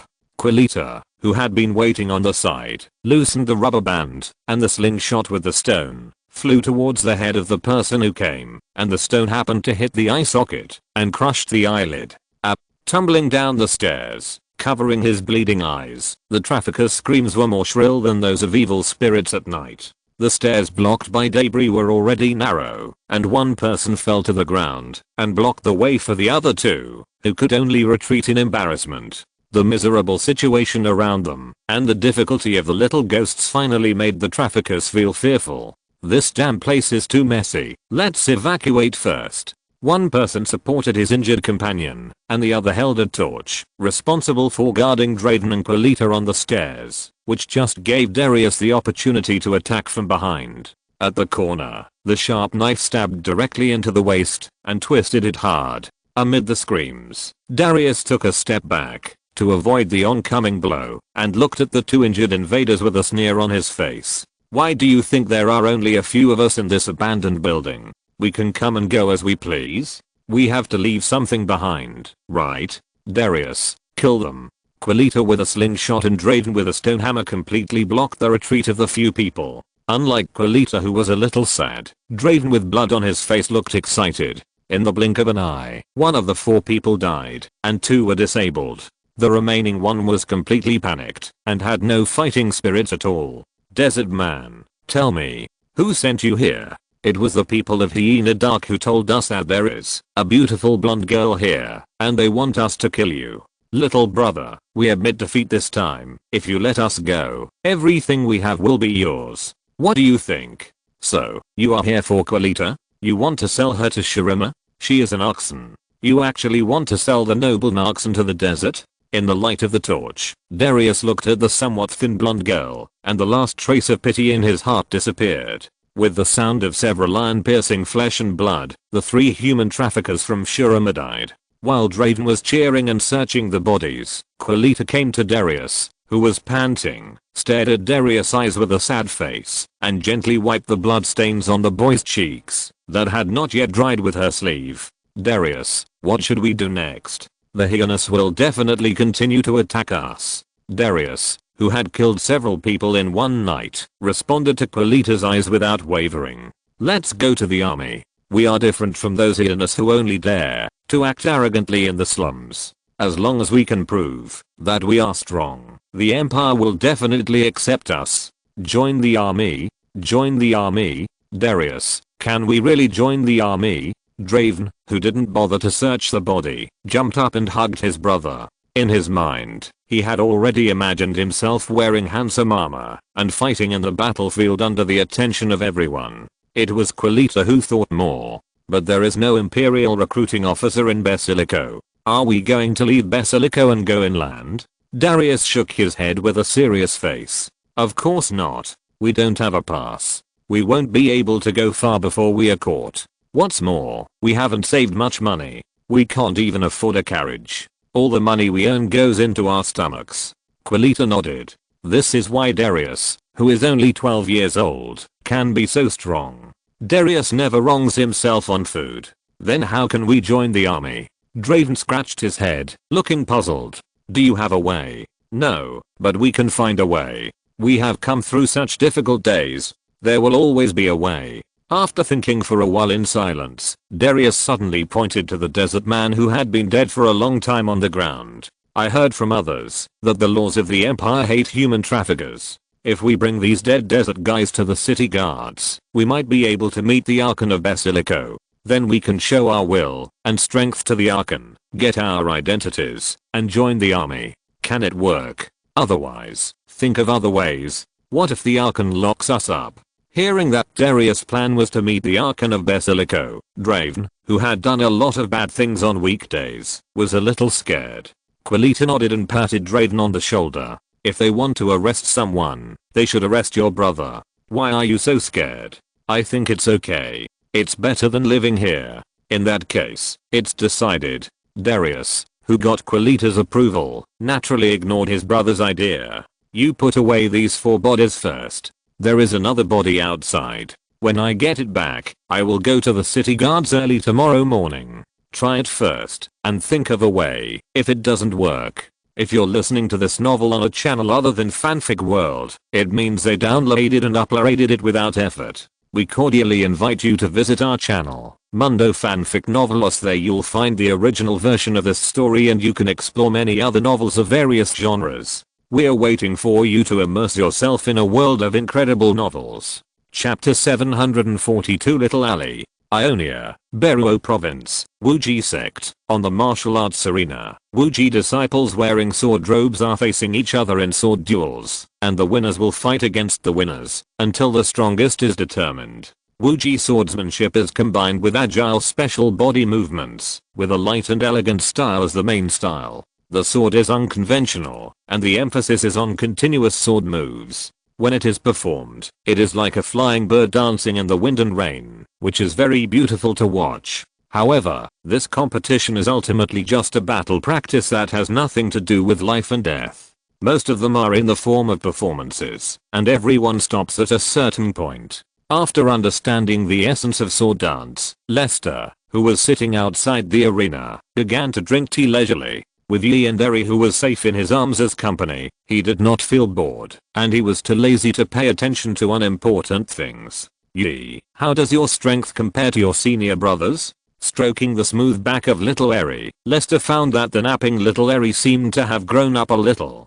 The young master who was accompanying him looked at his master who was sitting and talking in a low voice with Taisuke, a member of the Beru Council, and said calmly, "In the usual competitions, Yi only has a slight advantage, and he won by luck." Knowing that Yi is humble and cautious by nature, Lester would not really believe Yi's humble words. "I want to know what the meaning of learning sword is to you. I once visited your father in Wuji village at the foot of the mountain. They had high expectations of you since you were a child, but you have been up the mountain for several years and have never come down to meet them. In addition to missing you, your father is also very concerned about your inner thoughts. I will leave the mountain after the sword test ceremony is over. If you have anything to say to your parents, I can also bring it to you." The young master looked ashamed and lowered his head without giving a direct response. "Mr. Lee, please tell my loved ones that my thoughts have never changed. I was just trapped for a while because of the strict rules of the sect.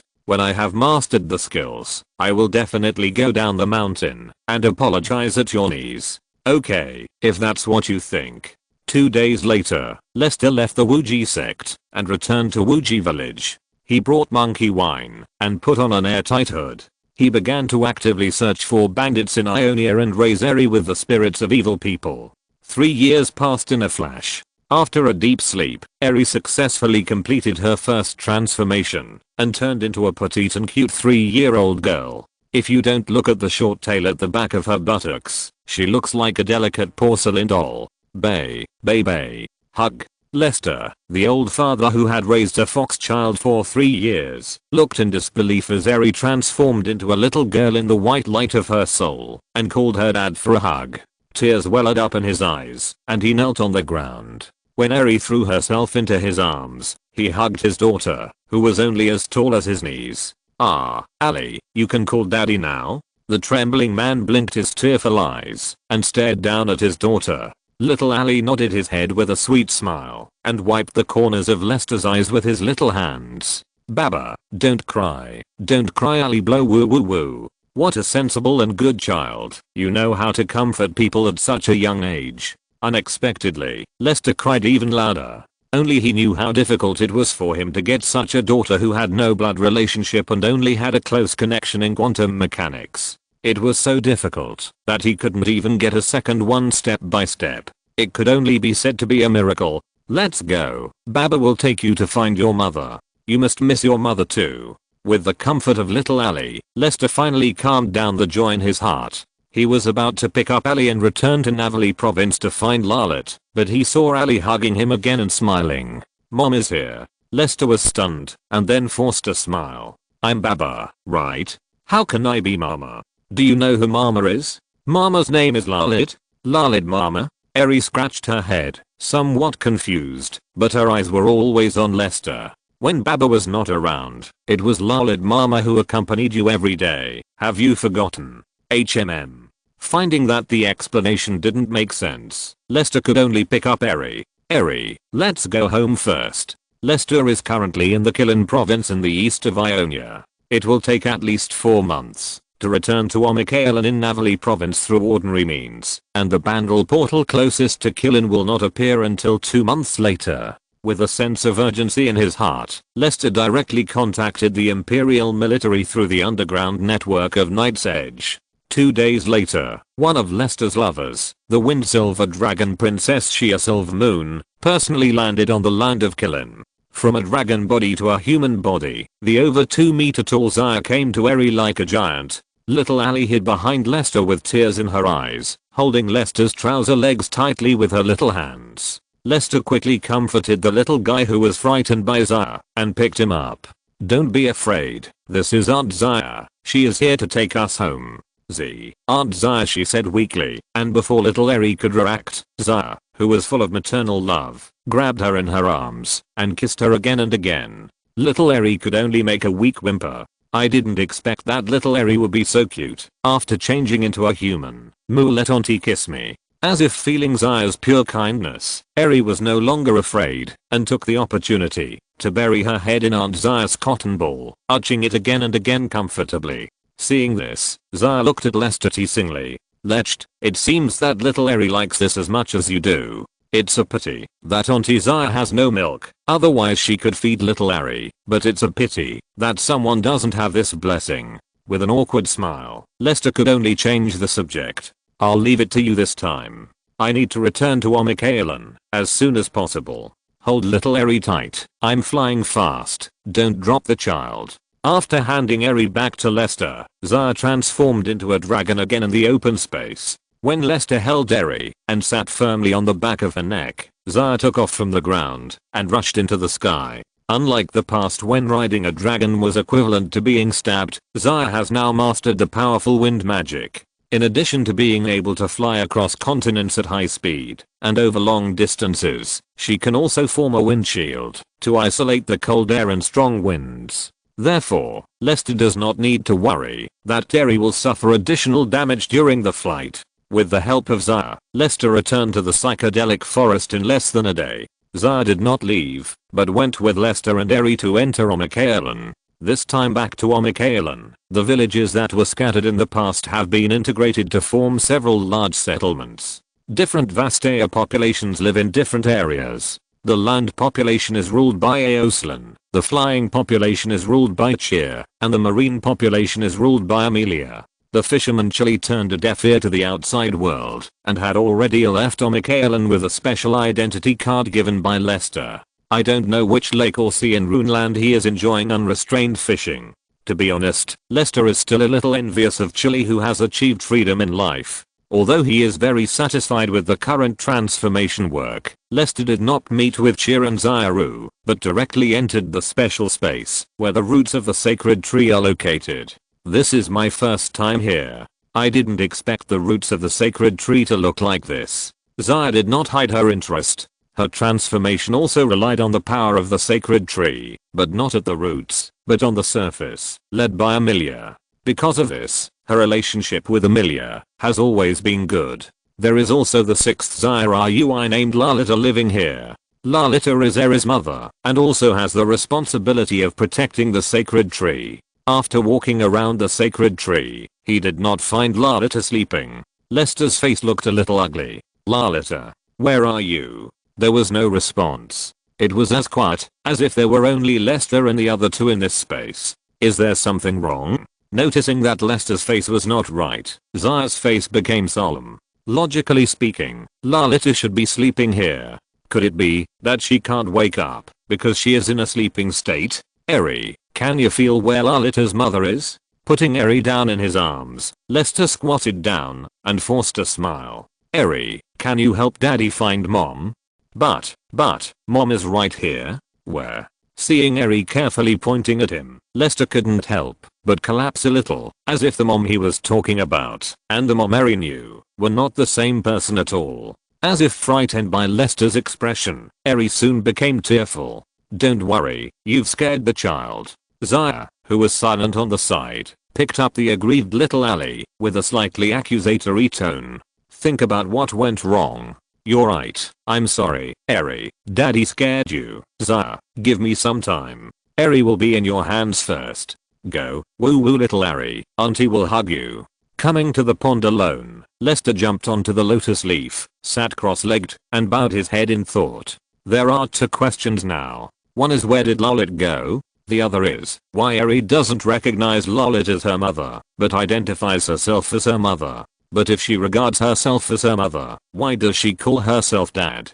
Could it be that in Eri's eyes, I'm both a father and a mother? Lester sighed softly, and he didn't believe that things were so simple, although he had indeed been both a father and a mother over the years. Or, in Eri's eyes, Lolit is not a mother. There is someone else who is the mother, and she is in my body. Jenna and Evelyn are not here. Wait, could it be that Irina who has become a life rune is in my body? He was shocked by his own speculation. After calming down, Lester felt that this possibility was very high. The reason why he could not have offspring with a woman was nothing else, but because Irina, who had become a life rune, used all her vitality to strengthen her body, turning his essence into a banlang root granule, so much that he could give it to anyone to drink, but it could not enter the soul. Faced with this situation, Lolit thought of a way to bypass the essence of life, that is, to use the power of the sacred tree to directly reconcile from the soul level, so that he and Lolit's own essence can be integrated, and then use the sacred tree to nurture the twin essences to construct the body. In a sense, Lolit used the sacred tree to create life, which only God can do, and Lolit also said that the vitality in his body is the most perfect energy to promote Eri's growth. When Eri was still a bud, he was locked in the sacred tree as a biochemical reactor to provide vitality. If it is from this level, it is reasonable for Eri to regard Alina, who provides vitality for him, as his mother. But what is Lolit to Eri? Thinking of this, Lester felt that he had grasped the key point, so he left the lotus leaf and found the little Eri who was playing a drawing game with Ina. Dad. The aggrieved Eri hesitated for a moment, but still opened his arms to Lester and let Lester hold him up. The sensible Eri made Lester regret his loss of composure just now. Have you figured it out? Throwing away the stick used for painting, Ina glanced at Lester. Maybe I have some ideas. Smiling at Zaya, turning to look at Eri, Lester asked in the gentlest tone possible. Mom has always been here with Dad, right? Yeah. Seeing Eri nod her little head, Lester carried Eri to the roots of the sacred tree and pointed at the sacred tree. What is this tree mother who gave birth to Eri? Tree mother? Eri was stunned for a moment, but shook her head with a confused look on her face. Lester was not in a hurry and asked step by step. Does Eri remember the memory of living here? At that time, Eri was still sleeping in the little flower bud, growing up quickly with the help of the tree mother. Dad, Eri doesn't remember. The little guy looked a little distressed. Is that so? Then what can Eri remember? Where did Eri see her father? This time, Eri gave a fairly clear answer. In the forest. After asking a few more questions, Lester was sure that the forest Eri was talking about was not Omakalan, but the psychedelic forest. Eri didn't even have any memory of the Forget-Me-Not Garden and the Dream Tree. Lester suspected that something went wrong with Eri in the Forget-Me-Not Garden, but he took good care of Eri in the Forget-Me-Not Garden, and Pansagiana, who was guarding the Dream Tree, didn't seem to really choose to commit suicide, and the possibility of attacking Eri was very small. If there was no problem in the Forget-Me-Not Garden, it might be that Lolit had done something, but now Lolit's life and death are unknown, and Eri is ignorant, so it is difficult to investigate. At this point, Lester can only put this mystery aside. Let Aunt Zaya play with you here. Daddy is going out to do something. Eri, be good and obedient, okay? Okay. Lester handed the well-behaved Eri to Zaya and decided to talk to Zayaru and the others. Chapter 743 Hilko feels life is sweet. Lester first found cheer in the settlement of the flying tribe. After a while of tenderness, during the chat, Lester got the news that Oslan had successfully changed his gender. You mean, that romantic guy Oslan really reshaped his body? Not only his body, but also his soul was reshaped by Amelia. She is now called Lostinus, you will understand, if you go and see her. Lazily lying on the feather bed, she looked at the man who conquered Vastea Zairu with his body with a complicated expression. In this way, the entire Vastea was eaten by Lester, and could not escape. Just be prepared to be eaten by Lostinus. After all, strictly speaking, all of Lostinus's desires are concentrated on one point. Well, you know what I mean, right? I won't get involved, so as not to spoil your interest. Taking a deep breath, Lester left the settlement of the Flying Tribe and went to the settlement of the Land Race. The Vastaya in the Land Tribe settlements were the same as those in the Flying Tribe settlements. Both male and female Vastaya were full of curiosity and enthusiasm for Lester, but they only dared to watch from a distance and dared not approach. They gathered on both sides of the road like pilgrims, looking forward to it. Lester had no doubt that, as long as he casually pointed out a Vastaya, the Vastaya would clean himself up and come to his door with a pious look. It can be said that the current Omikaelan can definitely satisfy the fantasy of a certain group of people in the island country. If there is no special power bonus and no restraint, I'm afraid that it will become the Skeleton King of the Three Kingdoms in less than 10 days or half a month. Unfortunately for Lester, if he did not have a stunning beauty like Cher, or a supernatural ability like Syndra, the popular civilian sports would now be nothing more than a spice of life. Walking along the busy village road, Lester soon saw the largest wooden house, and could not help but speed up his pace. Seeing Lester walking towards Zara-Ui's big house, the Vastaya could only lick their lips and retreat regretfully. Aaron. Lester knocked hesitantly when he came to the door, but hurried footsteps were heard from the inside. You're finally here. Let me see you. The door suddenly opened, and a pair of strong little hands grabbed Lester, who was stunned, and dragged him into the room. It turned out to be a plump short girl with big golden waves. Her chest, which was more suffocating than the magnificent barrier, was like the reactive armor of a heavy tank, hanging casually in front of the car body. The heavy reactive armor made every anti-tank rifle eager to make achievements full of determination, to fight to the death. Facing this heroic girl like a proud master, Lester couldn't help but lose his mind. Hey, I've been waiting for you for a long time, you little brat. I thought you forgot our agreement after you didn't come for such a long time. Why are you still standing there? Are you not satisfied with my current appearance, or what? Amelia promised me that you would like me. If you don't like me, I will have to make trouble for Amelia. Damn, I've been busy with work all this time, and I'm almost suffocated. Half coerced and half pushed by the girl to fall on the sofa, Lester finally came to his senses and grabbed the girl's restless little hand. Let me take it easy. Are you Aslan? The girl was stunned, then grinned, revealing a row of shark-like sharp teeth, which made Lester's heart skip a beat. Of course not. Then you are. I'm Lostinus. Who is Aslan? I really don't know him. As she spoke, an impatient look appeared on the girl's excited face. Okay, stop talking nonsense. I see you are ready to go, Lester. I'm just asking you if you want to go. If you don't want to go, I'll go to the Civil War. I'll first kill the Marine tribe of Amelia, and then the Flying tribe of Cher. Then I'll turn Omikaelan into a mess. Let's see how you end it. Don't forget that the Land tribe is the biggest force in Omikaelan. These words can still vaguely see some of the characteristics of Aoslan. With Lalit as a precedent, he doesn't have any psychological burden at this point. Originally thought that Lostinus was just a hungry wolf, and it would be full after feeding, but I didn't expect Lester to directly poke the great shark's lair. This unique war lasted for a whole week without sleep, and the newly built houses were reduced to ruins. Lester had to devote all his strength to make the tireless Lostinus murmur, enough big brother, let me go. After dealing with the problem of the Land tribe, Lester dragged his slightly tired body to the area where the Ocean tribe lived. Although the inland sea of Omikaelan is in the inland of Navali province, the sea trench is connected to the abyss of the outside world. Strictly speaking, the trench is the second way to enter and exit Omikaelan, but no one except the Ocean tribe can cross the dark abyss. Over time, no one mentioned the abyss.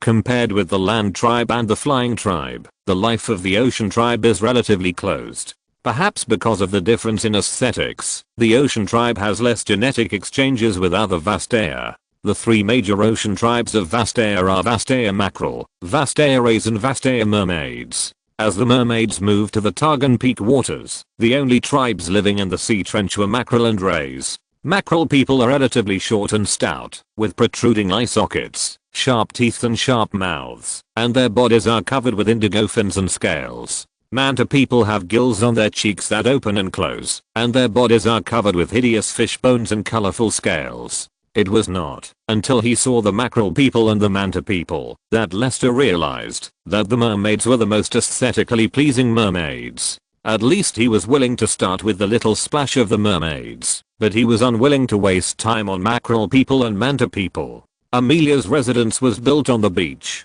Lester was surprised to find that Amelia's residence had a feeling of a beach hotel. You are here? It seems that you are quite satisfied with Losterness. This is good. I can save a lot of trouble. When Lester found her, the young 3-no cat girl was wearing silk underwear similar to a bikini and basking in the sun on a lounge chair. This guy was actually the most leisurely one among the three. You know how to enjoy life. You need to get more sun after your body has been reshaped. Otherwise, you can't expect a cat man like me to go to the sea every day to patrol the Murloc territory. It's enough for me to make these arrogant Murlocs understand what the Noxus Empire is. Otherwise, you can try to deal with the old chief of the Mackerel and Ray people. Maybe you can get a group of thugs in the sea.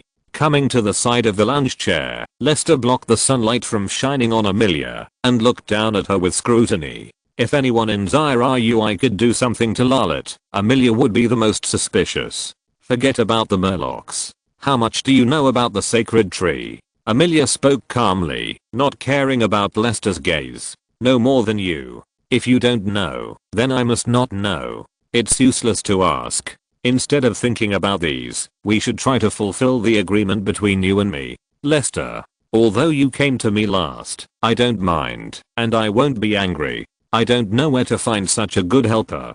Be content. Amelia sat up and left a place for Lester. Lester hesitated a little. He always felt that he had been too passive these days and didn't even have a bit of manliness. What if he was eaten, taken, and bitten by these Zyrau every day in the future?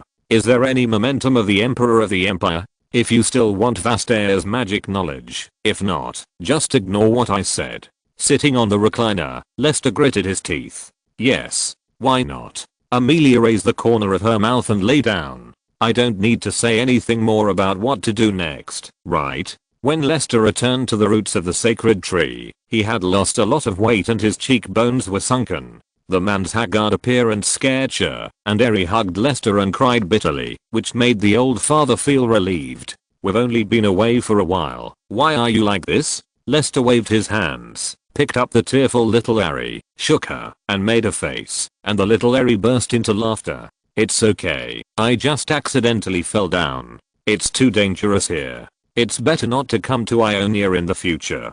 Shia. After a week of rest, Lester recovered. Without saying a word, he rode Shia away from the terrible place pronounced as Omikaelan and written as the soul-eating demon cave, and then left the land of the firstborn without looking back. At this point, Lester just wanted to live a peaceful life without being disturbed by women for a few days, and let Eri, who was already 3 years old, receive some necessary preschool education, mainly to get along with people and make some good friends. It is not a good idea to send Eri to Fidlit to receive the aristocratic education of the imperial princess now. His strength and power are strong enough, and there is no need to let Eri bear unnecessary pressure, let alone let Eri sacrifice herself for politics. This is also the treatment that only Runeland with extraordinary power can have. Only by giving Eri a complete childhood that is neither noble nor humble can Eri truly grow up.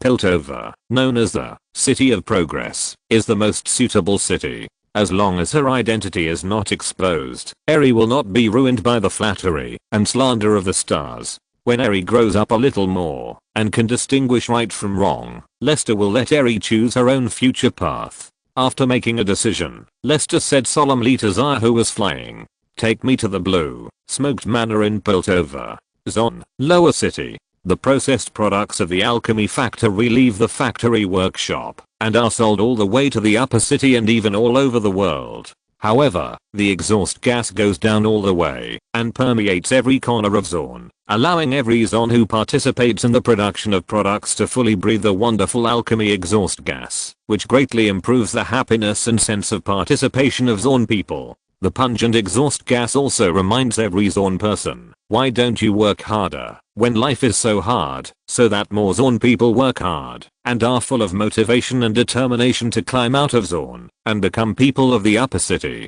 Most Zorn people believe that, as long as you work hard enough, you can leave Zorn and become a Skinner who enjoys the sun and sea breeze. The young man named Hilko also thinks so, and works so hard, but the direction of his efforts is slightly different from that of the workers in Zorn. The workers are begging for food from the factory owners, while he is competing for food with the factory owners. Since his father died in the factory due to work, but the alchemist baron did not give him any compensation, and his mother was seriously ill, because she had no money to treat her illness, and was not eligible to pass the Sungate Bridge, she coughed to death in bed. He knew that the road ahead of him would be more deadly than the poison in his lungs. It was so deadly that, if he took a wrong step, all his efforts would be wasted, including his life. Fortunately, he had a good brother he could trust who was willing to share the suffocating pressure with him and take revenge. Turning his head and glancing at Vander, who was fighting bloody battles with the alchemist baron's bodyguards downstairs, Hilko took a deep breath and put on his white linen gloves. He knew that Vander would not buy him much time, so he had to do his best in the shortest time, and what he had to do now was to get enough information from the alchemist baron who killed people without blinking an eye to strangle him. In less than a second, the young man with a thin face straightened his body, restrained the unconfident worry on his face, and tried to make his facial expression colder than the steel that wasted youth and blood and sweat in the factory. Patting his clothes, Hilko signaled the worried gangsters to leave, walked a few steps to the alchemist baron VIP Black, who was tied to the chair with ropes, and took out a scalpel from his pocket to save people. As the title said, VIP Black's body was thin and long, and his cold eyes narrowed like a VIP spitting out its tongue. Even among the alchemist barons who were famous for exploiting the lower level workers, Black was a well-known figure. Not only the living, but also the dead were not spared. Hilko, I can tell you that, if you are here for the compensation from your father, I can give you 3 times the compensation. After all, you have gone to such great lengths to come to me, which proves that you are not a wimp.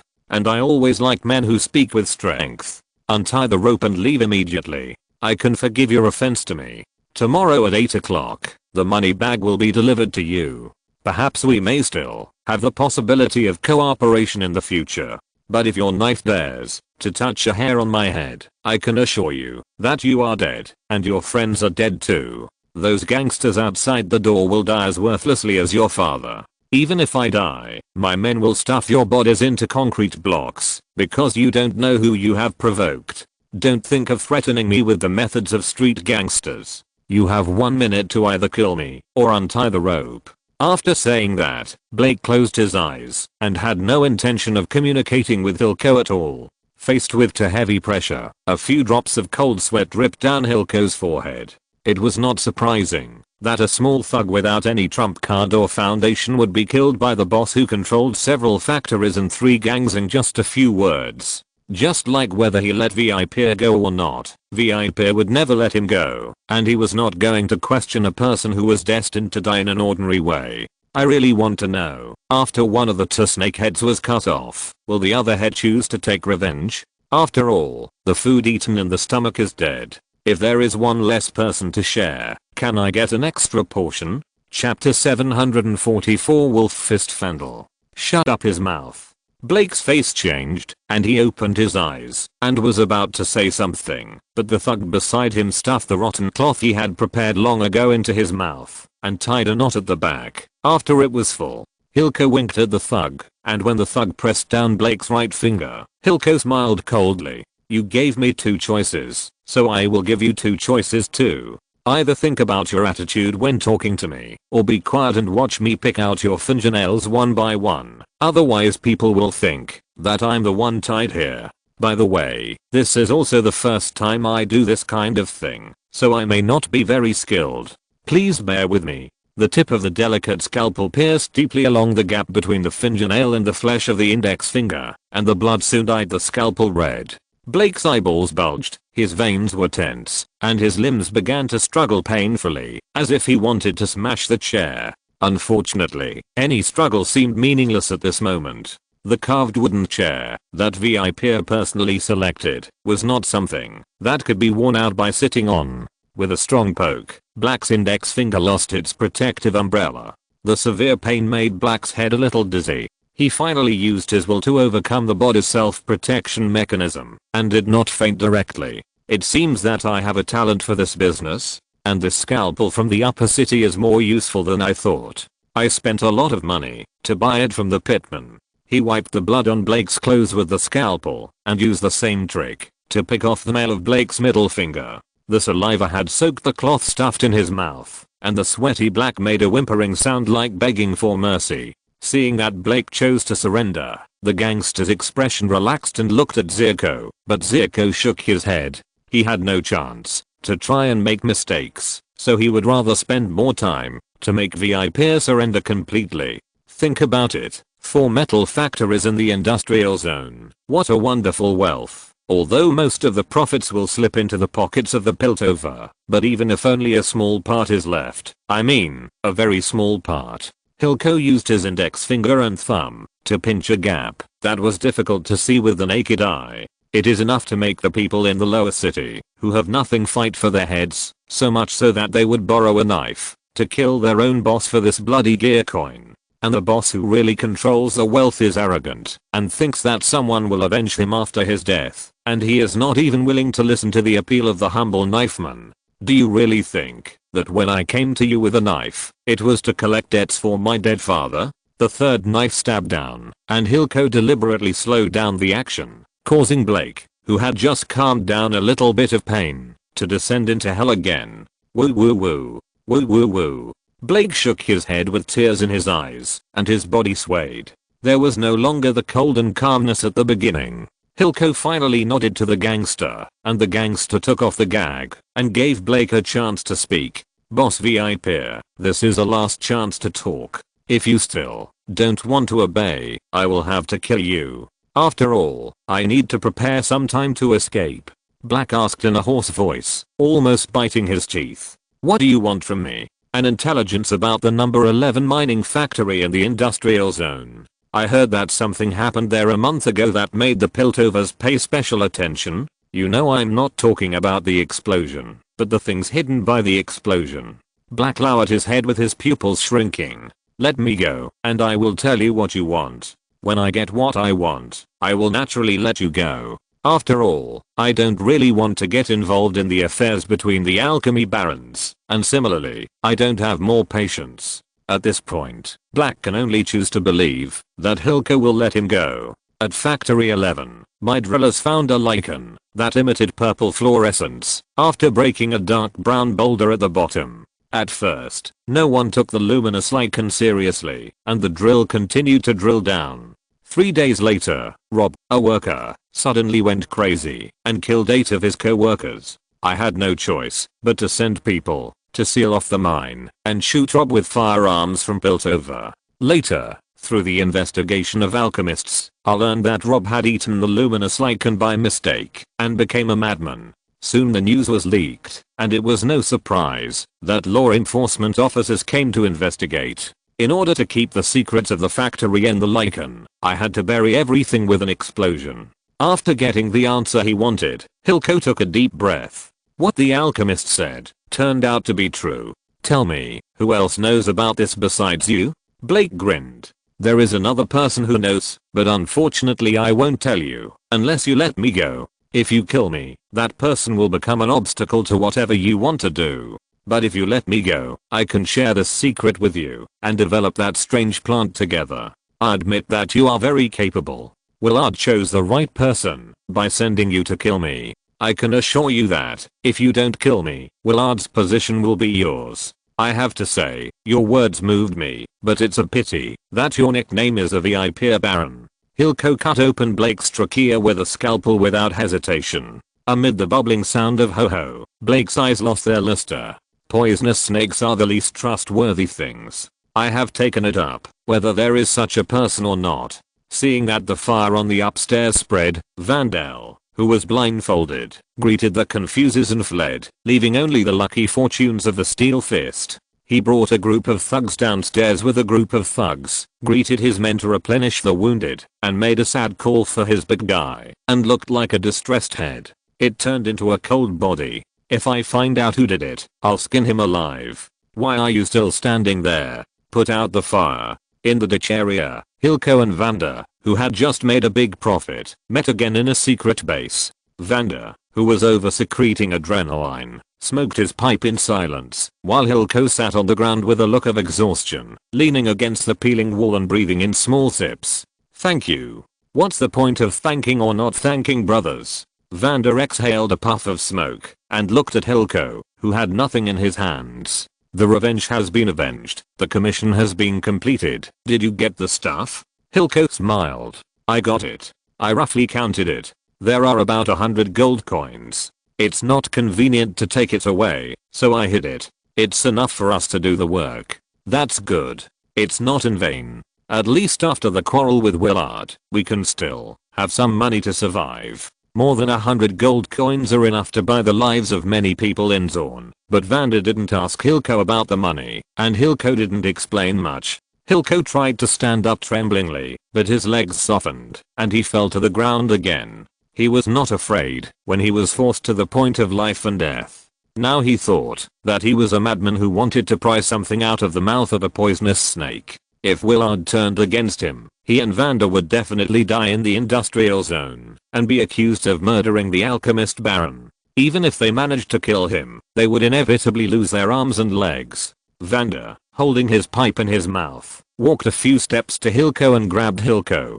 Hilko put his arm on Vander's broad shoulders. It must be said that Vander's size gave Hilko a full sense of security. If he had not met Wolffist, Vander, with his small body, Hilko would never have set his sights on the alchemist baron, because that would be courting death. Not everyone can lead a few thugs to stop a dozen powerful thugs. Isn't it just killing someone?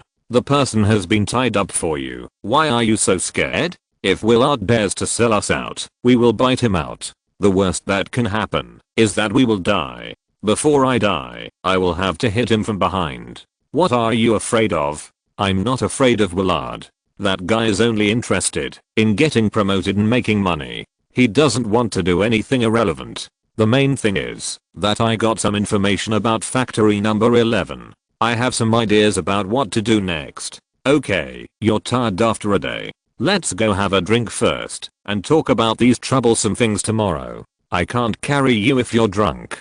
Haha, when have I ever asked you to carry me? Otherwise, use the money to open a tavern first, and then you can sleep directly when you are drunk. We will have a place to stay. We can't sleep in the ditch every day. That makes sense. In that case, I won't have to carry you. The two people, arm in arm, looked very embarrassed, but like winners, they walked together to the most prosperous area in the Gutter district, Zorn Black Alley. Amid the humming of steam and mechanical gears, two figures, one tall and one short, walked into their own home. The death of a chemical baron in Zorn still caused quite a stir in Zorn. For a time, the chemical barons who were lax in their defenses were all in danger and strengthened their security levels. However, the title change of the chemical baron has its own stable rules to follow. No matter how many some people died, as long as it did not affect the money bag of the Piltover master, the law enforcement officers of Piltover would only write a few insignificant reports with paper and pen. However, once it affected the upper families above the chemical barons to make money, the law enforcement officers would take rifles and make the Zorn people bleed. Under Willard's operation, the impact of the death of VIP was suppressed to the minimum, and Blake's legacy and channels were taken over in time. Blake's death did not cause any waves in Piltover. Compared with the lives of the people in the gutter, the people of Piltover pay more attention to the weather forecast. In the Blue Smoked Manor, near the Pilt Canal, in a single family villa backed by mountains and forests, Lester, dressed in formal clothes, is enjoying the cooking skills of the top chef of the Ferris family with his daughter Eri. The 3-year-old little Eri is wearing a custom-made light blue floral dress. Her thick black hair is styled into a cute princess hairstyle by the maid. Her eyelashes like a cat tail leaf fan make Eri's eyes more charming in addition to being cute. Lester is also a little troubled by his daughter's outstanding beauty. I don't know if it is because of his interference that Eri has a perfect body from the beginning. Eri, who is just over 3 years old, has become a girl who brings disaster to the country and the people. What will happen if she grows up? He has long experienced this kind of trouble. Unable to protect Eri in an ivory tower, all he can do is to arrange 4 Nightblade magic assassins to protect her in the dark. And by the way, let Eri wear 5 magic treasures that can resist the attacks of demigods. I just hope that the clever Ali can adapt to the troubles brought by beauty as soon as possible. Dad, look, I have learned to hide my tail after a hiccup. Ali put down her chopsticks and trotted to Lester's side. She grabbed Lester's right hand and shook her skirt. The foxtail had disappeared, but Ali's ears haven't been hidden yet.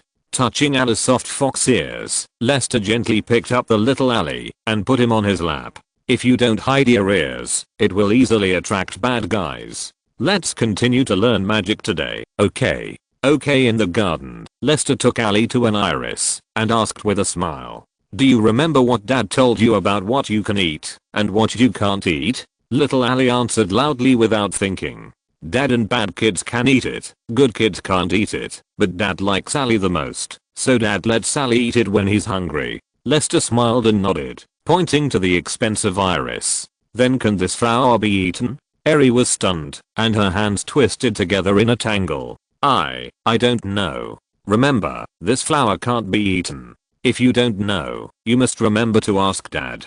Don't eat it carelessly, otherwise Eri will become a bad child, understand? Yeah. Lester let out a sigh of relief. The parenting education during this period of time has begun to pay off. Eri finally no longer looks scary when he sees everyone. He and Eri are not kidding when they talk about eating. Eri can easily suck out the essence from a person's body and can suck a person dry if he is not careful. If Eri's concept is not corrected in time, I'm afraid that humans will be the most convenient prey for Eri. In fact, Lester knows that only he can bear Eri's daily demands. If someone else, he would not survive for a few days. Okay, next, Eri, try to use magic to make this flower bloom. Just use the method I taught you yesterday and use your magic to talk to this flower. Nodding vigorously, little Eri squatted on the grass and pressed his little hands on the petals of the blue rose. Flower, flower, be obedient. Open it. As a soft white light emerged from the palm of Eri's hand. The iris with slightly closed petals slowly opened, charming and beautiful.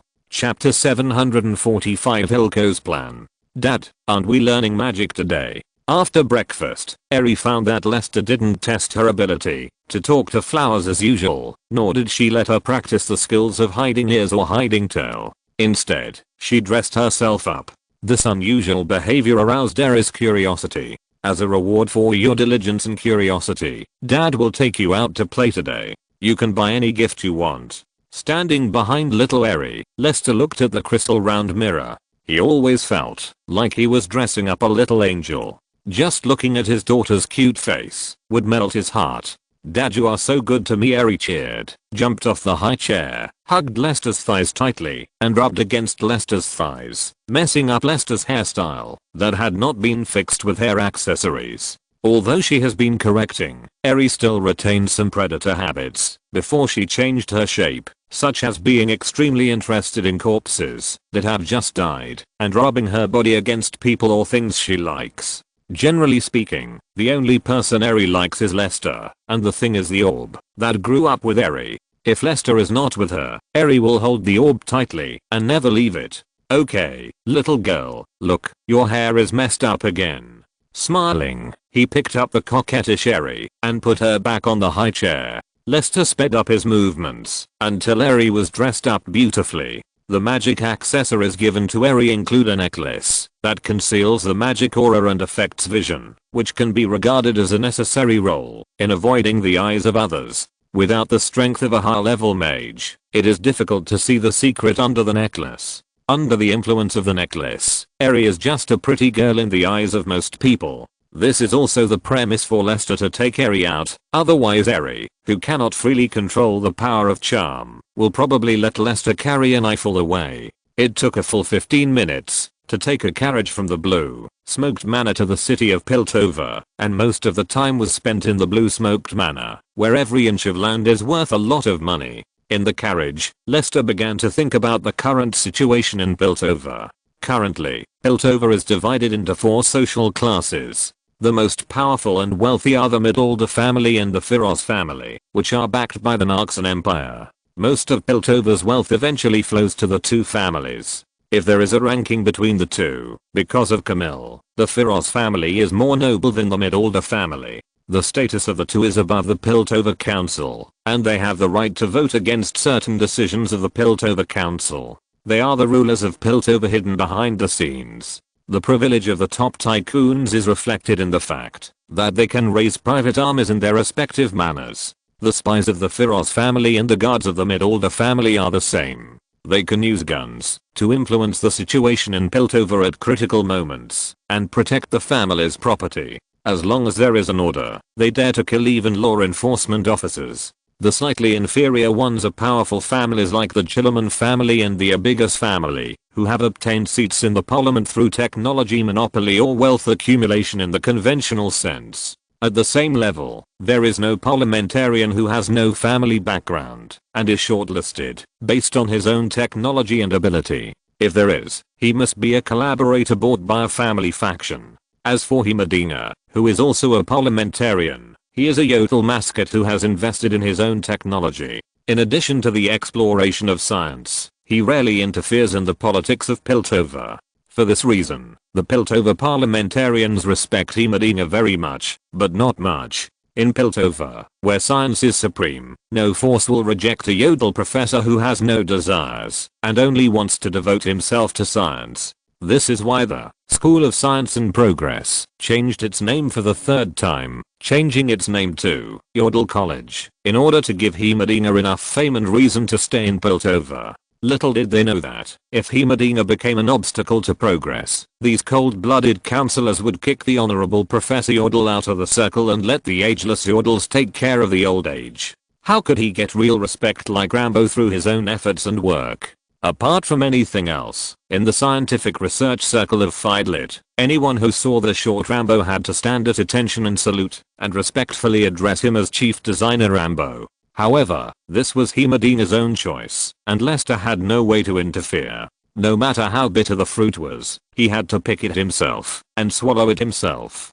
Of course, if Medina really encountered a Waterloo, Lester would not mind helping this stubborn Yodel friend. The third class of Piltover is composed of some small bosses who run shops and workshops in the upper city. Unlike the first two powerful classes who can really influence the development of Piltover, the third class cannot have any effective impact on the future development of Piltover, and it is also the end of the life of most Piltover people. The fourth class is the Piltover people who live in pigeon coops and work for small merchants. Most of them live on the north bank of the Sungate Sea Gate, and a small number of poor people live on the south bank. They have residence permits, and are the main group of Piltover. For the fourth class Piltover people, even if they are poor, they are more decent than the Zorn people who live in the lower city with sewage and waste gas. The fourth class Piltover people are also the lifelong pursuit of most Zorn workers. The funny thing is that most Piltover people will never come into contact with the Firith family and the Mid-Order family in their lives, and they think they are just existences that can be wiped out at any time.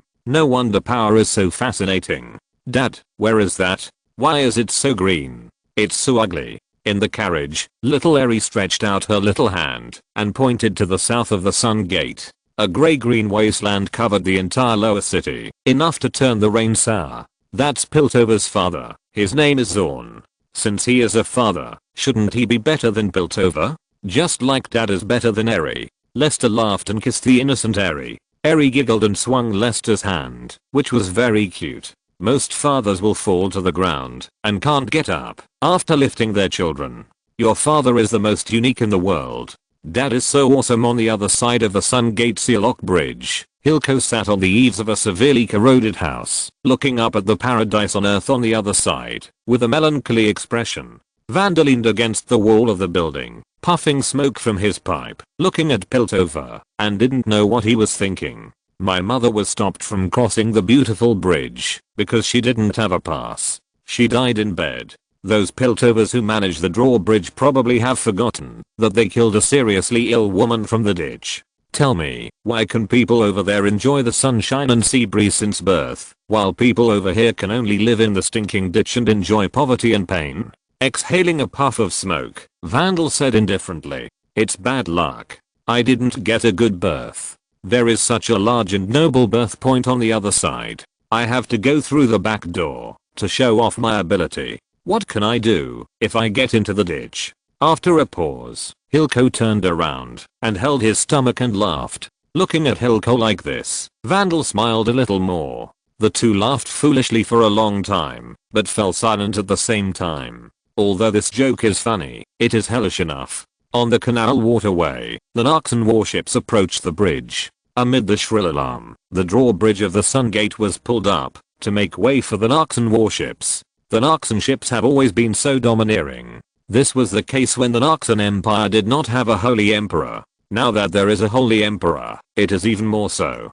If a person can have such a glorious life once, it can be considered that he has not lived in vain. That's right. It's true that we were not born into a good family. The world is so big, but we have to live in the sewers. We deserve this. Hilco stared blankly at the Narxan warships that were showing off their power, and his voice was a little low. But if we were not born into a good family, we can only suffer like this for the rest of our lives. I'm unwilling. Even if I'm the most powerful alchemist baron in Zorn, I can only offer cigarettes to those arrogant law enforcement officers. I have been in the business for a lifetime, stepping on countless Zorn people to get to the top, but in the end I'm still a grandson. How boring it is to live like this. Isn't this what we are doing now? Vandal came to Hilco's side and looked at the waves pushed away by the Imperial warships with hope. Zun is used to being bullied.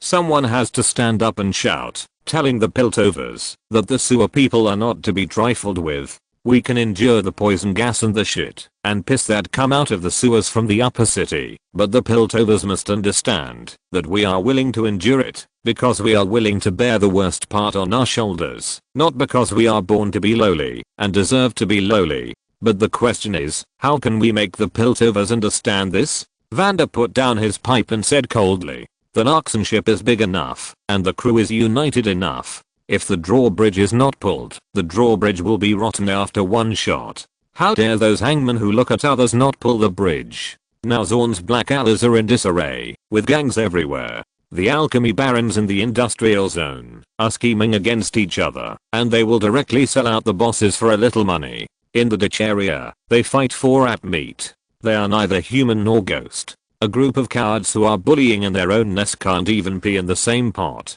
They look awesome, but their urine splits and spit all over each other. They deserve to be bullied by the Piltover. Taking a deep breath, Hilco turned his head and no longer looked at the prosperous upper city or the domineering Imperial warship. At this moment, he only had Wolfist Vandal in his eyes. The wolf's fist plus the fox's brain can definitely do something. You are right. If you want to win the respect of the Piltover, you must first let the Zorn people stand up. The thin Hilco's eyes flashed with determination. Vander, do you remember what I told you about Factory 11? I have a way to get that place, but the premise is that Factory 11 must be turned into an abandoned factory. Vander knew that after Silk learned about Factory 11 from the venomous snake, he had always wanted to use the fluorescent lichens in the mine of Factory 11 to do some research, but Silk did not complete his plan.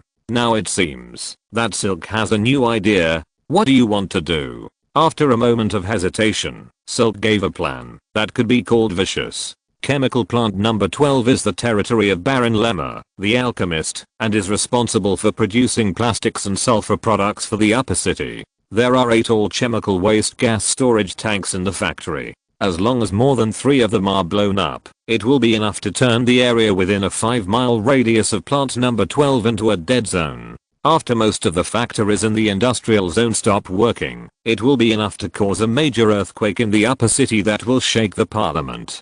3 days later, a batch of detonators and nitro explosives for mining from Lungman will be transported to Bergen via the Sun Gate. The anchorage time is enough for us to act at night and steal a batch of detonators and explosives. After blowing up chemical plant number 12, Baron Lemmer, the alchemist, who is questioned by the upper city, will inevitably track down the murderer under pressure from the law enforcement officers in the parliament, and will not hesitate to start a barren war for this. With a little guidance, Willard, who has just come to power, will become an excellent target for Lemmer to act. No, it should be said that even without our guidance, the greedy Lemmer will never miss the opportunity to act on Willard. By then, Willard will not be strong enough, and he will definitely recruit thugs from the Black Alley. Who doesn't know the name of Wolf Fist Vander now? Our chance will come at that time. With the help of Willard, we will definitely have a chance to seize factory number 11. At that time, factory number 11 and factory number 12 will become the main battlefields of the two alchemy barons.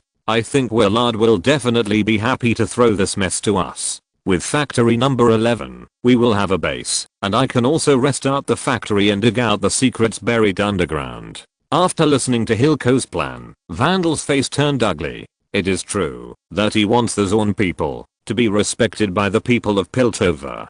Perhaps this process will be accompanied by necessary bloodshed and sacrifice, but there is a bottom line. Blowing up the alchemy factory has undoubtedly exceeded his acceptable bottom line. On weekdays, the exhaust gas that has been filtered is enough to infect most Zorn people with diseases. If the alchemy tank is deliberately destroyed to release the poison gas, how many people will die by then? Although the method is good, I think it is not appropriate. We can't control how far the alchemical poison gas will spread and how much harm it will cause to innocent people. Is there no other way? Vander, this is the best way, and it is also a necessary sacrifice. Hilco sighed, his voice calm. Now we are nameless and without status. Can you fight alone? Can you fight 10 people alone? Can you fight 20 good fighters? If you use gentle means, I'm afraid that you may not be able to eat in the Black Alley in 10 years. Every growth must be bloodshed. If you want to accomplish great things, you must know how to sacrifice. Never let weakness dominate our will. Brother, this curse has continued since the establishment of the Sun Gate. It was Zorn who built the City of Progress with life and blood. Now, if we want Zorn to go further, we must bleed. Hilco stretched out his right hand, staring at Vander silently, waiting for Vander's decision. In a trance, Vandal seemed to hear countless coughs. He couldn't tell where the coughs came from. Perhaps it was a child in the gutter area, or an old man in the dark alley, who was relying on a ventilator to keep alive, or a worker in the alchemy factory who used his health and time to exchange for a little charity from the factory owner. Seeing Vandal's hesitation, Hilco spoke again. Let's do this together, Vandal. Only if we unite can we do this, and let the Piltover know what respect is. Waking up from countless coughs, Vandal saw the lofty Piltover.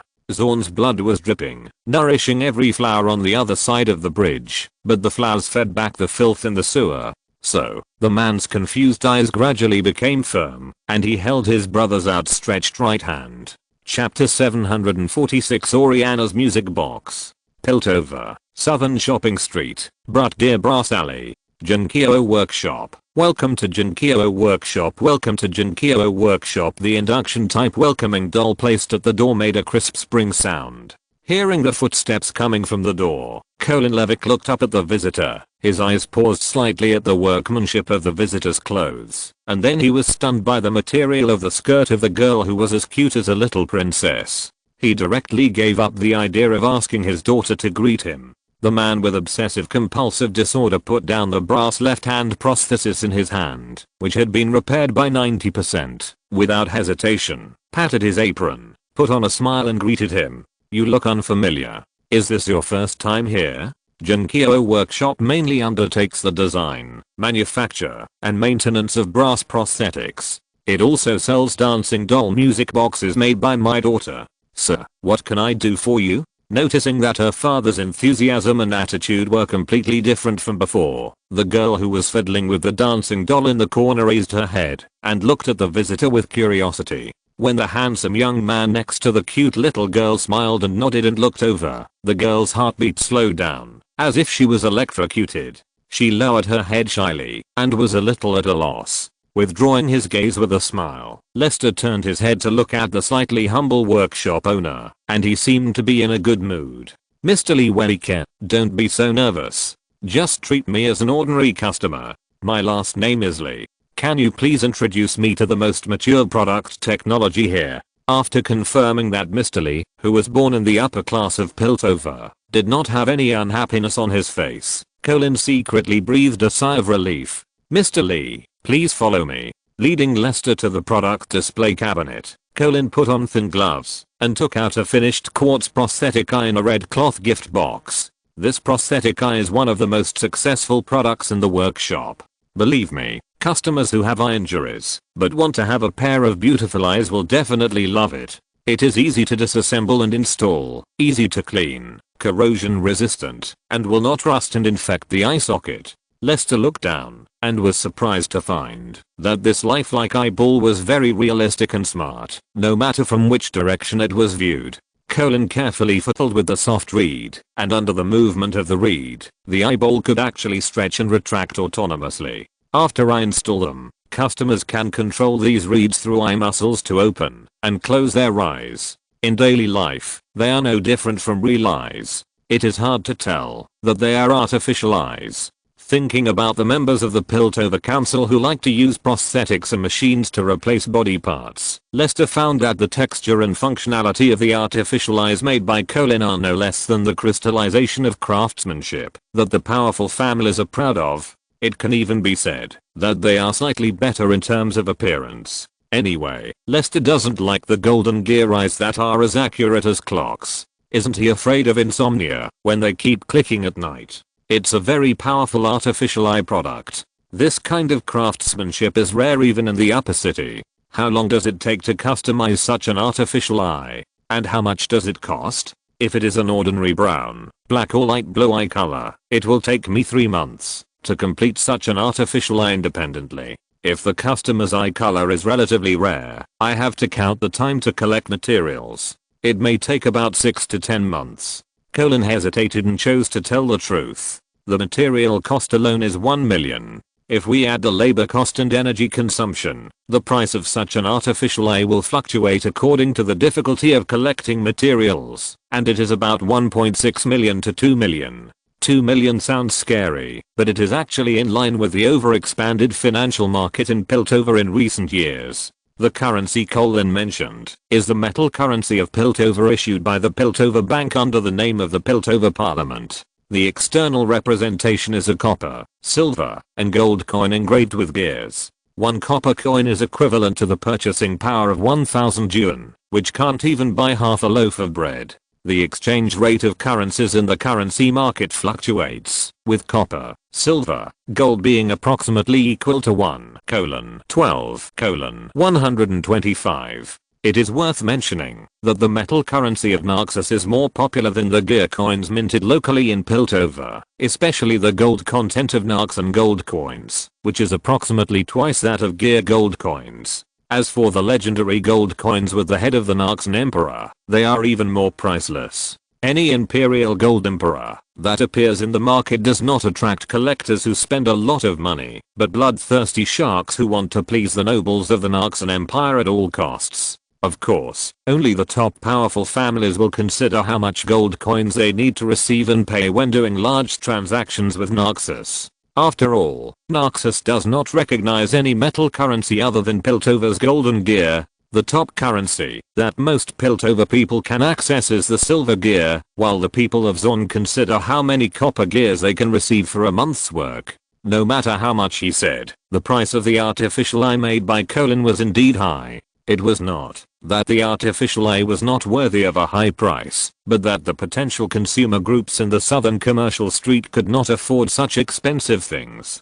If he met a disabled rich person in the middle and upper commercial streets, there was still a possibility of sales. It was hard for Lester not to doubt whether such a luxury could be sold in the lower commercial streets of Piltover. However, judging from the decoration of the store and the physical condition of the father and daughter, as long as they did not have any incurable diseases, the father and daughter of the Colin family would never lack money to spend. Maybe they were just interested and made it for fun. The price is not expensive, but it is difficult to sell here. After observing for a while, Lester gave a more pertinent evaluation. Colin nodded with a wry smile. After being exposed by someone, he was also a little helpless. You are absolutely right. That's why I said this is the most successful product of the workshop, not the best selling one. In fact, this artificial eye is the first and only finished product. People living in the commercial street find it difficult to accept such an expensive price. They prefer to buy a brass sheet glass frame hanging outside the eye socket.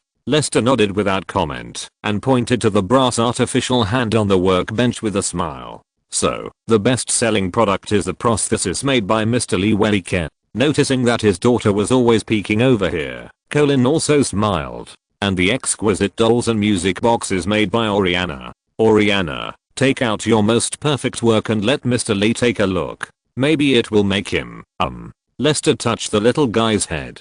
This is my daughter, her name is Ali. Maybe Miss Ali will be surprised. If Ali likes it, I will definitely buy it. Price is not a problem. Okay, Dad. Mr. Lee, please wait a moment. Facing the gaze of 3 pairs of eyes, 2 adults and 1 child, the lively girl with chestnut-colored long hair nodded with a red face and ran to the room inside the store with her slender legs. The hem of the skirt hanging at her calves swayed slightly, revealing a piece of white calves. Colin took the initiative to smile at his daughter's slightly inappropriate behavior. Please forgive me, Oriana has always been a very polite child.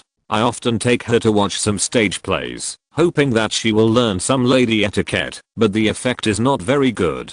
This child occasionally has some inappropriate behaviors, but her lively temperament is also inherited from her mother who has left the world. I hope you don't mind. Lester shook his head solemnly. Mr. Livick, no, I really like the spirituality shown by Miss Oriana. She makes me feel the love and passion for life. These qualities are not something that noble ladies can show. Such old-fashioned words did not feel out of place on this young man. Colin could only sigh that the elite education of the rich and powerful was something that ordinary people could not imagine. Thank you. While the two were talking, the panting girl had already run out with a small box with a combination spring lock and gently placed it on the counter. With her eyes wide open, Oriana suddenly realized that she had not opened her combination lock in time. But if she opened it now, her little secret would be exposed. Whether it was the password that even her father did not know, or the girl's secret in the box. Just when Oriana was hesitant, Lester smiled and took Aries' little hand and said to Colin with a complicated expression, "It seems that Miss Oriana is not yet fully prepared to show her most perfect work. Mr. Lee Welliker, how about we go out first and give the beautiful lady a little time to prepare? Then I'll trouble you." Colin, who was in a dilemma, let out a sigh of relief and once again had a little more favorable impression on Lester, who was considerate. Oriana thanked him gratefully, which was Lester's ear tip, and responded with a smile, "You're welcome," and the result was that the tip of the little girl's ear tip became even redder.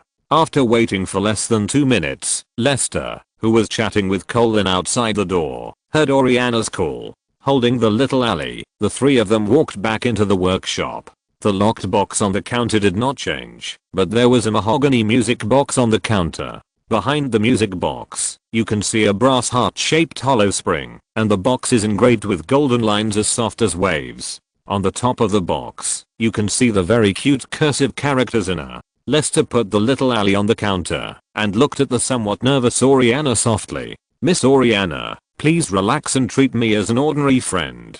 Can I take a look at this music box?" "Yes." His fingertips slid along the imperfect scratches, and Lester soon noticed that there was a blood spot on the bottom edge of the box cover that was hard to see after special treatment. He couldn't help but look at the girl's nimble little hands tangled in front of her. There was no sign of injury. It seemed that this music box was completed much earlier than now. Oriana, who had been staring at the man's movements, was startled when Lester's fingertips paused. She looked a little flustered and avoided Lester's gentle sight. She put her little hands behind her back unnaturally. Even her father didn't find this little secret, but now it was discovered by another man who was not much older than him. The man was still trying to find the location of the scar on his hand. Colin didn't notice that in just a few seconds of silence, his daughter had already had a silent communication with the man that transcended time and space. He just asked a little nervously, "Mr. Lee, what do you think of Oriana's craftsmanship?"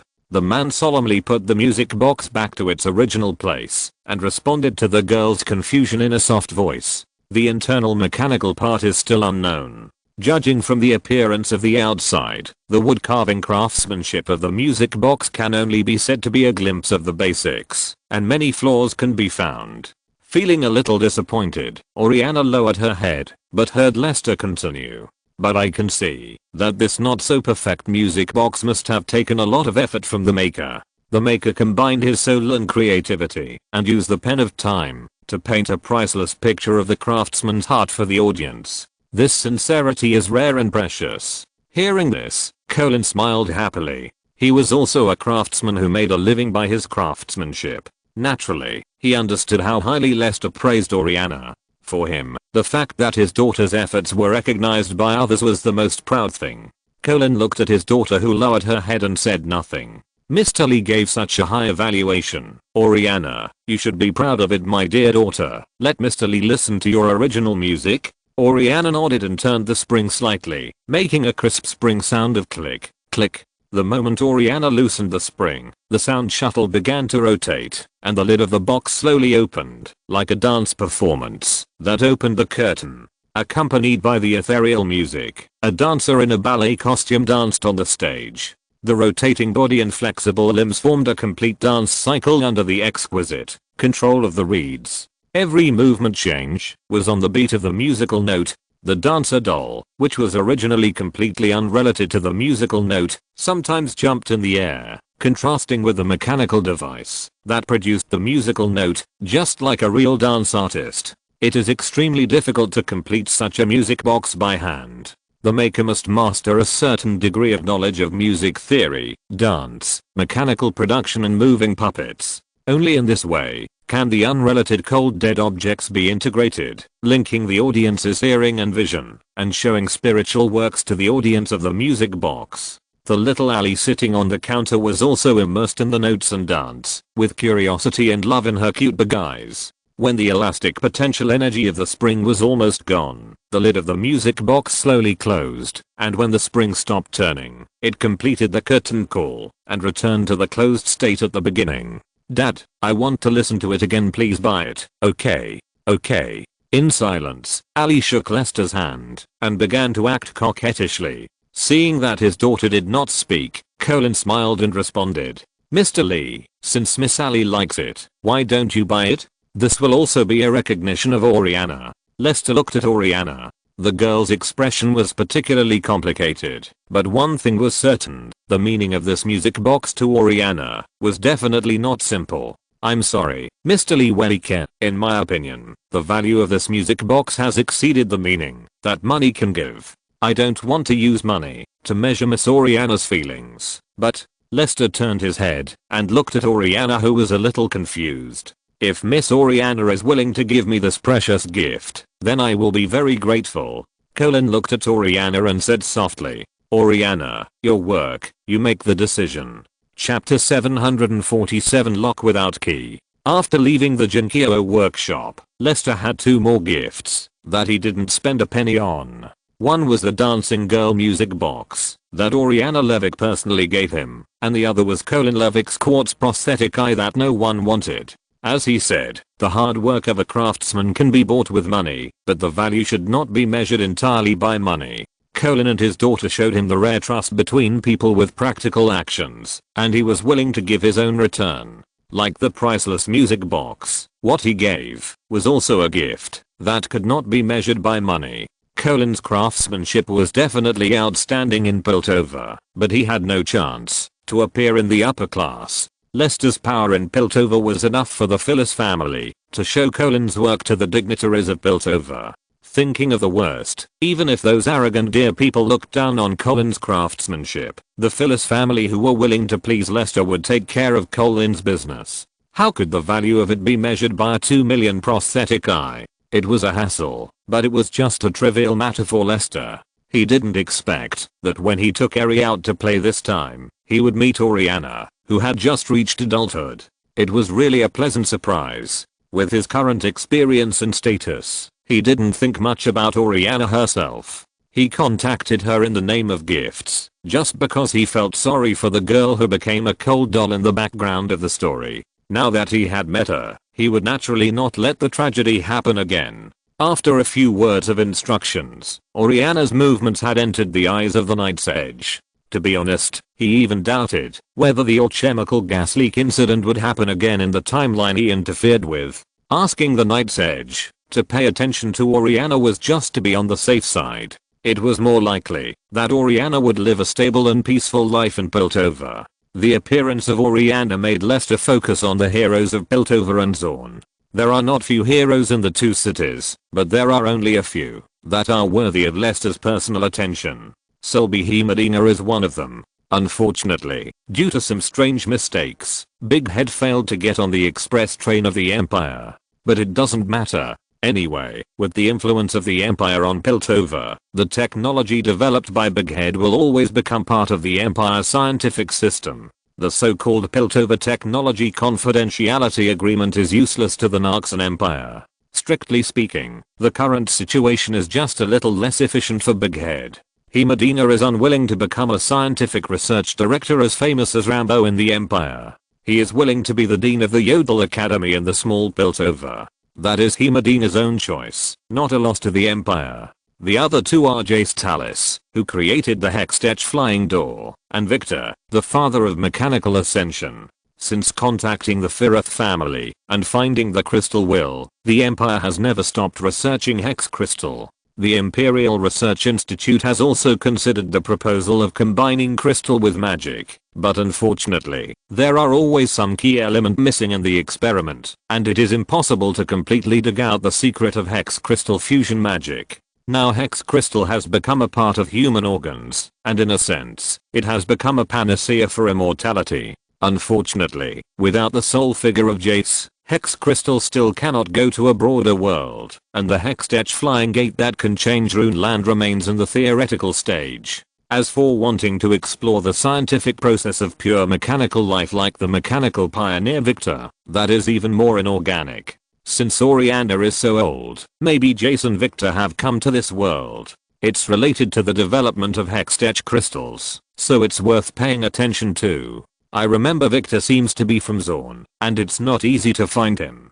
Jace was adopted by the Gilliman family. Otherwise, go to the Gilliman family to ask for information. Maybe there will be unexpected gains. Lester, who had made up his mind, took this matter to heart, got on the carriage with Eri, and went to the next place he had never been to. For him, meeting Oriana was just a small episode in a long life. 3 days later, late at night, on the North Shore dock of the Sungate, which was already under martial law, the Piltover law enforcement officer controlled the Hex searchlight on the dock lighthouse to swing back and forth on the dock's road plank, turning the dock into daylight. The loaded Mauser rifle in the law enforcement officer's hand was enough to make anyone with bad intentions retreat. Because of the importance of the Sungate, the security level of the dock has always been equivalent to the noble district of Piltover. Unfortunately, when the city was first built, the sewer system of Piltover leading to Zorn was destined to give Piltover countless holes. Even if the law enforcers kept sealing the loopholes, with the unremitting efforts of the Zonradman, the noble Piltover always had some secret places that people could enter and exit at will. In a place that the law enforcers at the dock could not see, an ancient sewage drainage pipe suddenly made a slight sound, and the heavy and rotten metal baffle was moved away. In the stench, Vandal and 4 Zonradmen wearing breathing masks jumped into the sea silently and boarded a private cargo ship under the cover of night. There was no one on the deck to stand guard. Obviously, the lazy crew did not care about the mooring rules, which saved Vandal and his 5 companions a lot of effort. The whole process of theft was easier than expected. The 5 men were divided into 2 groups. 2 of them found the cabin, where the crew slept, and lit the unique Zorn incense. As long as no one forced refueling from behind, the Zorn incense was enough to make the insomniac crew sleep until they woke up naturally. Vandal led the other 2 to find the oil barrels at the bottom of the cabin, pried open the barrels without hesitation, and found the explosive powder placed in the oil bags.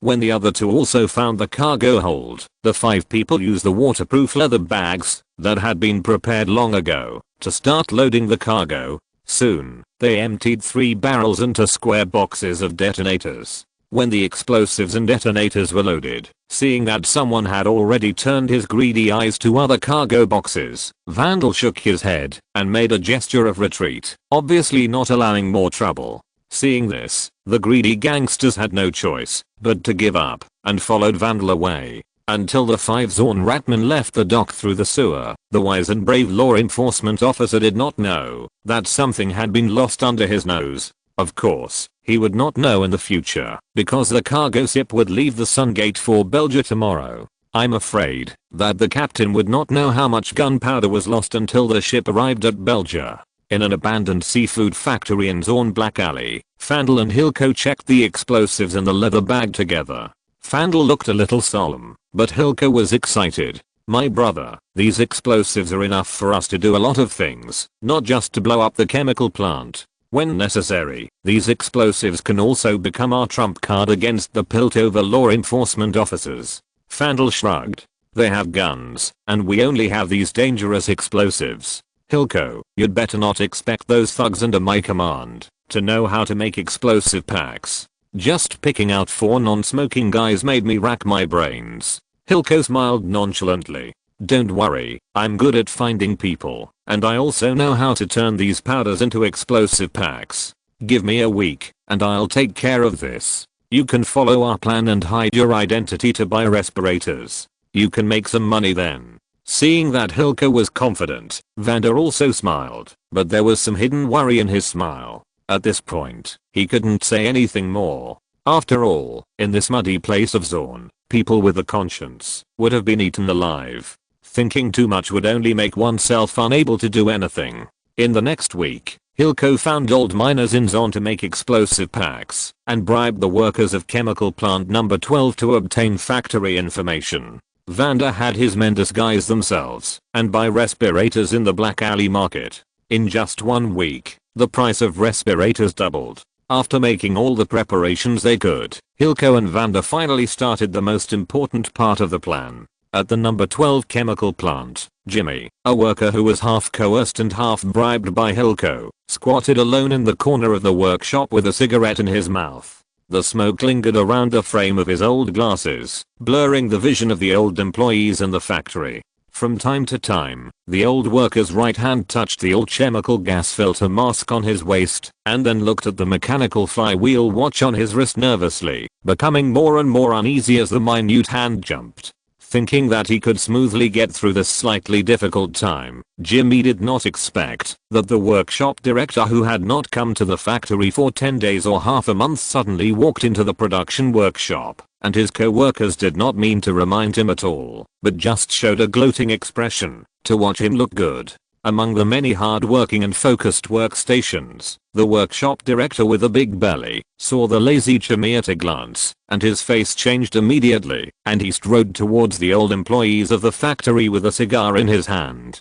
Jimmy, what are you doing there? Do you know it's working hours now? Do I pay you to smoke and daydream here? You'd better give me an explanation. Is this how you deal with work when I'm not here? The half-burned low-quality cigarette fell to the ground. Jimmy tried to extinguish the cigarette, but with his toes in panic. He kicked it in vain, and was met with a cold gaze. The natural pressure from the leader made Jimmy, who was already thin, more like a shivering mouse. He only dared to lower his head and hunch his back, not daring to make any unnecessary movements. Director, I am not. Looking down at Jimmy, the workshop director spit the cigar smoke into Jimmy's face and sneered. What do you mean by I? Don't think that you have worked here for 10 years and can talk to Baron Lemmer, so you are a veteran. In my eyes, you are nothing. I tell you, there are so many bad guys who want to work in Zorn. If you don't want to work, there are plenty of people who will do it. If I catch you this time, I will deduct half a month's salary from you. If I see you slacking off during work hours again next time, you will get out of here. Do you understand? There was a layer of smoke on his glasses. After coughing a few times, Jimmy raised his head, but he couldn't see the director's eyes, and he felt a little relieved. So he lowered his head again, like a quail stared at by an eagle. The attitude that could not be refuted directly blocked all of Jimmy's roads. As an ordinary worker, he had no room for bargaining. Seeing him being deducted, his workmates would only be secretly happy. Yes, this is his daily life. For the more than 100 copper gears given by the factory every month, in order to feed his wife and young son who were always coughing at home, he had to swallow his anger and keep this hard-earned job. Given his physical condition, if he was fired, he would have to go to the ditch area of Zorn to clean septic tanks, or catch rats in the stinking ditch. Those who were capable went to the black alleys to do black business, become gang thugs, or engage in smuggling business. If he went to the underworld, he would become a corpse in the ditch area the next day. What? You don't accept it? The aggressive voice came into his ears again, and more sarcastic eyes were on him. Jimmy knew that, if he said a few words, to beg for mercy and willingly gave his withheld wages to the director, the matter would be settled. After half a month of hard work, he could continue to stay in this place to support his family. But when he opened his mouth, Jimmy found that he couldn't say anything, because he saw the mechanical watch his wife bought for him, and saw that the second hand symbolizing death was approaching the agreed number. Jimmy was stunned for a moment, and the guilt in his heart disappeared without a trace. In such a rotten place, the rotten people here died. Maybe it was a good thing. You didn't fucking hear me talking to you, did you? Do you want to get out now? Wiping his glasses with his sleeve, Jimmy saw the half-smoked cigarette he had dropped on the ground. He hadn't been able to put it out with his foot, so there was still a little flame on the cigarette butt. You've taken so much money, can you spend it all before you die? Under the vicious gaze of the workshop director, Jimmy picked up the half-smoked cigarette, put it back in his mouth, sucked the cigarette, but in one breath, and spit it out to the fat face. Jimmy raised his head to meet the somewhat stunned eyes, and the fat man who had just pressed him to the point of suffocation didn't seem so scary. What did you say? You dare to say it again? The workshop director, who was really angry, grabbed Jimmy's collar, but Jimmy looked at the workers who lowered their heads and dared not watch the show anymore. He didn't feel sad, but just ridiculous. Focusing his eyes on the director's fierce face again, Jimmy smiled. I said, you've got so much money that you can't spend it all before you die. Boom. The moment the words fell, there was a deafening explosion outside the workshop. The factory seemed to shake 3 times, and a very pungent, palpitating smell lingered in front of the nose. All the workers, including the workshop director, looked at the yellow-green gas coming from the door like a tide with a blank look, and their faces changed drastically. When the director let him go, Jimmy, who had thrown away his cigarette butt, put on a gas mask, and rushed to the door against the retreating crowd. I've given you my money. The remaining half a month's salary is only enough to buy a lock, and now I'm giving it to you. Finally, someone reacted and yelled to get a breathing mask quickly. The workshop director, with his size advantage, pushed the workers away like crazy, and came to the metal cabinet, where the simple filter mask was placed. He just took out the key to unlock it, but found that there was a lock on the second idle keyhole of the cabinet door that he had never seen before. At this moment, hope fell into the abyss and turned into despair. Across the deadly poison gas and the dull gas mask, the once funny voice became eerie and cold. Everyone, have a safe journey. Chapter 748 Zone Riot. Explosives powerful enough to split mountains and rocks tore the cylinder of the old chemical gas tank, and yellow-green poisonous gas rolled out. Starting from the gas tank of chemical plant number 12, the poisonous gas spread to nearby factories at a speed visible to the naked eye. Thousands of workers fled in all directions, trying to leave the radiation range of the poisonous gas. Seeing that most of the workers were able to escape wearing gas masks, Fendel, who was hiding in the dark, put down the telescope and exhaled lightly. In his opinion, he just had to stay in the alley for a few days and wait for the old chemical baron to fight. Time came to evening in a blink of an eye. It seemed that due to the influence of the flowing air, the poisonous gas did not spread evenly to the industrial area as expected, but some of it flowed into the periphery of the zone sewer area, and then spread to the surface area of zone along the rising airflow. It was thin but extremely threatening.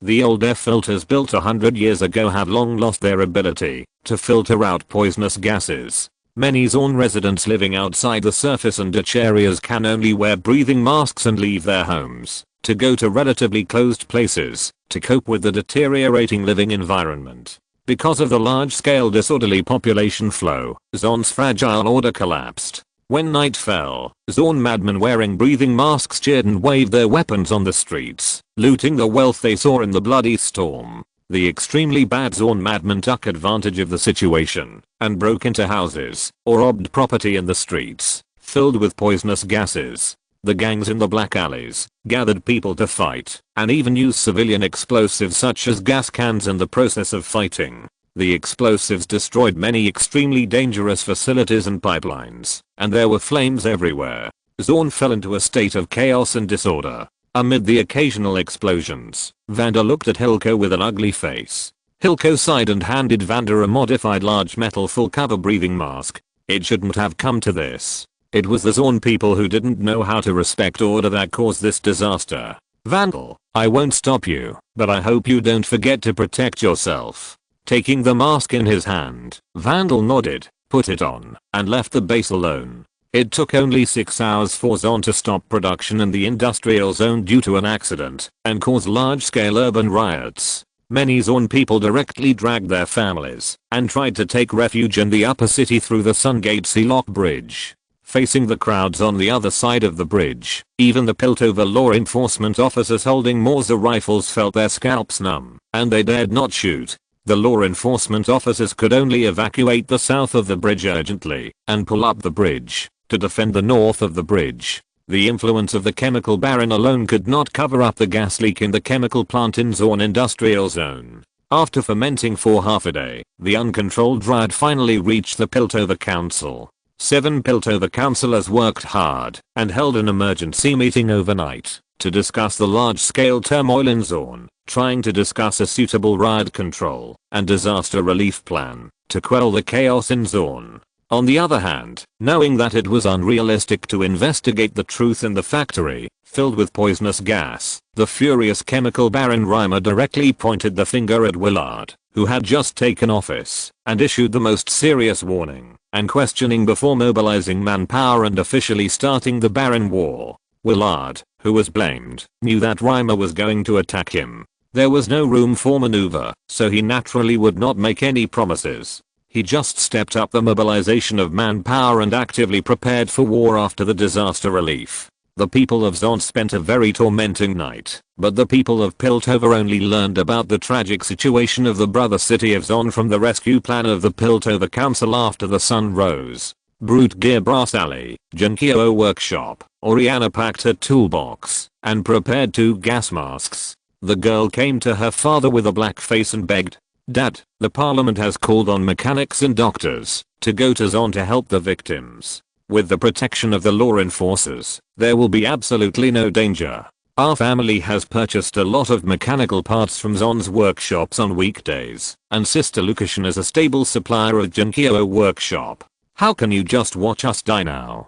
Please, at least let me do what I can." Looking at his daughter's anxious look, Colin with a cold face knew that the disaster in Zon was extremely dangerous, but he considered more things. The danger in Zon was not just the poisonous gas leaking from the transportation pipeline. Even with the protection of the law enforcers, it would never be foolproof. He was exhausted just maintaining the workshop, and he had a little money to buy skirts and cakes or take Oriana to see a stage play. In fact, this small family could not withstand any wind and rain. No matter what happened to him or Oriana, this seemingly comfortable and happy small family would be shattered. Even if there was only a 1% risk, he couldn't accept it. Before he risked his life to be kind to others, he was the only support for a single girl. Absolutely not, Anna. Zorn is too dangerous now. If you really encounter something, don't expect the law enforcers to help you. Be obedient and stay at home. The affairs of Zorn will naturally be handled by the parliament. Hearing this, Oriana showed a pleading expression again. Please, Dad. You always taught me to be kind to others and help others to the best of my ability. I have always followed your teachings.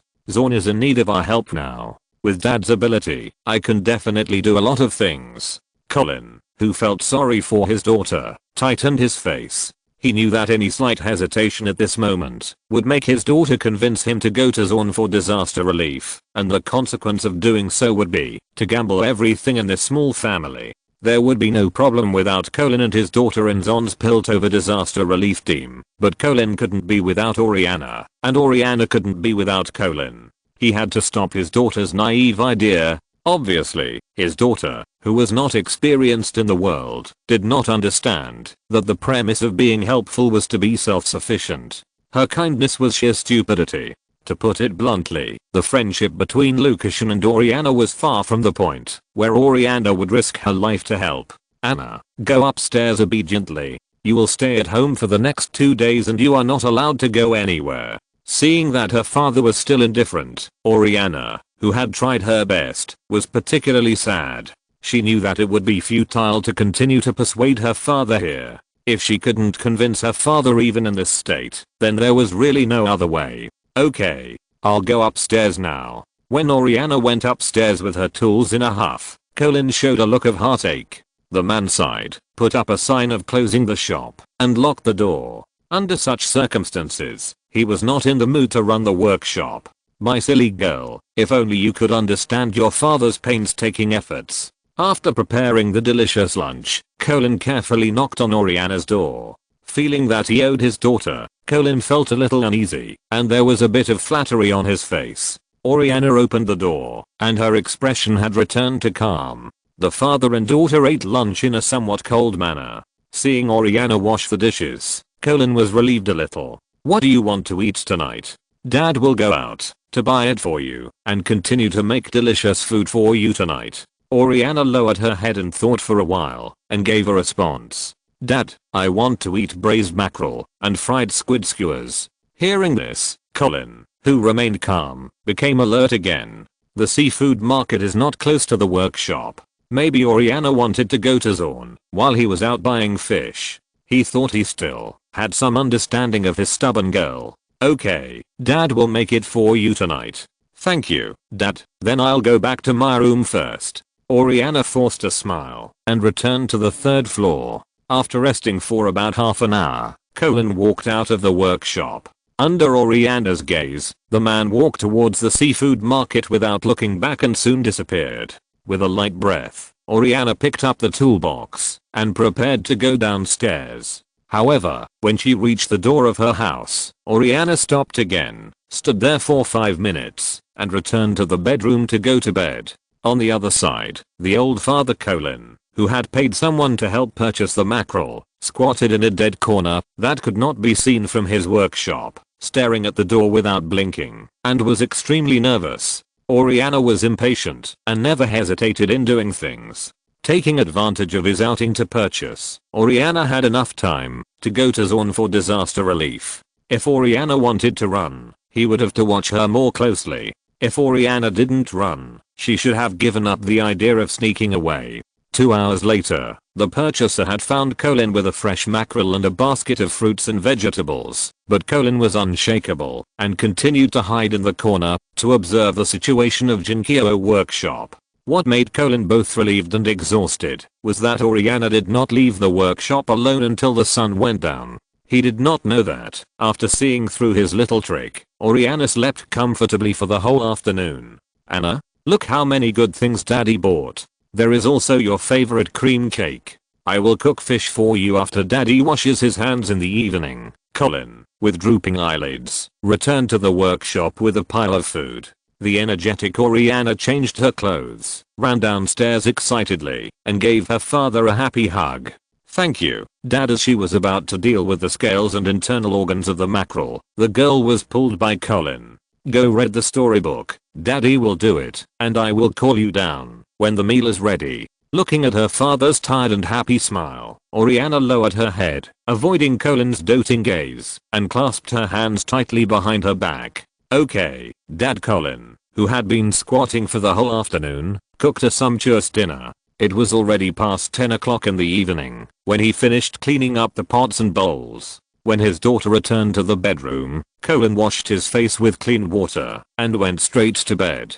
The double fatigue of mind and body made Colin fall asleep quickly, but Oriana quietly opened her father's door, looked at her sleeping father with an apologetic look, left a letter at the door, and left the Jinkyo workshop without looking back. After walking 2 streets, Oriana ran into 2 law enforcement officers who were patrolling the streets. She explained her idea of going to Zorn for disaster relief, and the girl instantly won the respect of the law enforcement officers. Under the protection of the law enforcement officers, Oriana went to the large elevator that was under martial law. After passing through the large elevator, Oriana will pass through the sun gate under the protection of the law enforcement officers and arrive at the Zorn disaster relief team's camp as a member of the facility maintenance team. The girl didn't know that her actions were all seen by the Nightblade killer next door. She didn't dare to delay any time. She sent someone to follow Oriana's movements. The Nightblade killer reported the movements of the monitor to Lester, who was sleeping with little Allie in the single-family villa of Langston Manor.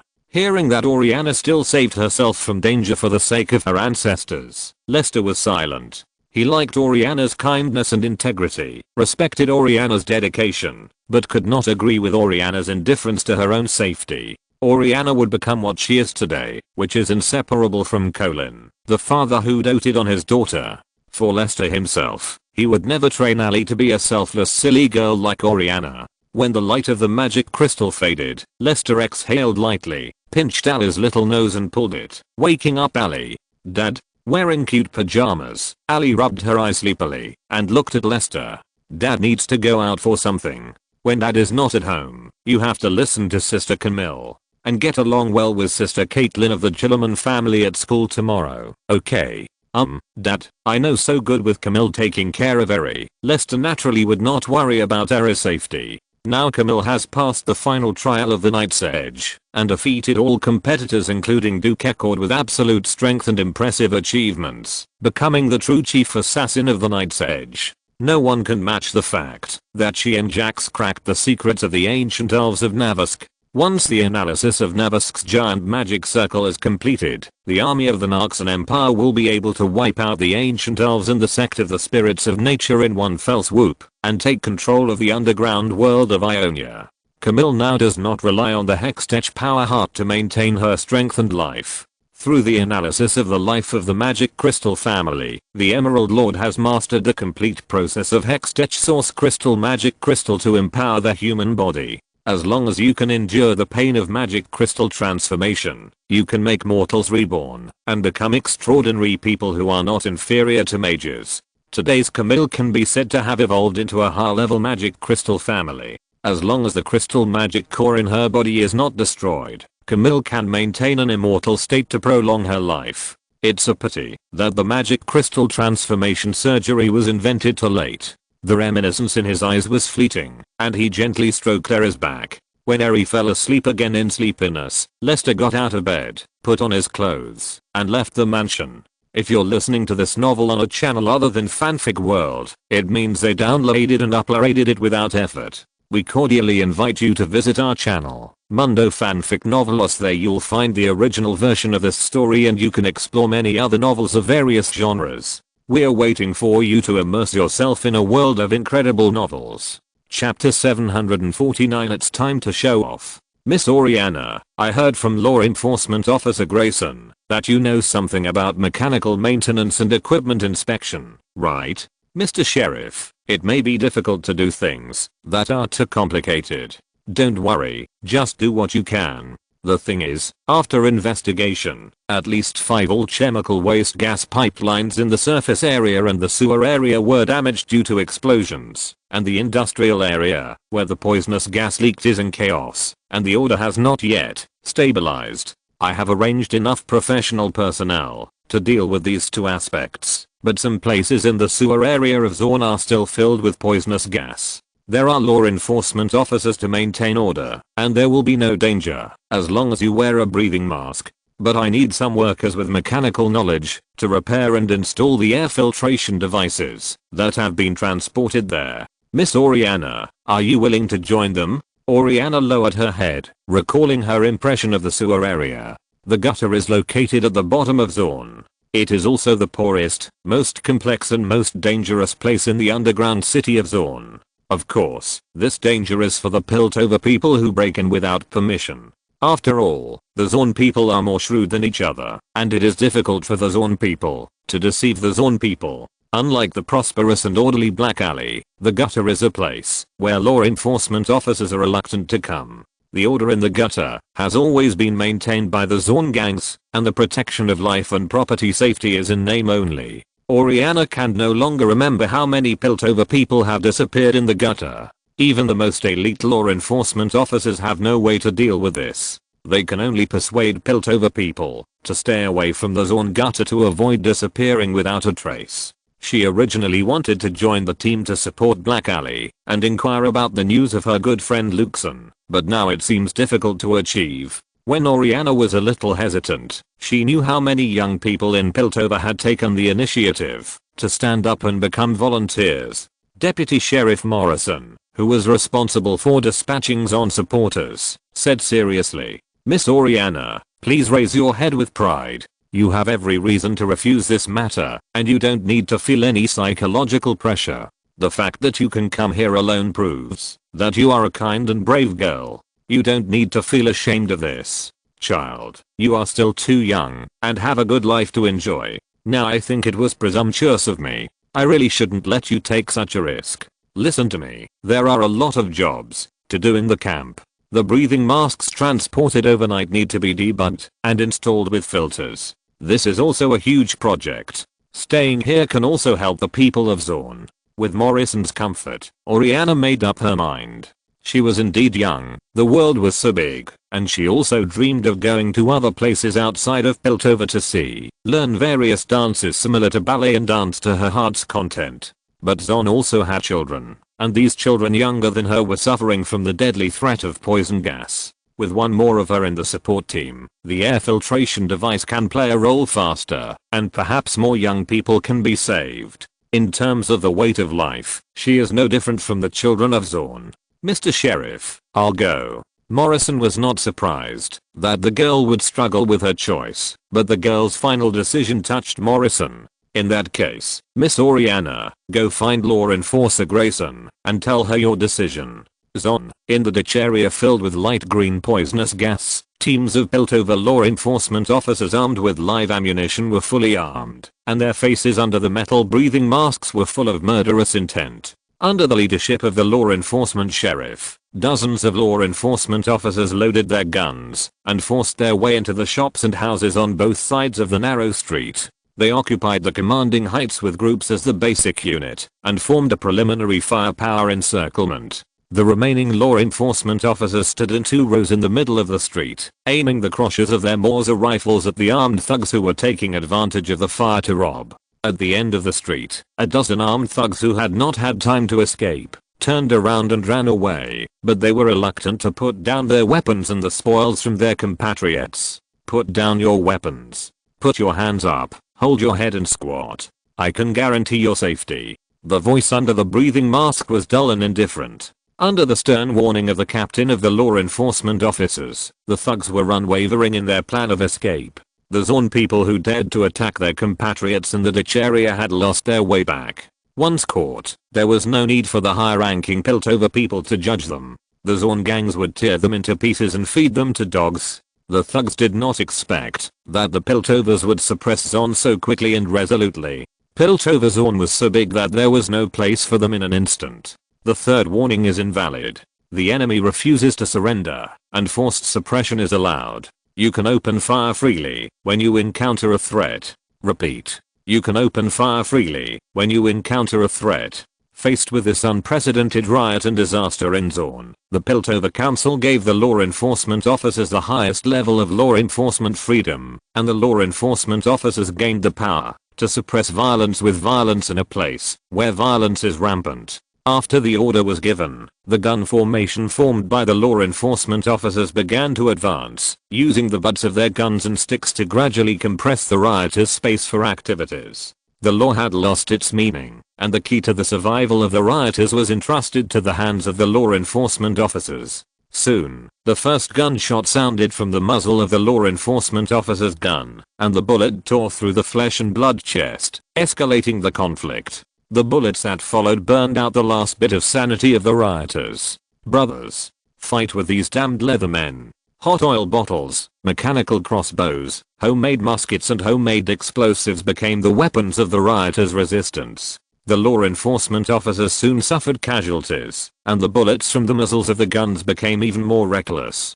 Wolffist, if you are not going to attack the law enforcement officers, we should leave. It won't be long before the law enforcement officers search here. I don't want to be taken to the upper city by the leathermen with guns and judged like a monkey. The speaker was Rex the Fearless. After many battles, Vandal already had a group of powerful followers. There are many escape tunnels in the Gutter district. In order to block the bastards who attacked their compatriots, Vandal led his men to guard the most well-known passage with his fists. Until the arrival of the law enforcement officer, the thugs in the Gutter district were unable to break through this escape tunnel by force. When the law enforcement officer wiped out these Zon thugs, the Gutter district would restore order. Knowing this, Fandal led his men away without hesitation. Let's go to the Black Alley. Go to the Black Alley? Go to the Black Alley. At least in the Black Alley, order should be maintained by the Zorn people, and there is no need for the Piltover to intervene. After sending Oriana away, Deputy Sheriff Morrison was awakened by his men after a light sleep on his desk for less than an hour. Is there any emergency? Is there any news from the industrial zone? Morrison, who looked unhappy, rubbed his eyes. The assistant sheriff could clearly see the fatigue on his chief's face. There is no emergency. There is someone who wants to see you. Seeing that the chief's face became unfriendly at a speed visible to the naked eye, the assistant was afraid that he would change his job in the next second, so he quickly added, "It's someone from the Blue Fumigant Manor. I tried to refuse him, but he insisted on seeing you." Blue Fumigant Manor is a large manor unknown to most people in Piltover, but in the eyes of the people in power in Piltover, this name represents the ultimate power. Morrison was stunned, patted his face, and the sleepiness disappeared without a trace. He just felt that the matter was extremely difficult. As the deputy sheriff of the Piltover law enforcement officer, if there is anything outside the system that scares him, one is the warships and soldiers of the Narxons, and the other is the Phyllis family, which monopolizes the Piltover hex crystal business with its relationship with Narxus, and is above the Piltover parliament. The Narxon noble Midalder family, which originated from the Immortal Bastion, is arrogant enough in Piltover.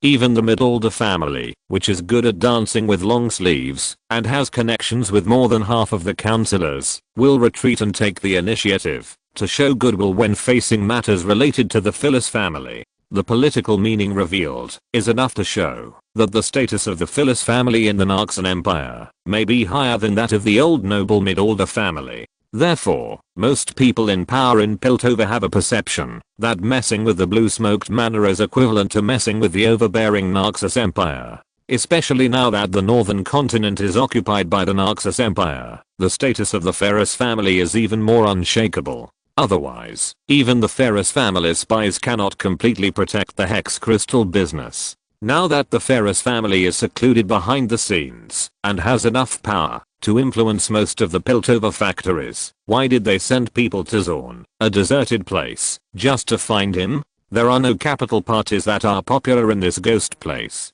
It would be a ghost if there was something good. Have you confirmed your identity? Confirmed. It's Mr. Lee, a distinguished guest of the Ferris family. Morrison almost fainted when he heard this. Who else can make the Ferris family treat him as a distinguished guest, except the overlord of the northern continent? Where is that gentleman now? Just outside the camp. Morrison took a deep breath, and the waking mood that was awakened by the assistant turned into worry and fear about the unknown. The deputy sheriff stood up and took the initiative to greet the outside. Looking around, Morrison soon found the slender and handsome black-haired young man in the awe-inspiring eyes of the law enforcement officers. The reason why he could recognize the uninvited guest at a glance was not only because of the Dark Age noble dress that looked very imperial on the young man, but also because the black-haired young man exuded an unattainable nobleness and majesty surrounded by a group of solemn law enforcement officers. Standing among the gunmen, the Narxon youth was like a tiger squatting among the sheep, and even the revolver on his waist could not give him any sense of security.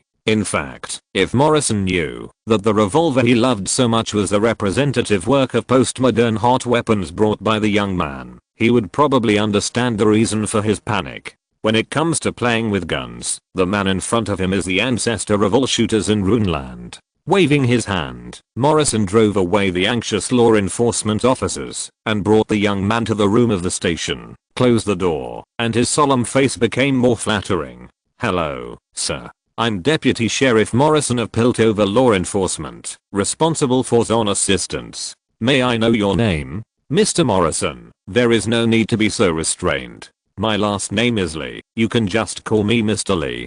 The visitor nodded slightly with a faint smile on his face. It was none other than Lester, who came from Blue Smoke Manor overnight. "Miss Oriana is my friend. I heard that Miss Oriana participated in the rescue operation in Zon alone. If it is convenient, please inform Mr. Morrison of Miss Oriana's movements. Just don't misunderstand me as someone with ulterior motives. Mr. Lee, look at what you mean. Since you are Miss Oriana's friend, it is normal to worry about Miss Oriana's safety. How can someone who worries about friends like you be someone with ulterior motives? Hearing this, Morrison smiled calmly, but he was shocked in his heart. He had just asked Grayson to send Oriana away to support Zorn, and Mr. Lee found him right after. How many things are unclear? The Narxan Empire may have infiltrated Piltover and Zorn into a sieve, and the noble blue smoked manor is just a thug of the Empire. Fortunately, he left a good impression when communicating with Oriana, otherwise he didn't know what would happen to him. He was counting on his achievements in disaster relief and riot control in Zorn to be promoted to sheriff. Morrison, who was a little scared, smiled even brighter. After talking with Miss Oriana, I knew that a brave and kind person like Miss Oriana would never be ordinary, but I didn't expect that she would have such a noble friend like you. Miss Oriana is now repairing air filters in the Zorn sump.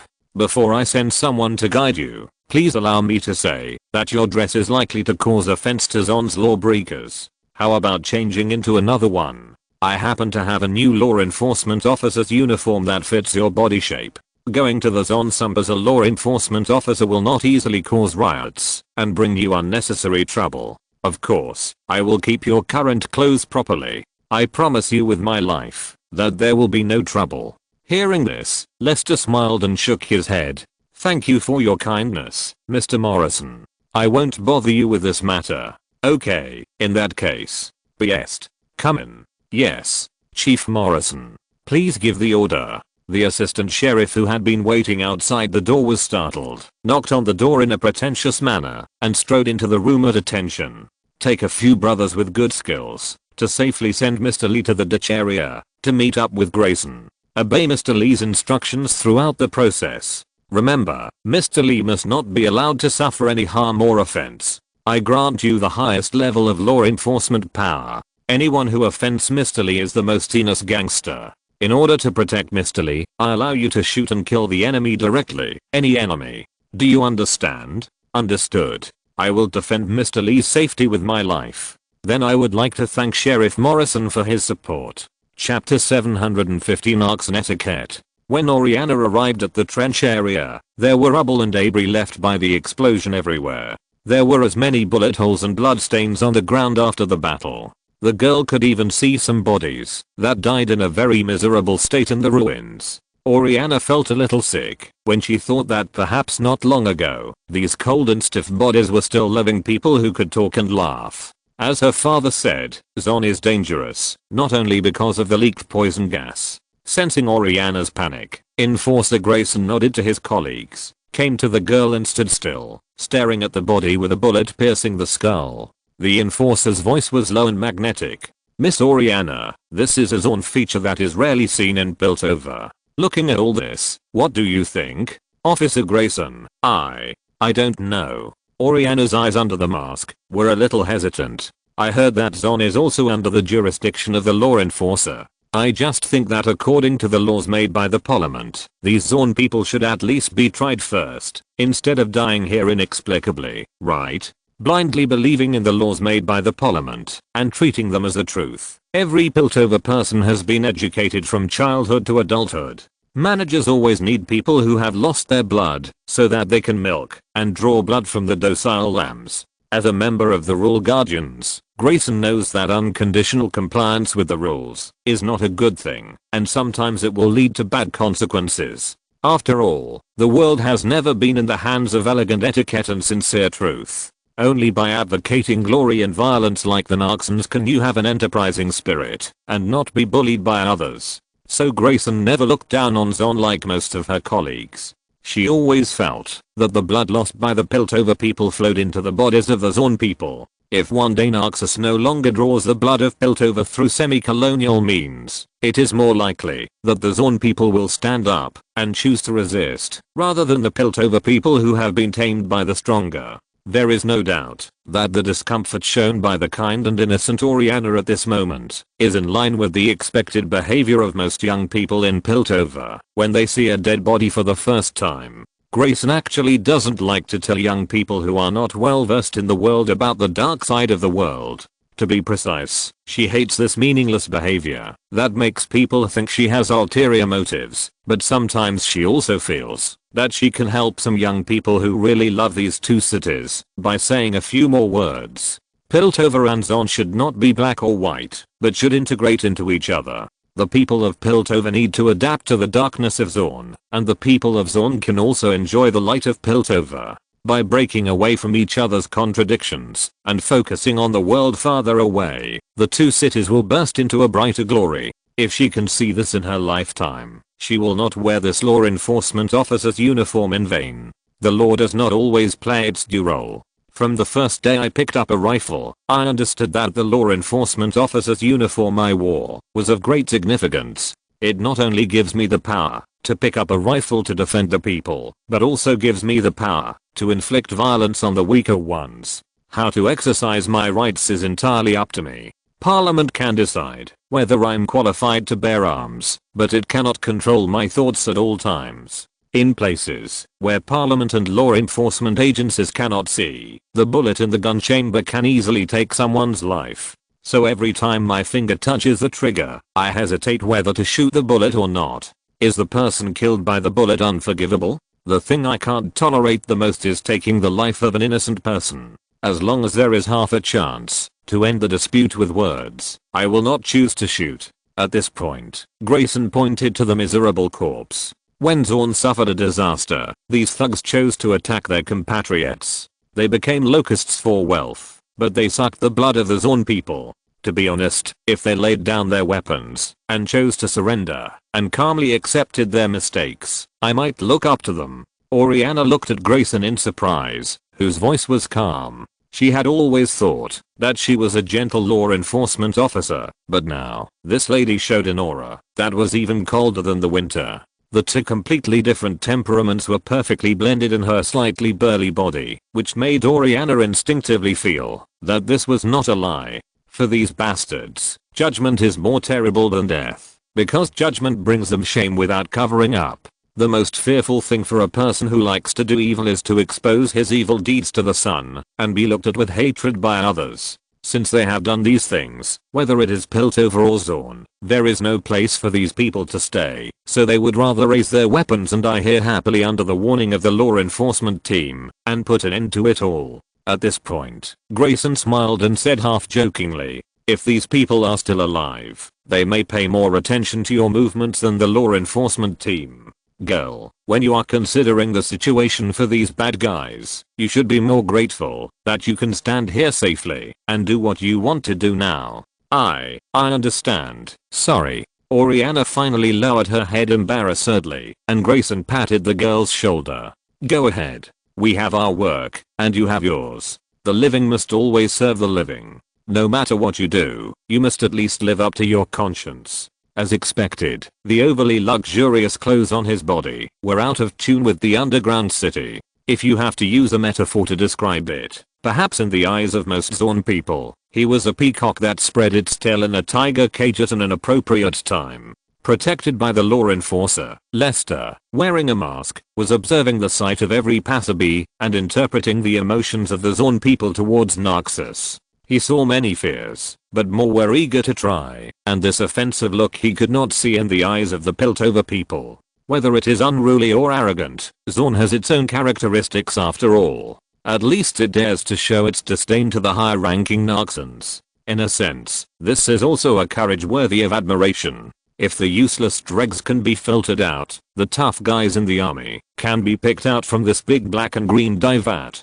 In this respect, the barbaric Zon is actually more suitable for the iron-blooded empire of Narxus than the civilized Piltover. But he didn't want to pan for gold in the cesspool. However, if he supported a guy he liked, it wouldn't take much effort to integrate Zon's resources. Unknowingly, he walked to the entrance of a small alley. 20 or 30 people gathered on the side of the road, inadvertently surrounding the 5 people including Lester. As if testing something, a Zon man in the crowd suddenly spit in Lester's direction with a look of disdain. Barbarians lackeys. Just love to lick Narxan's ass. You blind bastard. I now suspect you intend to attack the law enforcement officer. Stand up with your hands up. Tell me who sent you here. Don't let me warn you a second time. If the others don't want to die, scatter on the spot. Law enforcement officer Piest, who had already noticed something was wrong, raised his gun angrily and pointed it at the Zon thugs who showed no weakness, trying to scare off the group of desperados in front of him. The other law enforcement officers also loaded their guns, looking at the crowd surrounding them with a nervous look on their faces. Hearing Piest's blunt words, the spitting Zon people started to curse directly.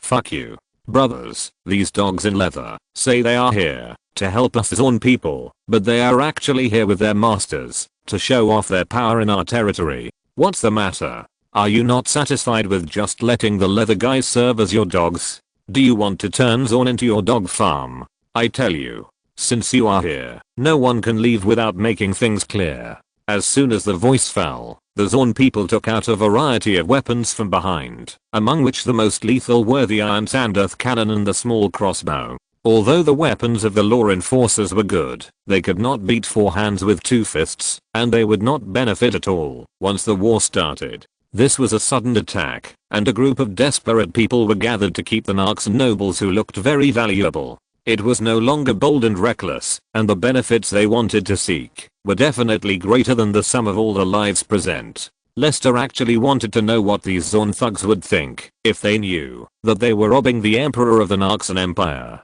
Put down your weapons. Don't make me say it for the third time. Alva. Borant. If they dare to take another step forward, just shoot them.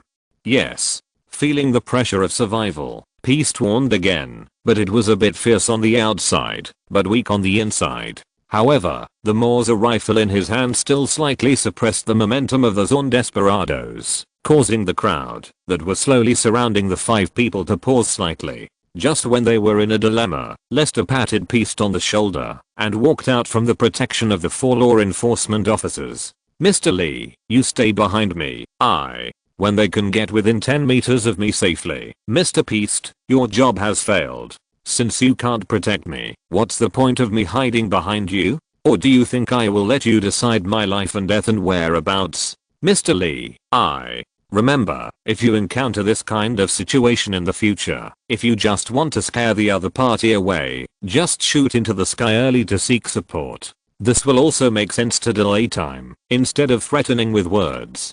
Threats are useless to real desperados. Instead, they will expose your inner fear, lose your sense of proportion, and allow others to threaten you better. Lester's voice was neither high nor low, and every word reached the ears of the Zon people, and their attention was involuntarily focused on the Narcs and nobles who came forward. Although it was a very plain word, everyone, including the law enforcement officer, felt a chill for no reason. If the other party does not choose to back down, and you decide not to back down, then before the other party gets close, shoot the person who is talking in the head with your gun. Hit whoever speaks. Before you die, try to kill a few more people. Desperados are sometimes not really fearless of death. Without stabbing a knife into a person's body, it is difficult to tell whether a person is a real desperado. 4 people have 4 Mauser rifles. The magazine can hold 8 rounds of bullets and there is no need to reload. A skilled gunman can shoot 1 shot per second. If he is lucky enough and his shooting is accurate, he may be able to kill all the enemies without dying. If a companion dies, use the companion's body as a cover and continue shooting. Fight at all costs. Remember to play to the advantages of the weapon, and don't let the rifle used to kill people become a scary fire stick. As if he was standing aside, Lester criticized the 4 law enforcement officers in a voice without any emotion. At this moment, the 4 law enforcement officers seemed to have forgotten the fear of facing death. They only felt ashamed and wanted to pick up their rifles and fight the enemy to the death. The Zon desperados felt a little weird. Why did this man kill people all the time?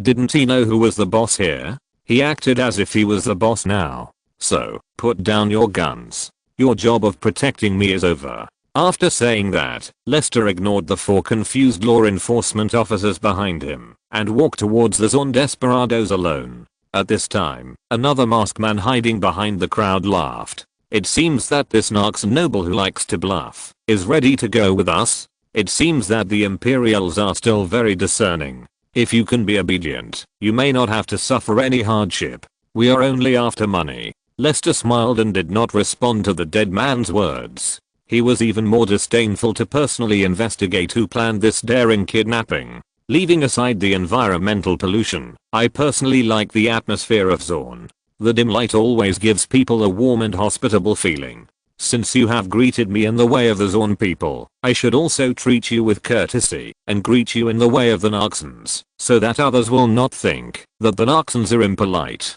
As soon as the voice fell, Lester's hand was already on the wrist of a Zaun strongman. With a flip of his wrist, the sound of the joint breaking and the sound of the knife tip entering the body came at the same time, and the knife in the strongman's hand had fallen into Lester's hand. With a thump, there was an unstoppable blood hole in the strongman's neck, and blood gushed out. At this moment, the Zaun people realized that the harmless Imperial noble son had killed one of their own good hands. Amid the roar of surprise, Lester lowered his body and rushed into the crowd like a cheetah. The dagger in his hand was like a poisonous snake, greedily taking lives. The flustered Zaun people had never seen such a scene before. For a moment, they couldn't even touch the corners of their clothes, but there were more corpses on the ground. I will teach you one last trick. If the enemy is outnumbered and we can't keep away, just charge in. The 4 law enforcement officers stared blankly at the Zaun madmen who oppressed them and turned into a part of the flesh and blood hell in the blink of an eye.